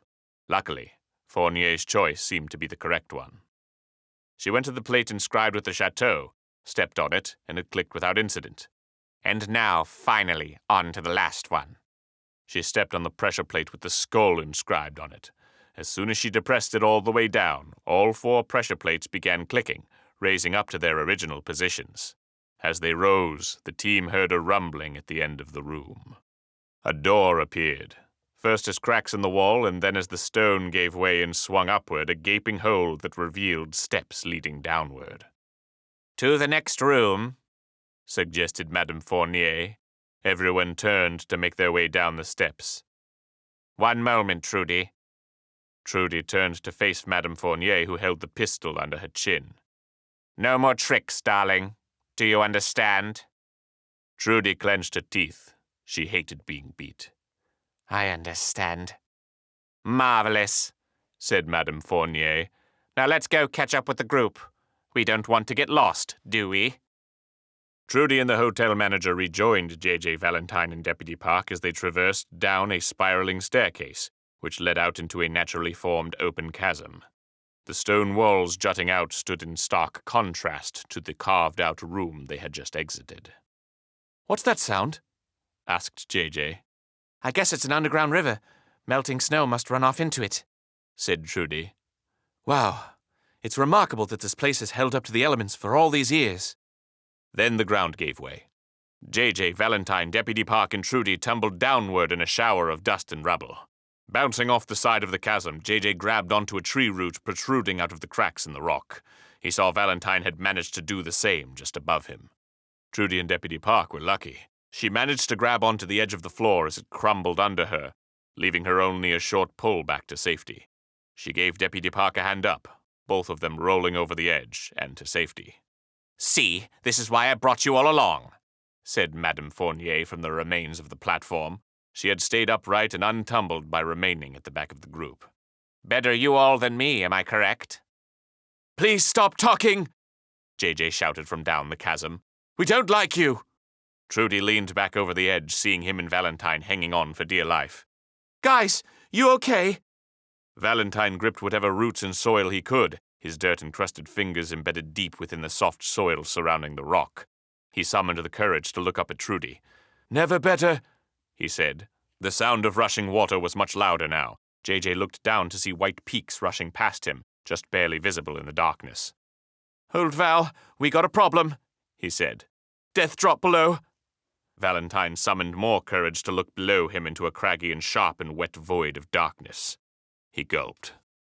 It would appear as if the soil has eroded over years thanks to the river, said Madame Fournier.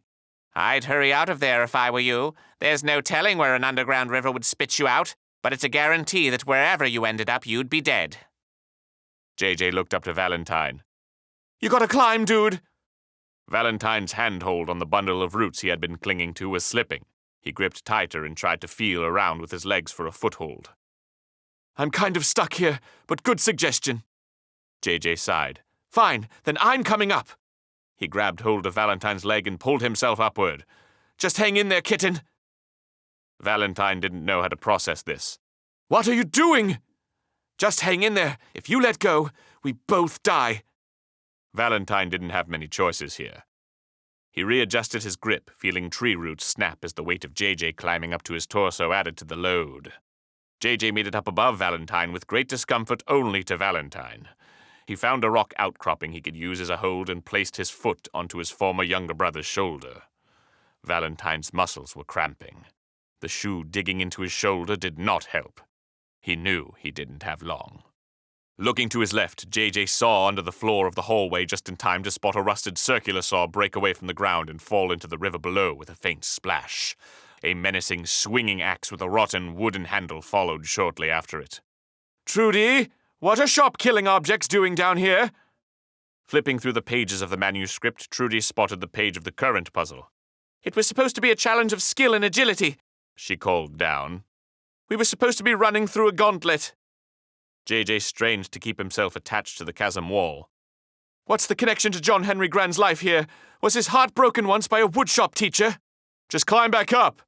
Deputy Park leaned over the edge and extended a hand downward. JJ was close to the top, just out of reach of the deputy. Hold tight, old Valentine. What? Valentine asked, right before JJ placed his shoe over his face. I don't like this, said Valentine in what could be considered an understatement. Just need a little more leverage. JJ used the extra few inches to jump up and grab Deputy Park's wrist. The force of the push severed the remaining tree roots that had held Valentine in place. He felt himself slipping as he tried to dive his hands back into the soil. JJ, I'm falling. Grab my leg, you dingus. Valentine launched himself upwards with his last burst of strength, catching hold of JJ's ankle around his pants cuff. Trudy jumped in to aid the deputy, grabbing JJ's other wrist. They worked in tandem and pulled with all their might. First, JJ appeared. He hooked his arm onto the safety of the platform and within moments rested his torso against the edge. He was close enough to the top where Valentine scrambled up next to him and grabbed hold of the floor. One final heave brought them to safety. Both of them rolled onto their backs, gasping to catch their breaths. JJ looked over at Deputy Park, the man who had helped save his life. Mention this to no one. He then glanced over at Valentine. Thanks for letting me use your face. Valentine got up, still huffing, and jabbed a finger at JJ. Stop kidding around. I didn't even want to be down here, and now this is probably my last day on Earth. If we ever make it out alive, I'll be happy to never see you again for the rest of my life. JJ was taken aback. Geez, old Val, lighten up. Valentine whirled around and stomped toward the next room over the edges of the missing hallway to avoid falling in again. The other four followed behind him, Madame Fournier bringing up the rear. Traversing the hallway into the next room, Trudy read at a furious pace. The group stepped into a tight square room with a ceiling mere inches above their heads. Trudy looked up and her eyes widened. Valentine, watch out! Valentine turned his head to address Trudy but felt his legs snag on something. Looking down, he saw a silver string just after it had been broken by his step. A tripwire! The walls around the team began trembling. A heavy stone door fell into place, trapping them in the room. Then, silence. "What's happening?" asked Deputy Park. Trudy turned to the page of a manuscript. She sighed deeply. Bad stuff. They heard a crackling sound coming from the ceiling, and grains of sand began spilling out of the cracks above them. Slowly at first, but within moments a deluge of sand began pouring on the floor of the room. Before long, sand had risen up to their ankles. They were trapped. "This room is filling with sand," Trudy announced needlessly. "We don't have long." What kind of puzzle is this? JJ shrieked. This isn't a puzzle, Valentine said grimly. This is punishment. He immediately began examining every piece of wall in the small room, every crack, every stone block. Try to find a way out. Trudy ferociously examined the pages of the manuscript. Both she and Madame Fournier were up to their knees in sand. "How do we escape this, Trudy?" "I don't know. Wallace's manuscript had everything to solve the puzzles, but it doesn't say what to do if you fell for the trap." Fournier aimed the pistol at Trudy and cocked back the hammer. "You're a smart girl. Figure it out." Trudy gulped. The sand was at her waist now. JJ and Valentine were clawing at the walls, trying to find a finger hold that might save them. Deputy Park stood on top of the sand and tried his best to plug one of the holes from which the sand was flowing. He was fighting a losing battle. "There's got to be something," Trudy shouted. "John Henry Grant had to have built a safety in case he accidentally triggered it himself." We don't have much to work off of here. The sand was up to Valentine's chest now. All I see is sand and walls and ceiling. "The floor!" Trudy exclaimed. "There's got to be a release in the floor somewhere." How would we even check the floor? JJ yelled. I'm not sure if you're aware, but there's sand on it. "Dig!" With the sand up to his shoulders, Valentine dove down and displaced as much of the coarse material as he could with his hands. Holding his breath, he submerged himself in the sand, feeling around the floor with his eyes closed, running his fingers across stone bricks, feeling through the seams. When he couldn't hold his breath any longer, he fought back up to the surface. Nothing here. Keep trying. He waded through the neck-deep sand to a separate portion of the room to repeat the search. Fruitless again, he came up for air. I've got nothing, JJ gasped after his own search. Me neither, replied Valentine. Only inches separated those trapped in the room from the ceiling. JJ dove down again, clawing his way through dense, heavy sand to reach the bottom. Deputy Park's head had just disappeared beneath one of the growing peaks. Valentine struggled to stay above the sand, keeping his mouth breathing as he was about to kiss the ceiling. Trudy and Madame Fournier were both in the same position as he. JJ emerged from the sand. Valentine, I'm sorry. I'm so sorry I brought you here. You don't deserve this. Valentine couldn't hear the rest of what JJ said. He closed his eyes and took a deep breath as the sand enveloped him. Blackness. His heart pounded in his chest, his lungs aching for oxygen. Then he heard a new sound, as if someone had pulled the stopper on a bathtub, and the sand shifted beneath them. He rose up and gasped for a breath. Trudy, Madame Fournier, and JJ were doing the same. The room was draining faster than it could be filled. Within moments, the sand was back down to their necks. "What happened?" asked Madame Fournier. I don't know, JJ replied, stumped. I didn't find anything down there. When the sand reached their chests, Deputy Park burst forth from underground. His chest heaved as he drew in air. I found it! I found a loose stone and pulled as hard as I could. JJ laughed in disbelief. I can't believe you did it, Park. Neither can I, replied the deputy. Then he hacked some sand out of his lungs. The team breathed a collective sigh of relief while the room drained of sand. Before long, they were sitting against the walls on top of a thin layer of sand, waiting for their hearts to stop beating out of their chests. Valentine looked at JJ, who looked back at him. There's a funny thing that brothers have where they don't need to say words for the other to understand what they're saying. What would have gone here would have been a long conversation where JJ apologized for how he treated Valentine, admitting that his greed for the treasure had blinded him to the point where he risked the lives of the only people he gave a damn about in this world. Valentine would then admit that he truly cared for JJ and felt equally blinded by wanting to solve the secret of the Grande Chateau. They would acknowledge that they had to work together to get out of this situation alive, then would cap it off with their secret handshake. Instead, they just nodded at each other. Then came a sound from behind the walls. A switch flipped, On the opposite end of the room, an exit revealed itself as a stone door lifted. "There's the way to the next room," said Valentine. Madame Fournier frowned. "What's next, Trudy? I don't want any more surprises like the one we just experienced." "Nothing," Trudy answered. "Nothing?" Trudy flipped the last page and closed the cover. "That was it. That was the last one. The treasure's in the next room." "Give me that," the hotelier said. She snatched the manuscript from Trudy and flipped to the end, pistol still in hand. After a moment, she looked up. "That is it. Well, let's get ourselves John Henry Grand's fortune." Chapter 19. John Henry Grand's Fortune. Valentine and J.J. walked ahead of everyone else in hopes of being out of earshot of Madame Fournier.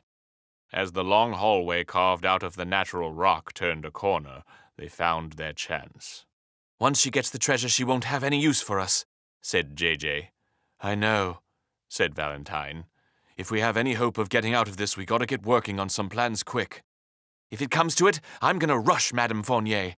I probably won't make it, but it'll give you the space you need to overpower her and save Trudy and Deputy Park." "That's weird." "What?" "That's the first time I've heard you put someone else's needs ahead of your own." J.J. shook his head. "Yeah, well, don't let anyone think I'm going soft, all right? I'm hoping you won't have to rush anyone. There's still something that's bothering me, but it might be our way out." "What's that?" "The monster at the end of the maze." The narrow hallway soon opened up, spilling out into a large, domed room. J.J. shined his flashlight toward the ceiling, revealing the colossal rock formation they had entered. Stalactites hung from its roof, dripping condensation down to the floor. This cave was the largest room that they had been in since they started their descent into the mountain. "What the hell could have made this?" asked Deputy Park. "It was probably naturally formed long before John Henry Grand found it," Trudy said. "Grand probably discovered it while he was exploring the mountain and turned the pathway that led to it into his maze." "So, this is the last room," said Madame Fournier, examining the stone walls. "Where's your treasure, Grand?" Madame Fournier shone her flashlight across the room. It rested upon a large wooden chest at the top of a platform. A small staircase was carved into the rock leading up to it. "There you are." A thought flashed in Valentine's mind. He had an idea. "JJ, go get the treasure. Don't need to tell me twice." J.J. moved toward the chest at the other end of the room, but was stopped in his tracks by Madame Fournier's voice. "Wait 1 second," she said.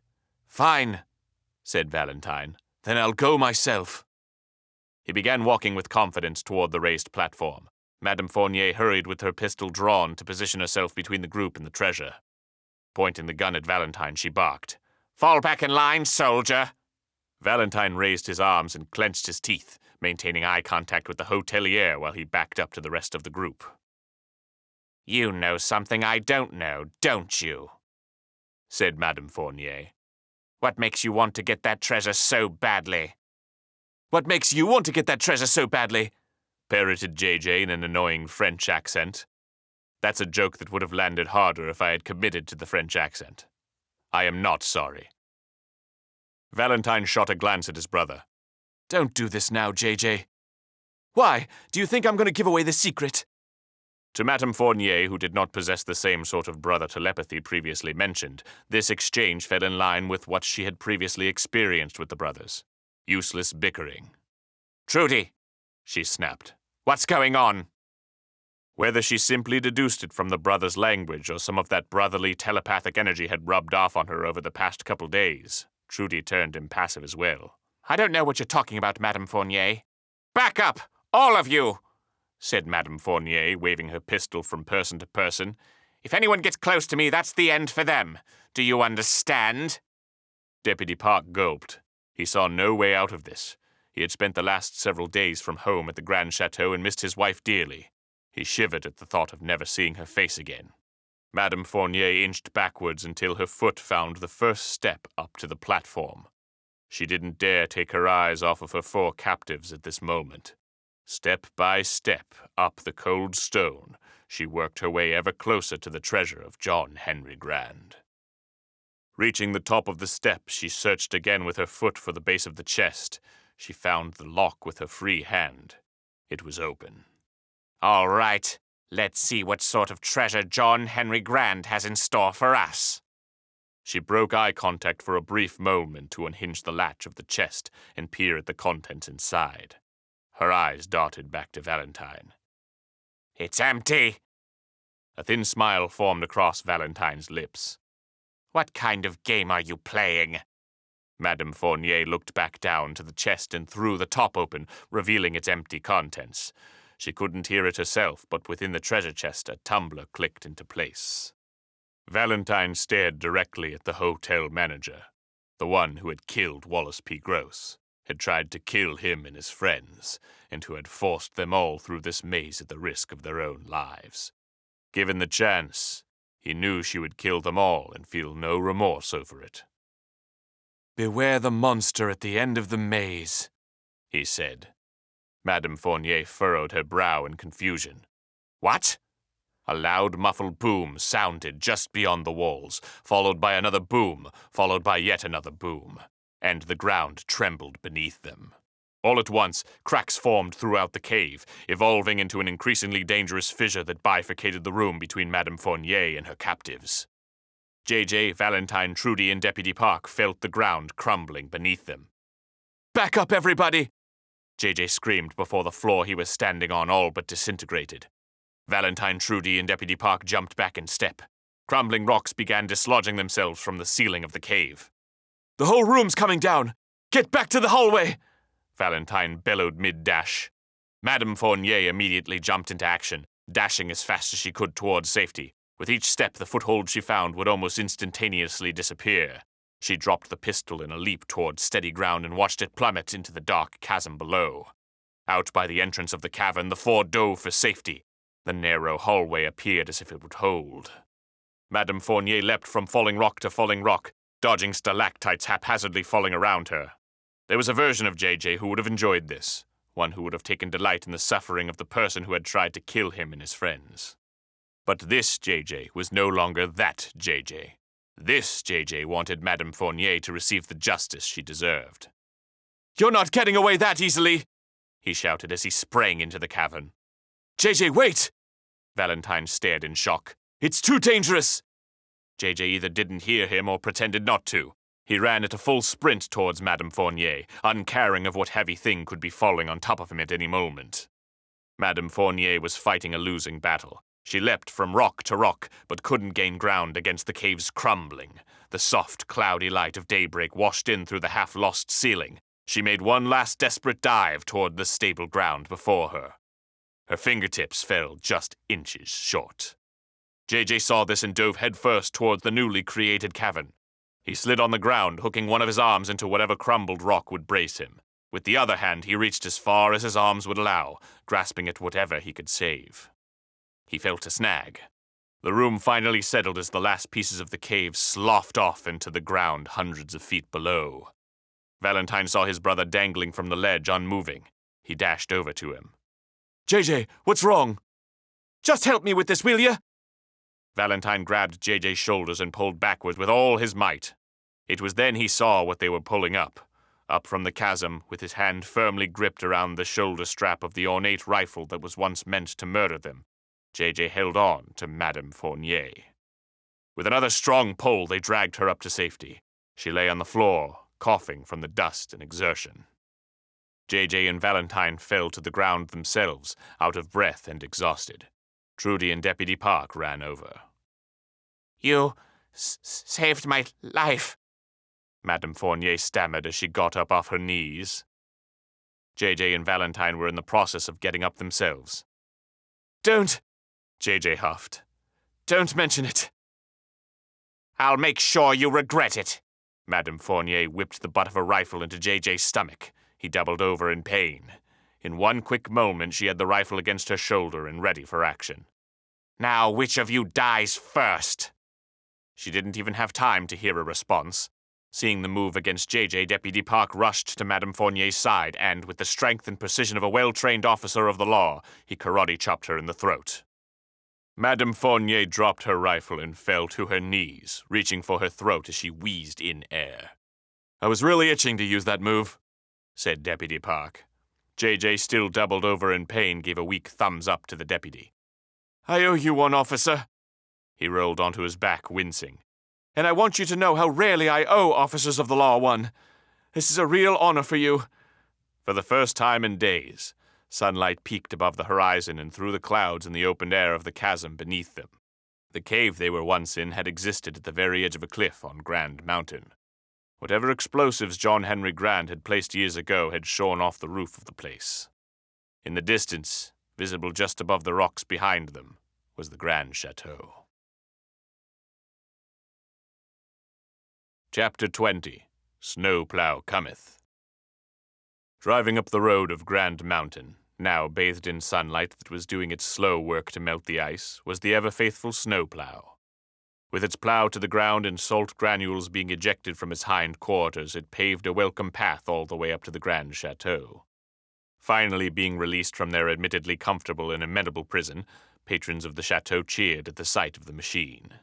Following closely behind the snowplow was a news van, the letters WHAB emblazoned on the side in red.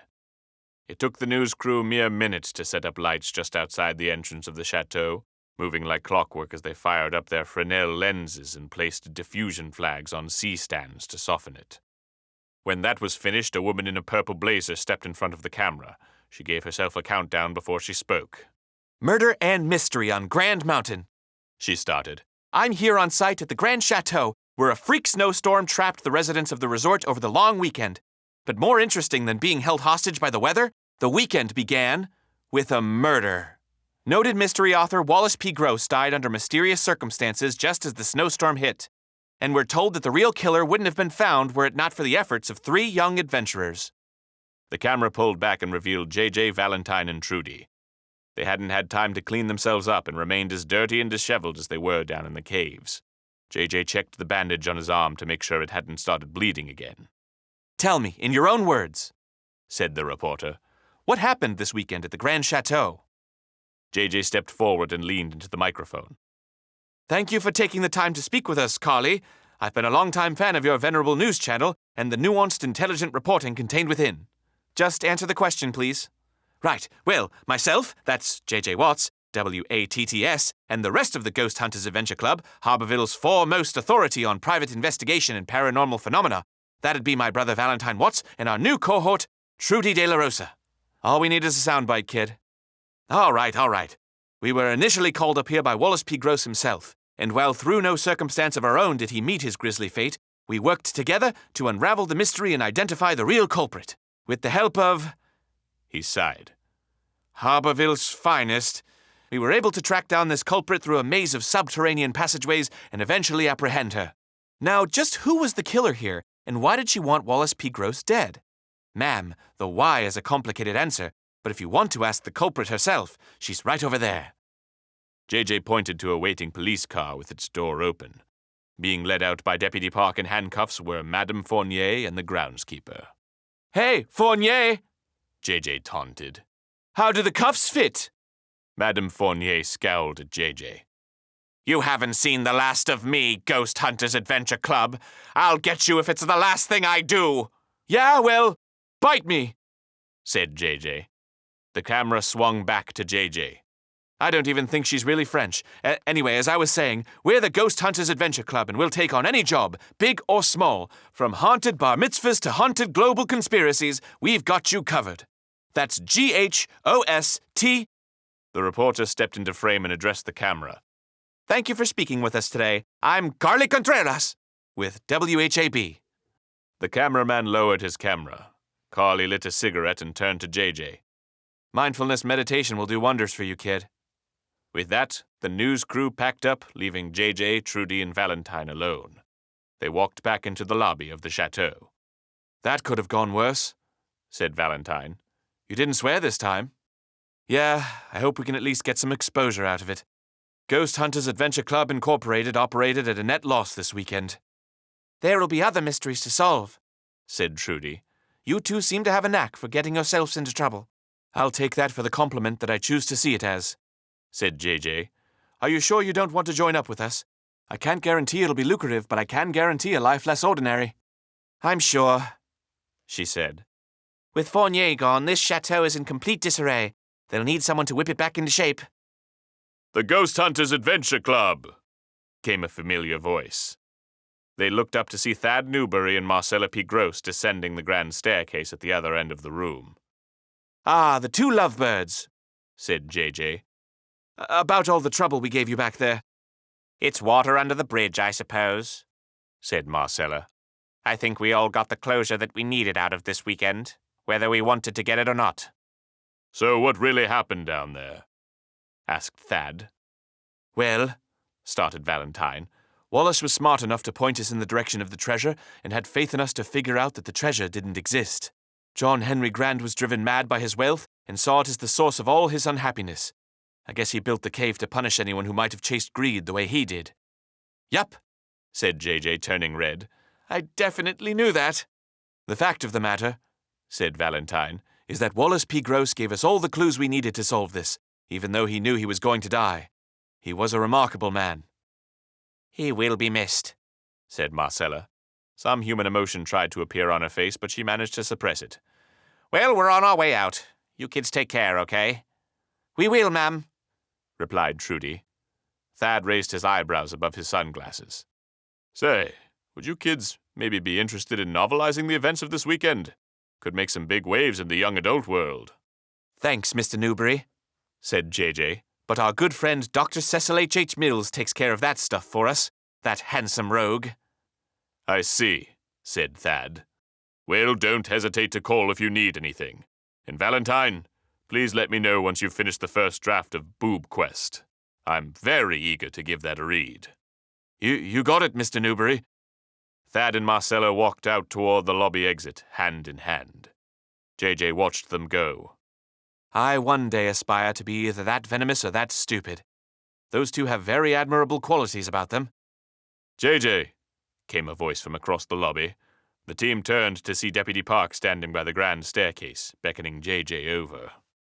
I'll be right back, guys, J.J. told Valentine and Trudy. Guess I've got some unfinished business. He walked over to the officer who stood upright with his chest out as he approached.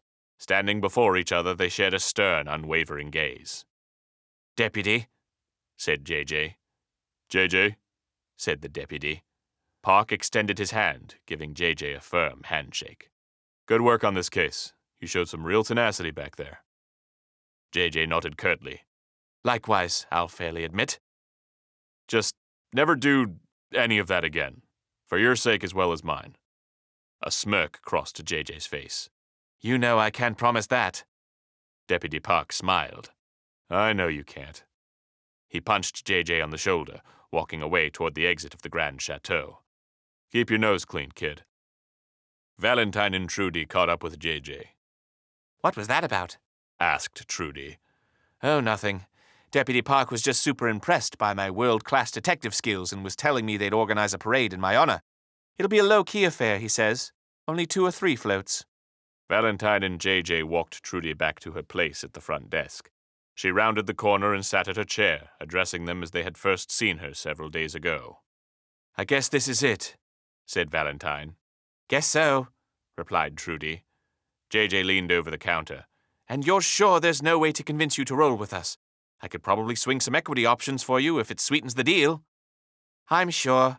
My place is here at the chateau. Plus, my Lola would kill me if I quit a steady job.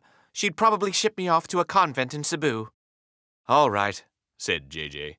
Well, you can't say I didn't try. Valentine, do you think she's ready for the secret handshake? I think she's ready. J.J. looked over at Trudy. It's actually just a big group hug. Valentine and J.J. reached over the reception desk and embraced Trudy. Stay up out there, said J.J. as his brother and he began walking away. Trudy waved goodbye to the two and watched them exit through the wide doors of the Grande Chateau. Sighing deeply, she looked down at her desk and all of the work she had to do. She had her old job back thanks to her firing coming from a now apprehended murderer. If she kept her head down and worked hard, she'd probably make shift manager in a year. A couple more years of that, maybe a transfer or 2, she'd be a hotel manager, no doubt. And with that came benefits and a livable salary and presumably an employer-matched 401k. She could probably be a homeowner by her 30s, which for some people was a very desirable lifestyle. Different versions of her life swirled around inside her head. She saw so many paths before her she could pursue, so many potential mistakes she could learn from. These were very natural thoughts for an 18-year-old who saw their whole life before them and who also had just apprehended a cold-blooded killer after having escaped a room that was quickly filling with sand. She got up from her desk. JJ and Valentine walked away from the Grande Chateau out toward where they had parked their kickstandless motorcycle on its side. Pockets of snow remained on the ground, but the sun was making quick work of them. I highly doubt we're going to be able to get that motorcycle to start again, said JJ. Besides, even if we did, we're out of gas. Let's see if we can hitchhike down the mountain. I'll get down on the ground and pretend they ran over me if you want to do the ride negotiations. Hey! A voice from the chateau called. JJ turned to see Trudy de la Rosa standing in the open doorway. Hey, said Valentine. She walked toward them. Look, you two are idiots in your own right, and, hey, said JJ. It's normal when my brother calls me an idiot, but it just feels accusatory when it's coming from you. I'm an idiot too, Trudy said. My stupid deductive reasoning can only get me so far until everyone starts thinking I'm a jerk. I don't have the clue-solving skills that you have, Valentine, and I don't have the... whatever you have, JJ. She reached them at the parking lot, searching for the words she wanted to say. Separately, we're terrible sleuths, but if we work together, I think we can at least make one passable detective. JJ looked at Trudy, then over at Valentine. They stood there for a moment. Trudy tried to think of anything she could add, but decided she had said her piece. JJ broke the silence. You coming or what? Chapter 21. Epilogue. Dear listener, rejoice, rejoice, rejoice. The prodigal son returns from 10 years of globe-trotting and gallivanting with the publication of the very audiobook you're listening to right now. It is I, Dr. Cecil H.H. Mills, noted fiction scribe and author of such venerable page-turners as I Loved Infinity, The Spies of the Nont Underground, and I suppose my now infamous magnum opus, Cerberus, from on high. My latest offering, Ghost Hunters Adventure Club and the Secret of the Grande Chateau, saw our unlikely heroes narrowly escape death to solve a surprising mystery with twists and turns alike. I hope you had as much fun reading it as I did writing it from an undisclosed mountain cabin that I'm renting under a pseudonym to avoid getting miseried. I'll not mince words here, dear listener. The past few years have not been kind to yours truly. From loss, to more loss, to a protracted years-long mental breakdown, to recovery, to, surprisingly, another breakdown brought on via pharmaceutical experimentation through a Ukrainian holy man, to recovery again. I look down at my corporeal form and recognize that I'm ready to re-enter the literary world. Young adult fiction was not my first choice, as I have made clear. I much prefer my weightier tomes of yore, the intellectual scrivenings that held up a mirror to the human condition and challenged what we once thought it meant to be. In any case, I've told my publishers time and time again that I trust no one born after the Johnny Lee Miller / Angelina Jolie sci-fi opus Hackers, 1995, was released. However, with the threat of ham-fisted loan collectors looming over my head, I've decided to dip my toes into the frigid and sometimes unkind, but usually lucrative world of flashy adventure pulp. Nevertheless, I am here to answer your no-doubt burning questions. Have at me, dear listener, and I'll answer them with an open heart and wizened mind. Dear Mr. Mills, where do you get your ideas from? I'm an aspiring writer myself, and would love to get as much insight into your work process as possible. From Beatrice, age 12. Dear Beatrice, I'll forgive you your indiscretion just once, but let this be a warning to all naysayers, bridge trolls, and uneducated simple folk alike. It's Dr. Mills. Doctor. Doc-tor. I didn't suffer through 8 years of university education in a desert-dry thesis on the motility functions of the aquatic ragworm to be called Mr. Mills, and I'll fight this in paragraphs-long diatribes until the day I die, or in the event the university strips me of my title for besmirching their name, as they have several times threatened to do. Dear Dr. Mills, What influences your writing the most? From Elizabeth, age 14. Dear Elizabeth, what influences me the most? What an open question. Why, it would take me years of study and volumes of belabored writing to even begin to scratch the surface of what influences me. And that's just for the academic, book-read version of your very own Dr. Cecil H.H. Mills. Decades of my life were spent wearing the hats of a street urchin, a nomadic ne'er-do-well, a riverboat scamp, a then-reformed proselytizer, and many more. I've been shanghaied, I've pitched dice with seedy boxcar jumpers, I've won and lost fortunes by wit and by luck. All of these little bright and dark moments form a patchwork quilt of existence that bleeds from my edges and onto the page. Those, my dear reader, are my influences. William Goldman's pretty cool, though. Definitely try and read a lot of that guy. His works really helped me figure out structure. Dear Doctor, I banged your mom last night. From Nathan, age 16. Nathan, listen here, you little smeghead. Let me ignore the lowbrow and culturally devoid remark about my mother and focus instead on the intent with which I assume you wrote it. You intended to rile me up so that I may showcase my insecure underbelly built from a direct fear of non-acceptance. Allow me to assure you that most prominent writers have built a skin thicker than the skull in which your half-formed brain resides. Luckily for you, I'm not most writers. Unluckily for you, I will not forget this transgression. I will now dedicate my life and my resources to finding you, destroying you, and making you regret the day you were born on this earth. My dear Nathan, the retribution will be biblical. And with that, I have been informed by my editors that I am not allowed to openly threaten children. I would like to retract the preceding paragraph and half-heartedly apologize to Nathan in whatever late-model dime store apparatus he keeps between his ears. Hi, Dr. Mills. Do you have any daily rituals that help you be creative? I've tried taking cold showers recently, and I found that they make me more energized throughout the day. From Samantha, age 20. Dear Samantha, my daily rituals will vary, especially per project, and even more especially as I grow older. However, here is a close rundown of my day-to-day as I was tapping out the manuscript to this very book. 8 a.m. Wake up. Decide that the day doesn't deserve me yet. 9 a.m. Actually wake up. Take shower. Temperature of shower, undisclosed. 10 a.m. Breakfast at local diner. I order the usual. 11 a.m. Begin writing. 12 p.m. Doubt my abilities as a writer. Begin crying. Call my brother and ask him for validation. He's crying too. I ask him what about. His marriage is falling apart. He doesn't know if he can be the father to his kids that he knows he should be. We're both crying together now, trying to work through years and years of repressed guilt and regret. We know that we can make it out of this alive. 1 p.m., back to writing. 6 p.m., finish day's writing. I forgot to eat lunch again, what with all the crying. I walk to the corner store and order a sandwich. Marcello's back at the counter. He looks tired. He doesn't know if the shop is going to make it through the winter. I put a hand on his shoulder, knowing that it must have been hard for him to share this with me. 7 p.m.